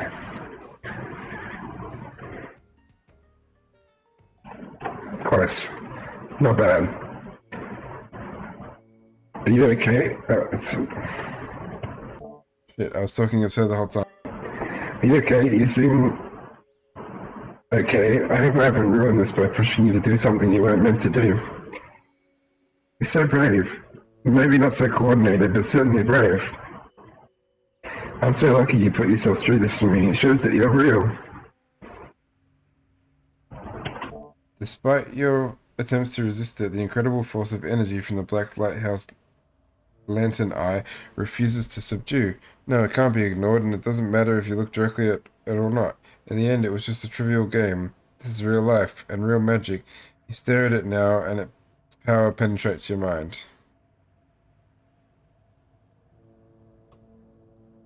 Hey, been a while. How are things? Doing good? Feeling more dead? More alive? Yeah, love will do that to a person. Don't worry, it'll make some sense soon. You wake to hear Spirit's muffled voice. You've got a terrible taste in your mouth, like burnt hair. The air feels damp and smells like ash. It takes time for the sound to clear up, but eventually Spirit's words start to make sense to you. However, it's clear she's talking to someone else, not you. You know how sometimes people say it's not you, it's me? Well, this time it's you, and it's also me. I can't believe I thought you would change for me. I can't believe I thought that what you were doing was a sacrifice. You never gave anything up for me. Well, today I saw what love looks like, and it looks like a whole lot different In this. Oh. They had a thing? I don't think you're hearing me, which is weird, because I'm practically shouting. Nobody breaks up with Trapper. Nobody.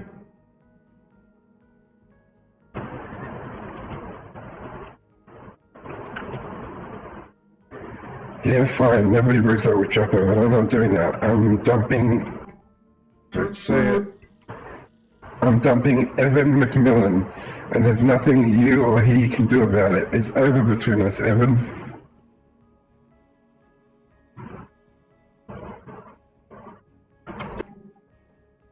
Rin, Trapper turns off from Spirit and looks directly at you. You realize that you're laying on the ground in some weird tunnel.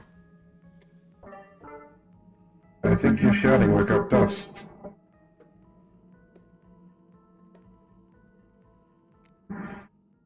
Sorry, I think I interrupted something very personal and also,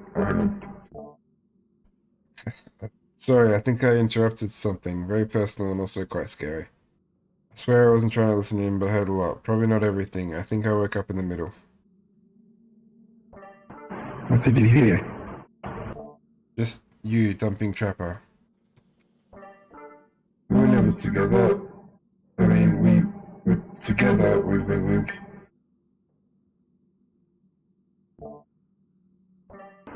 I know you're wearing a mask, but we can see your eyes. You don't need to say Wink Wink Wink out loud. Another reason that I have the right to dump you. You did not. It was mutual. The jig, as they say, is up. They know you're awake, and now you're gonna have to deal with this awkward situation head on. Clearly, I shouldn't be here. You two are having a very personal conversation, and I don't need to be involved. I don't even know how I got here. I'm not here on this island or here in this creepy tunnel. As far as this island goes, your gift's as good as mine. As far as this tunnel goes, we brought you here. You and Trapper, but After the lighthouse light came on, you blacked out on your way down. I thought you might have hit your head or something. It's hard to tell what blood is new and old around here. Either way, I wanted to get you someplace safe, so I asked Trapper for help.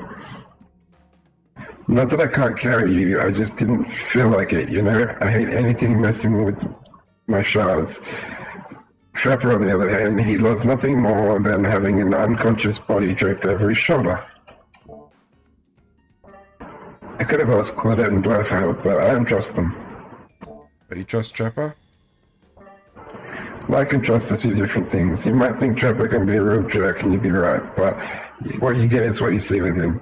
We brought you down here because we're the only ones who knows about this place. It's part of an old tunnel network that connects different places on the island.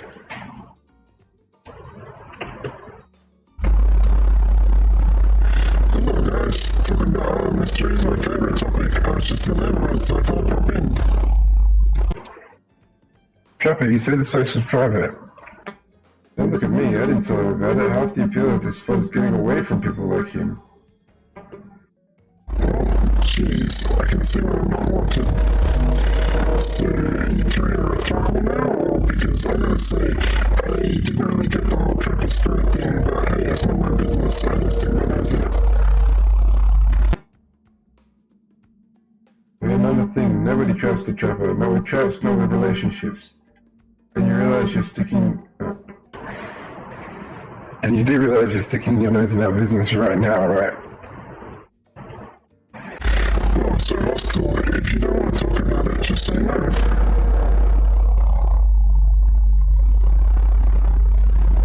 Anyhow, this time is a very interesting feature. If you head about 50 meters down that way, you'll find... Get out!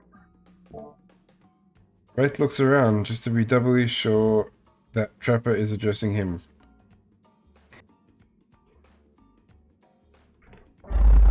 I was just leaving. This island is a lonely place, which is great for me. I love to be alone. Trapper, on the other hand, he's quite needy. After a long pursuit, I finally let him catch up to me, and it became, well, I don't want to call it a relationship because somebody really didn't want to have that talk, but we were more than friends. I dispute the events as told for the record. I don't pursue, I stalk, and I lie in wait. Seeing eye to eye was not one of the things we were good at.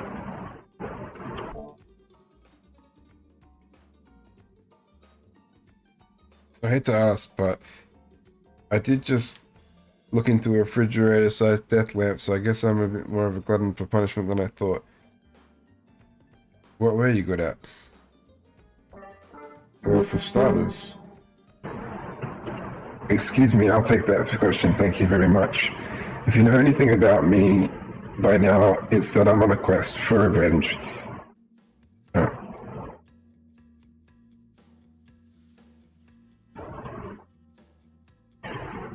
Exactly.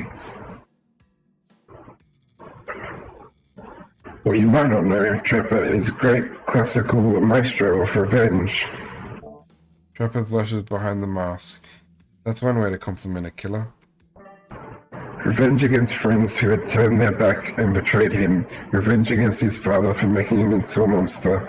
And revenge against the barista who wrote Ewan on his cappuccino, knowing full well his name was actually Evan.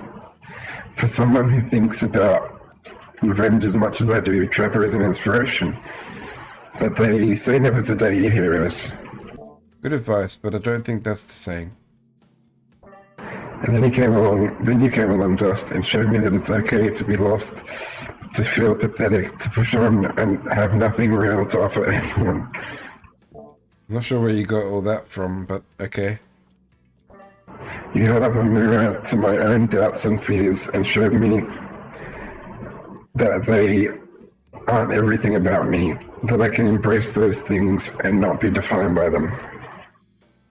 You showed me that life and after death can be more than just an obsession with revenge and mind-blowing sex on the ground in a dark cave or a dusty old tunnel. Trapper nudges you in the ridge with his elbows. Gross, clearly appealing to Trapper's better features as in a winning strategy for dumping his ass, because he seems to be taking it quite well. This whole half-assed dating show parody thing at first, obviously I thought it was a lame idea. What kind of moron thought there was an audience for this? But when we spent some time together, I realized there's something actually real here. I don't want to give up on it. I don't want to give up on us. Listen, Dust, while you were knocked unconscious by some minor head trauma like a total weakling, Spira confided in me that she has real feelings for you. I took it extremely well-natured because I trust her and value her opinions. That doesn't mean I trust you. If you want to get to her, you have to go through me first. By passing the Trapper's test, TM, coming to BHVR TV Sundays at 8 PM. Welcome to Trapper's test. Answer my questions correctly or die by my blade. Question 1.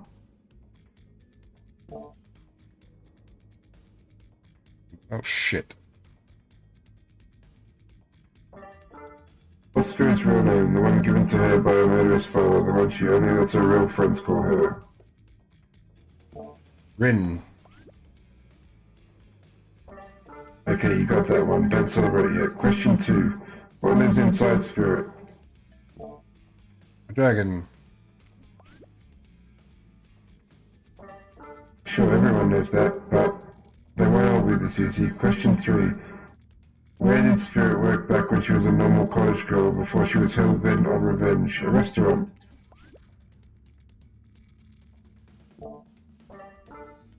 I know, to think I would date a waitress. Don't tell my father I ever mingled with the help like that. He'd be so disappointed in me. Question 4. What's Spirit's favorite color? Are these questions largely superficial? Sure. Maybe I didn't get to know Spirit all that well. Maybe that's why she dumped me. Maybe that's why it didn't work for us. Who knows? Question 5. The final question. You got this, Dust. According to Spirit, what's worse than being dead?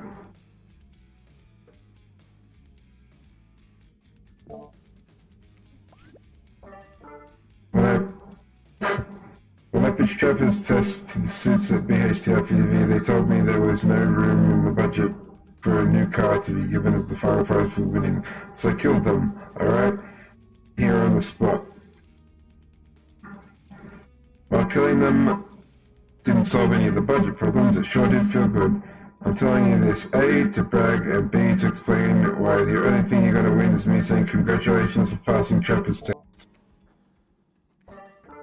Not that it was some huge challenge. I mean, the woman obsessed with a giant light that shines in the dark has a chip on her shoulder about being seen. Go figure. You probably guessed that, but rules are rules. Even if you literally just made them up, you got it right. So I guess I approve of you dating Spirit or whatever. I never really cared in the first place. I was just hoping you'd slip up and give me a good excuse to wet my blade with your blood. Maybe I'll find a reason tomorrow. For now, you two have fun. Wink, wink, wink. Trap it out.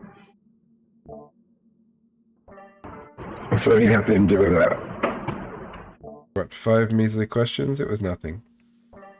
Not even that. As ridiculous and unnecessary as it was, the whole thing. The waking up in a random tunnel, overhearing our argument, the news that Trapper and I had something going on, the stupid quiz, all of it. Especially the whole Trapper out catchphrase. But only because I actually like you. None of it would have happened if I didn't.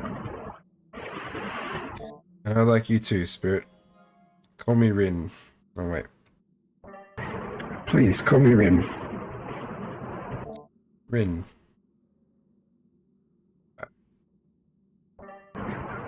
I didn't really feel like our lighthouse experience was completed. There was something else I wanted to show you. Alone in that lantern room on the tower. Get your mind out of the gutter, Dust. It's not that kind of game. What's that? Hold a moment. I'm being told... No, wait. It is that kind of game. Disregard the gutter comment. Come back up there with me? There's no place I'd rather be. Uh-oh. I'm worried about what we're going to see on stream. You're excited to return to the lighthouse. Lantern room. Despite all the drama and worry that was previously a part of this place for you. More importantly, you're excited to be there with Spirit, which makes it all the more crushing that you're interrupted by the arrival of Claudette and Dwight. Claudette and Dwight, funny seeing you here. Wait, did I say funny? I meant tragic. Tragic? I don't think so. What could be tragic about a family reunion? Those are always joyous occasions in my experience. Before they can explain What's even supposed to mean, the lighthouse begins to howl a low, frightening sound. Fucking hell.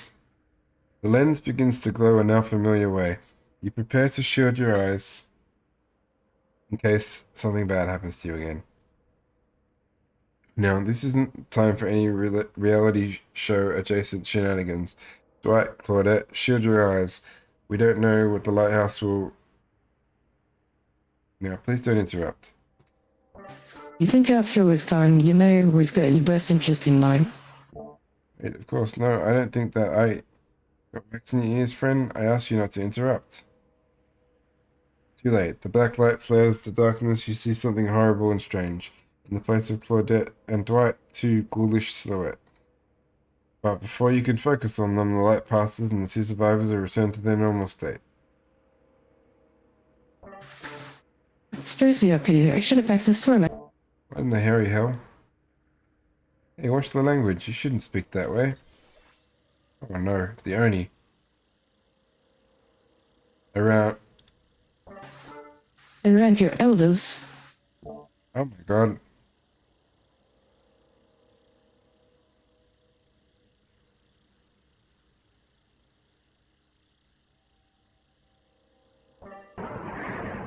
Grandpa?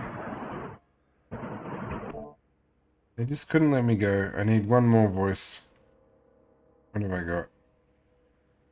Hey Raptor, how you doing? I need another voice. I've run out of voice mods. There's too many characters.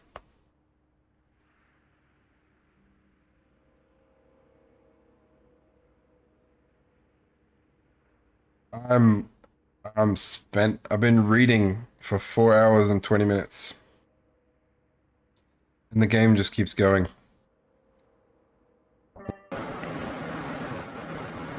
This voice is not right, but I'm gonna use it, because I'm running out of voices. My little Rin, you're such a woman now. They grow up so fast. What? First, meet Grandpa Kaizen Yamaka. Well, technically, it's not just Grandpa. Technically, he's my great-great-great-great-great-great-grandpa, but that's a lot of greats to say in a row. I haven't seen my little Rin since I watched over her from the afterlife when she was just a little girl. And I expect you all to say the greats. It's a matter of honor and respect. Except Rin, she can do whatever she wants, my precious little angel, but you... Only stares at you with his demonic red eye. You're pretty sure that the decorative third eye on his mask is looking at you. I think I'm dating the spirit now also.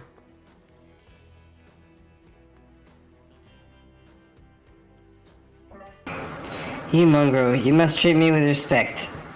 Or so help me, I'll be cleaning bits out of your head. My... A Kanabo is like a metal baseball bat covered in spikes. FYI. I'm not sure what a peasant like you is doing so close to a descendant of the noble Yamaka bloodline, but in the... Yes. Pretty much forgotten how to read at this point. Dirk, Claudine, explain what's going on to me.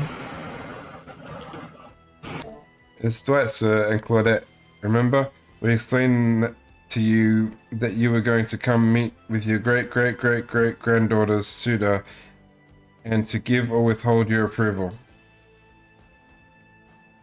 5 greats? Great-great-great-great-great-grandfather, sir, your honor, master, sir.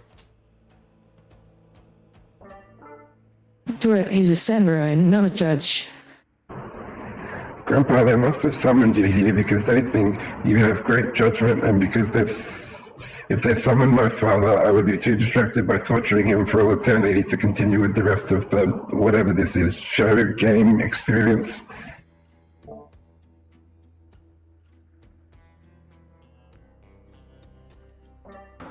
Ah yes, makes sense. Only a man of my own power and magnitude can help. For a second, I forgot what voice he was already. Self-important much? Nice to meet you, cousin. Only my friends and family call me cousin. Those who tremble in fear at my presence call me Oni. You're seeing a serious resemblance to the Trapper, not only in the sheer size of the man that Oni is, but also his aptitude. Apparently, Spirit has a type. You sure you want to measure up to that? It draws on you that, wait a second, maybe you do resemble Oni. Every time you try to look at your own reflection, however, you become dizzy and confused. This definitely deserves more thought, but for now's not the time to consider the fact that you might be some kind of hulking vampire with the first ever case of self-blindness. But there's a massive samurai mad dogging you from 2 steps away.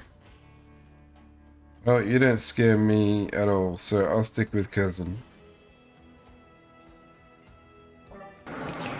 Peasant. I realize now the true purpose of my visit is to extinguish you. Only waves his katana in the air at you menacingly. Like great-great-great-great-great-grandfather, like great-great-great-great-great-granddaughter, apparently. No worries, I'm still going. This game continues. It keeps going, now that Oni is here.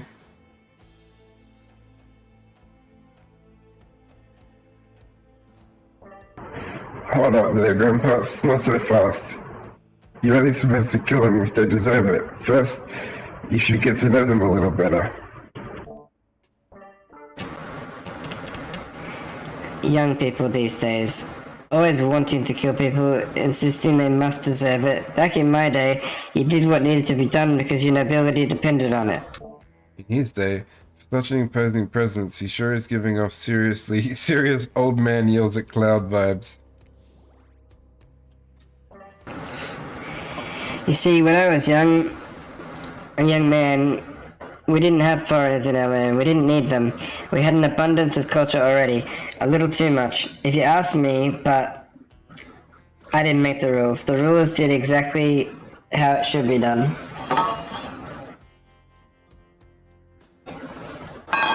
Literature, art, commerce, theatre, fashion, poetry, puppet shows, ghost stories, courtesans, gambling, fighting, fine dining, fast food, public executions.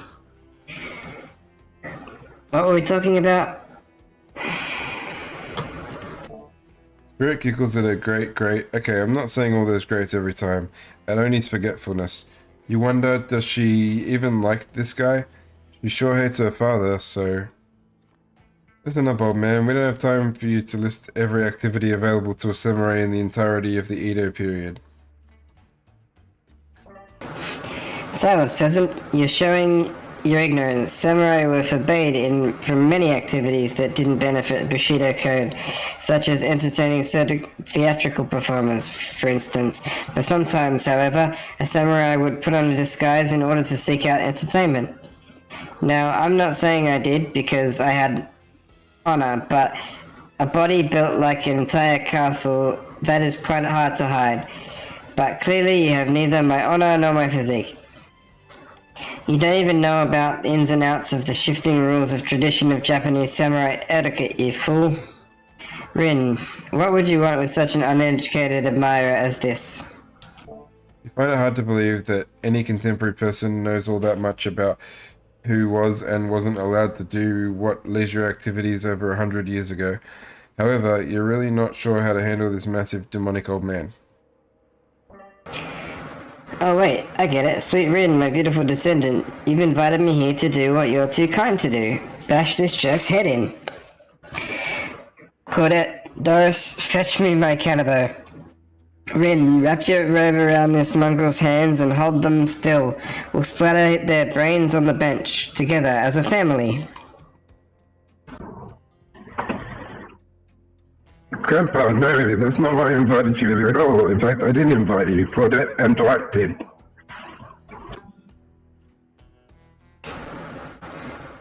Oh, haha, yes, sure, wink, wink, wink. This whole saying wink out loud thing is getting out of hand. Him and Trapper really do have a lot in common, don't they? Yeah, fuck off, Grandpa. Give me my credits.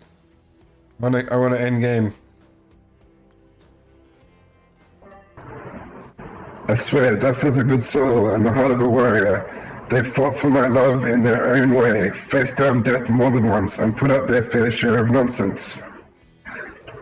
Nonsense would seem to be endless. Can we, I don't know, wrap this up already? I feel this comment. Of course.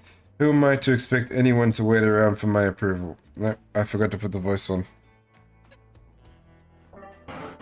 Of course, who am I to expect anyone to wait around for my approval? I've only been hanging out as a ghost and watching my bloodline be polluted by cowards and quitters for 500 generations. Also, I'm definitely going to research later to see if the Oni is actually related to the spirit in the game, because I didn't know that. Just come give your ancestor-in-law a hug. Sword drawn, Oni beckons you closer. There's no way he's ever hugged anyone in his entire life. I think I'm good over here, actually. Rin, now push them my way and I'll split them in half. The sacrifice of this usurper to the Yamoko bloodline will surely bring us back to life and set us back on the course for honor.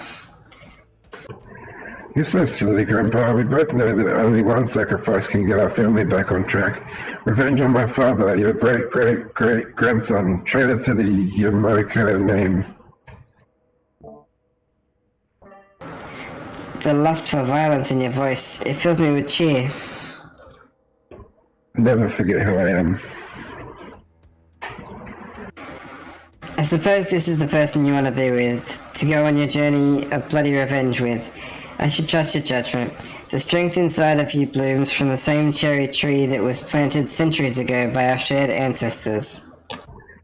And if Dust ever treats me poorly, you have your word. On our family's honor, I will wield my katana and cut them like a fish. A tear rolls down from behind Oni's demonic mask. You sure you want to marry into this? And one last word of advice, my dear girl. The father stuff, don't forget it, but maybe stop focusing so specifically and obsessively on it. What he did, it was awful, but it was already done. Do something for yourself now. Just my 2 cents. Well, Rin, I'll see you again soon. Now let's go, my servants. Clint, Denise, return me to the stables. I assume my dragon has been fed and tended to? Yes, sir. Sure. I swear this is still better than dealing with Drapa's dad. I'm sorry if I was disrespectful of your great-great-great-grandfather. He seemed like a very special man. I realized I'll never measure up to someone like that. A warrior with a hell of a fashion sense. I mean, that mask. Don't worry, I would never expect you to, or want you to, really. If all I wanted was the biggest brute in town, I'd still be in Trapper's cave right now, avoiding his vintage bear trap. But that's not the life I've imagined for myself. This sense of abstract beauty, anger at a world changing around me, out of a lust for blood, that's no way to live. And yet, you know, that is the Yamoko way of life. Yeah, Rin Yamoka, I don't know how to pronounce Japanese names. And apparently the Oni is called Yamoka too, but I don't know if that's true. I assume it would be. These guys made DBD.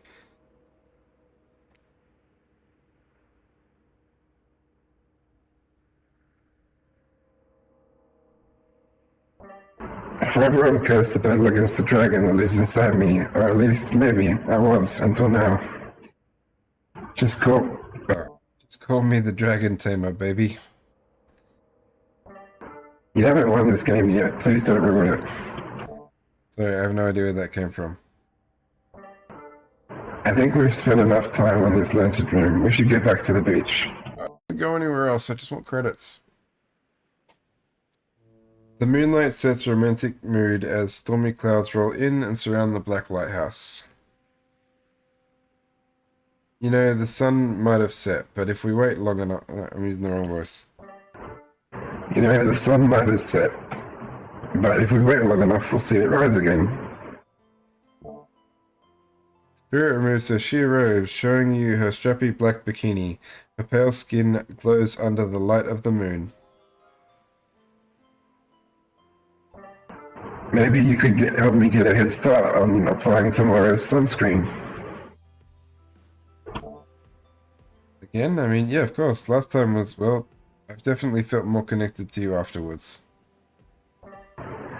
To be totally real with you, I kind of just asked you as a goof, but I really enjoyed it. I'm still waiting for the game to be like, psych, and then she dumps my ass or some shit, because it just wants to hurt you. It wants you to leave feeling badly. I swear though, if you tell anybody about this, I will not be labeled as a foot freak. Not that there's anything wrong with feet. It's just something about that kind of attention really gets people talking. Steady, steady. Oh my god. See, I gotta apply lotion again.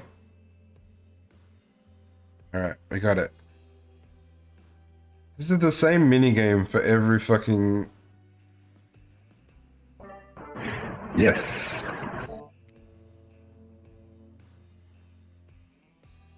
Oh yeah. Almost. What are you talking about? I got that. Oh yeah. Yeah.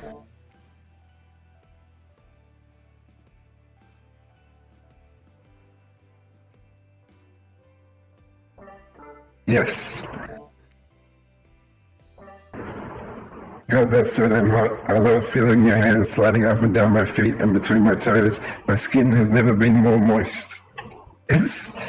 The amount of concentration that it takes is ridiculous. It's just... It gets faster and faster. Get up here right now.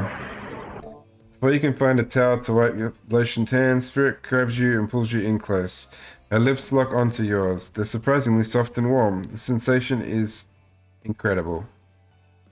Clouds cover the moon and you find yourself on the beach, with Spirit, in complete darkness.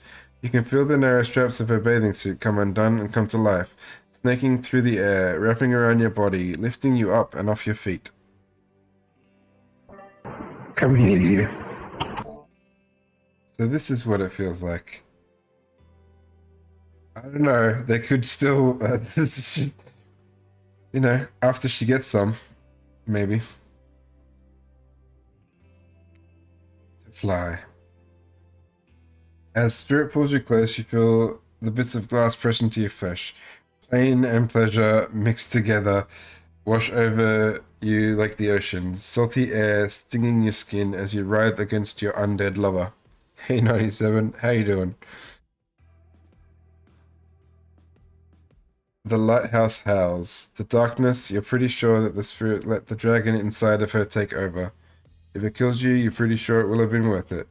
The clouds part just as you manage to pull yourself exhausted away from Spirit. Oh. A chunk of broken glass is lodged in your shoulder. When you pluck it from your skin, it drips blood. Sorry, I think this got stuck in me when we were, when, you know, I was having the best night of my life. Spirit drags her fingertip over the sharp edge of the glass shard. Keep it. Consider it a memento.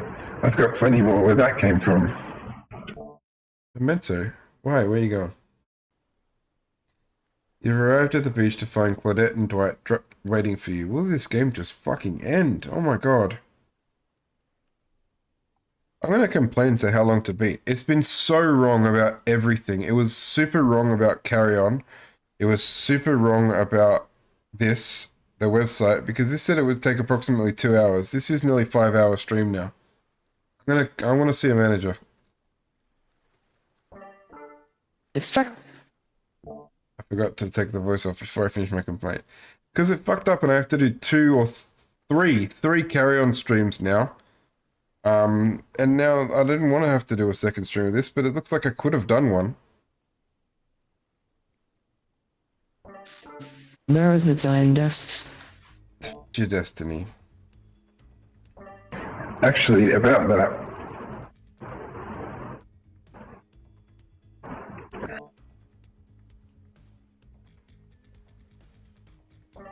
Can we talk privately?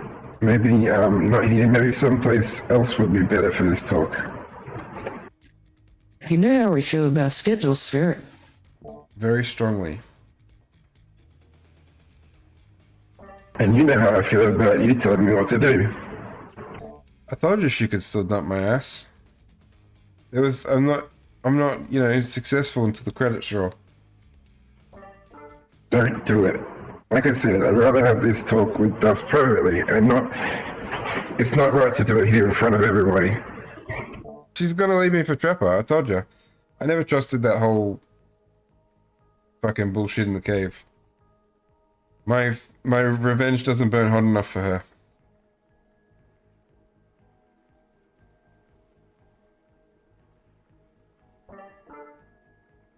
from my experience in an upper management at my father's mine, I learned that if you're gonna fire someone, you're supposed to do it in public so they don't freak out. Please, enough of the fire talk.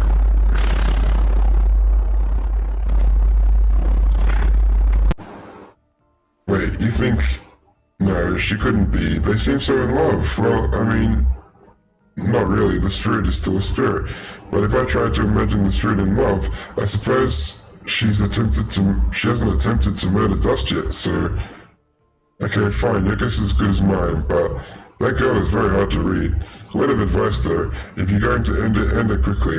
In my experience, the more pathetic the creature, the more annoying the final howls are. I don't need any advice. Everyone out except for Dust.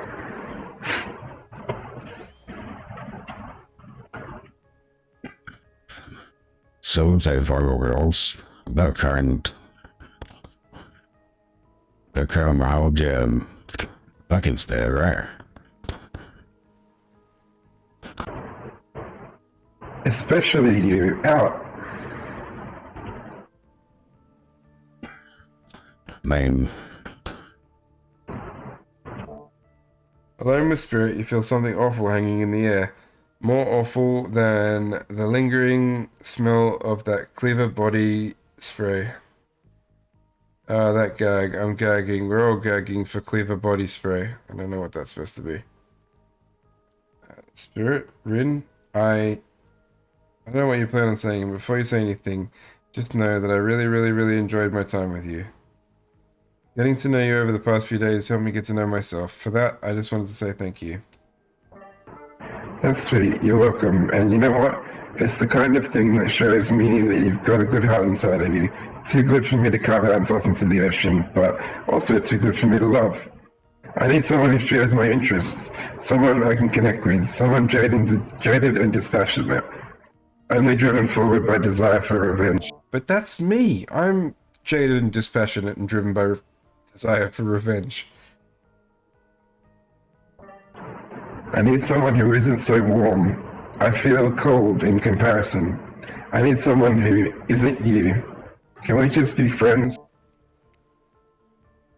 I don't know if... Before you finish that, just know if we're not... Oh, hang on. Before you finish that, just know if we're not friends, we'll probably become enemies and I will destroy you. Friends it is. I'm glad to have you here for me when I need you, but also not too close to me when I don't. So yeah, I'll see you around. Spirit starts to leave. Wait, that's it? That's how this ends? You're just leaving me here? I'm not sure I'd use the word ends, and for that matter, I wouldn't say I'm leaving, but us, we're definitely through. The fact that you can't see that, well, it just proves that you never really belonged together anyhow. Good night, Dust. What the hell? I just spent all this time on this island doing everything I can to get to know you, only to be told that I should just leave the chocolate factory through the side door. I don't know what any of that means. Anyway, I said good night, Dust. See you around. Jeez, I'm sorry. What a bummer. Hey, why does she keep saying she'll see me around? Gosh, I have no idea. I think it's over, but this game fucking sucked.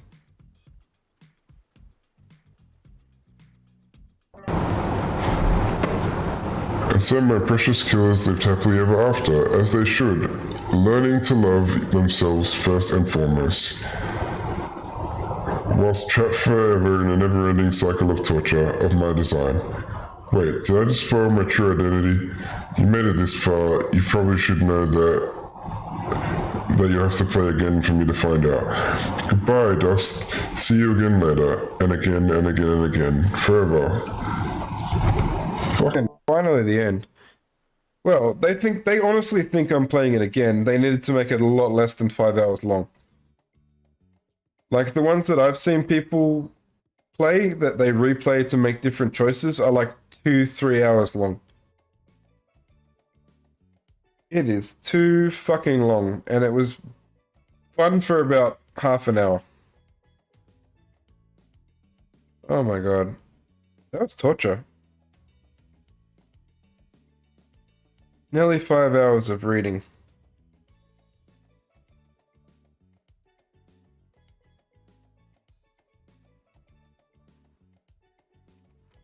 There's not even a skip option. I don't care about your credits. Oh, I was gonna play some Dead by Daylight. I still kind of want to play one match, but it's also 1:30 in the morning. My plan was to finish this, play a few matches of Dead by Daylight, and then watch another Friday the 13th movie in bed. That I was planning on being in bed by 12 a.m.-ish.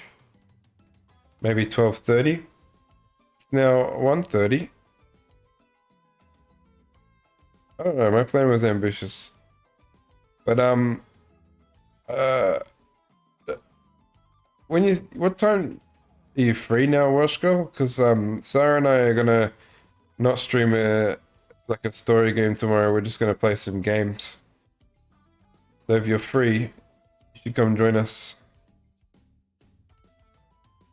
I'm not gonna stream tomorrow, I'm just gonna play games. Work, I have to get up at 7:30. I'm hoping I can get to sleep straight away, but if I get to sleep immediately, I'll probably get like, what, 5.5 hours sleep, which is that's a good sleep for my standards. But, probably won't. I'll probably end up with like 4 hours sleep or less.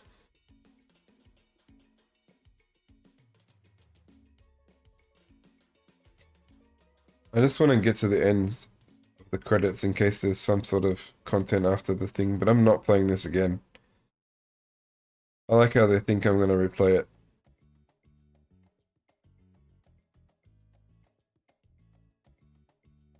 I really don't know who the, That's alright, it's after, I think, like...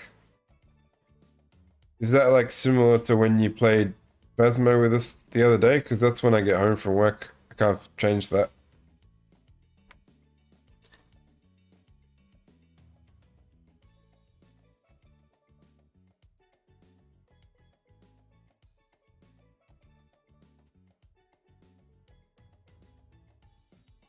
Cool. Could work out. Anyway, you can see it. We'll be on Sarah's stream. I'm gonna take a break from streaming on Tuesdays for a while. And then eventually I'm gonna alternate my multiplayer days, so I'll be with Sarah one weekend and Ampho the other weekend to try and get one less stream. Because I actually came to a bit of a realization, right? Like, Zelda is a huge, huge fucking franchise, and you know what? I don't mind. There's not that many other Nintendo games that there are heaps, but they're not going anywhere. I'm not in a rush to play Mario or Metroid not because I don't love them, but because I know that no matter how long I wait, they'll still be fun. They're not losing anything by time. Like if I don't play a first-person shooter immediately, the graphic appeal is gone and half the game is sort of like, that's where the game is at kind of thing. So I've already told you before, yeah, I've played like multiplayer, like games from 20 years ago, and I'm still enjoying them. Like, I only played a lot of the NES games for the first time when I got my classic mini NES when that came out, and I still had a shitload of fun, and that was like 20, 30-year-old games in some cases. So I don't have to worry about any aging of Nintendo, but a lot of the first-person shooter franchises I want will age badly. So I was already going to do... Welsh Girl knows about this. I was going to do Wolfenstein and Doom and all the id Software games.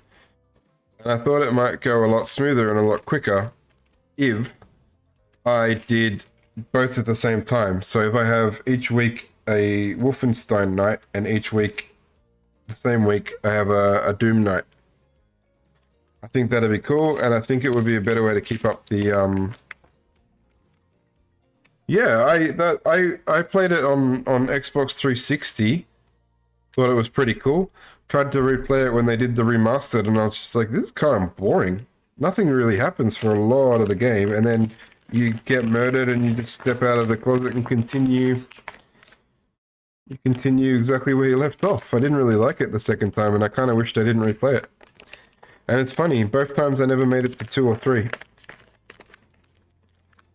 Even though I liked the first time.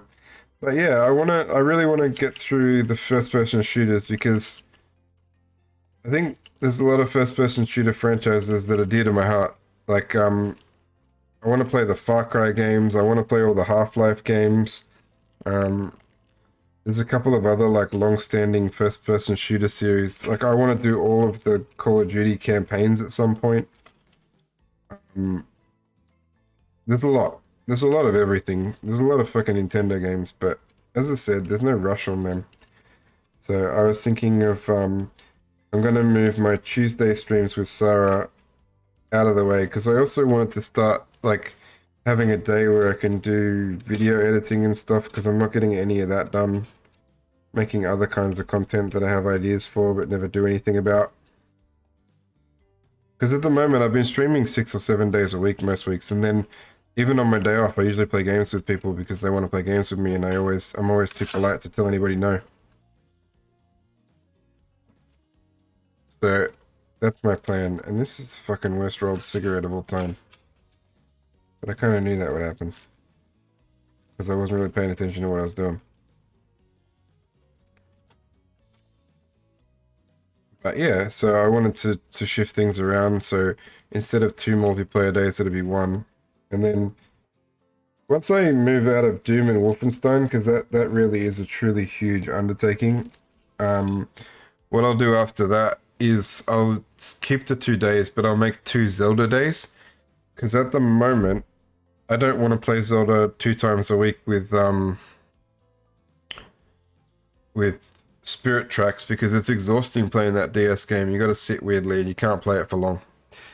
But like when I get to Twilight Princess and even when I'm up to Breath of the Wild later on, I don't think 2 days are going to be an issue a week of that. So it'll all shift around, and I'm sure I'll let everybody know in the Discord. And I don't know why after reading for 5 hours I decided to go into a monologue about my life. Let's have a look if there's anyone on to raid. You'd think I wanted to stop talking, because I did want to stop talking. My throat hurts. Wait. I don't really have anyone on to raid. I wonder if they... Nah, because I'd have to talk to them. I don't... That's the problem with raiding like strangers. You can't just raid them and say nothing.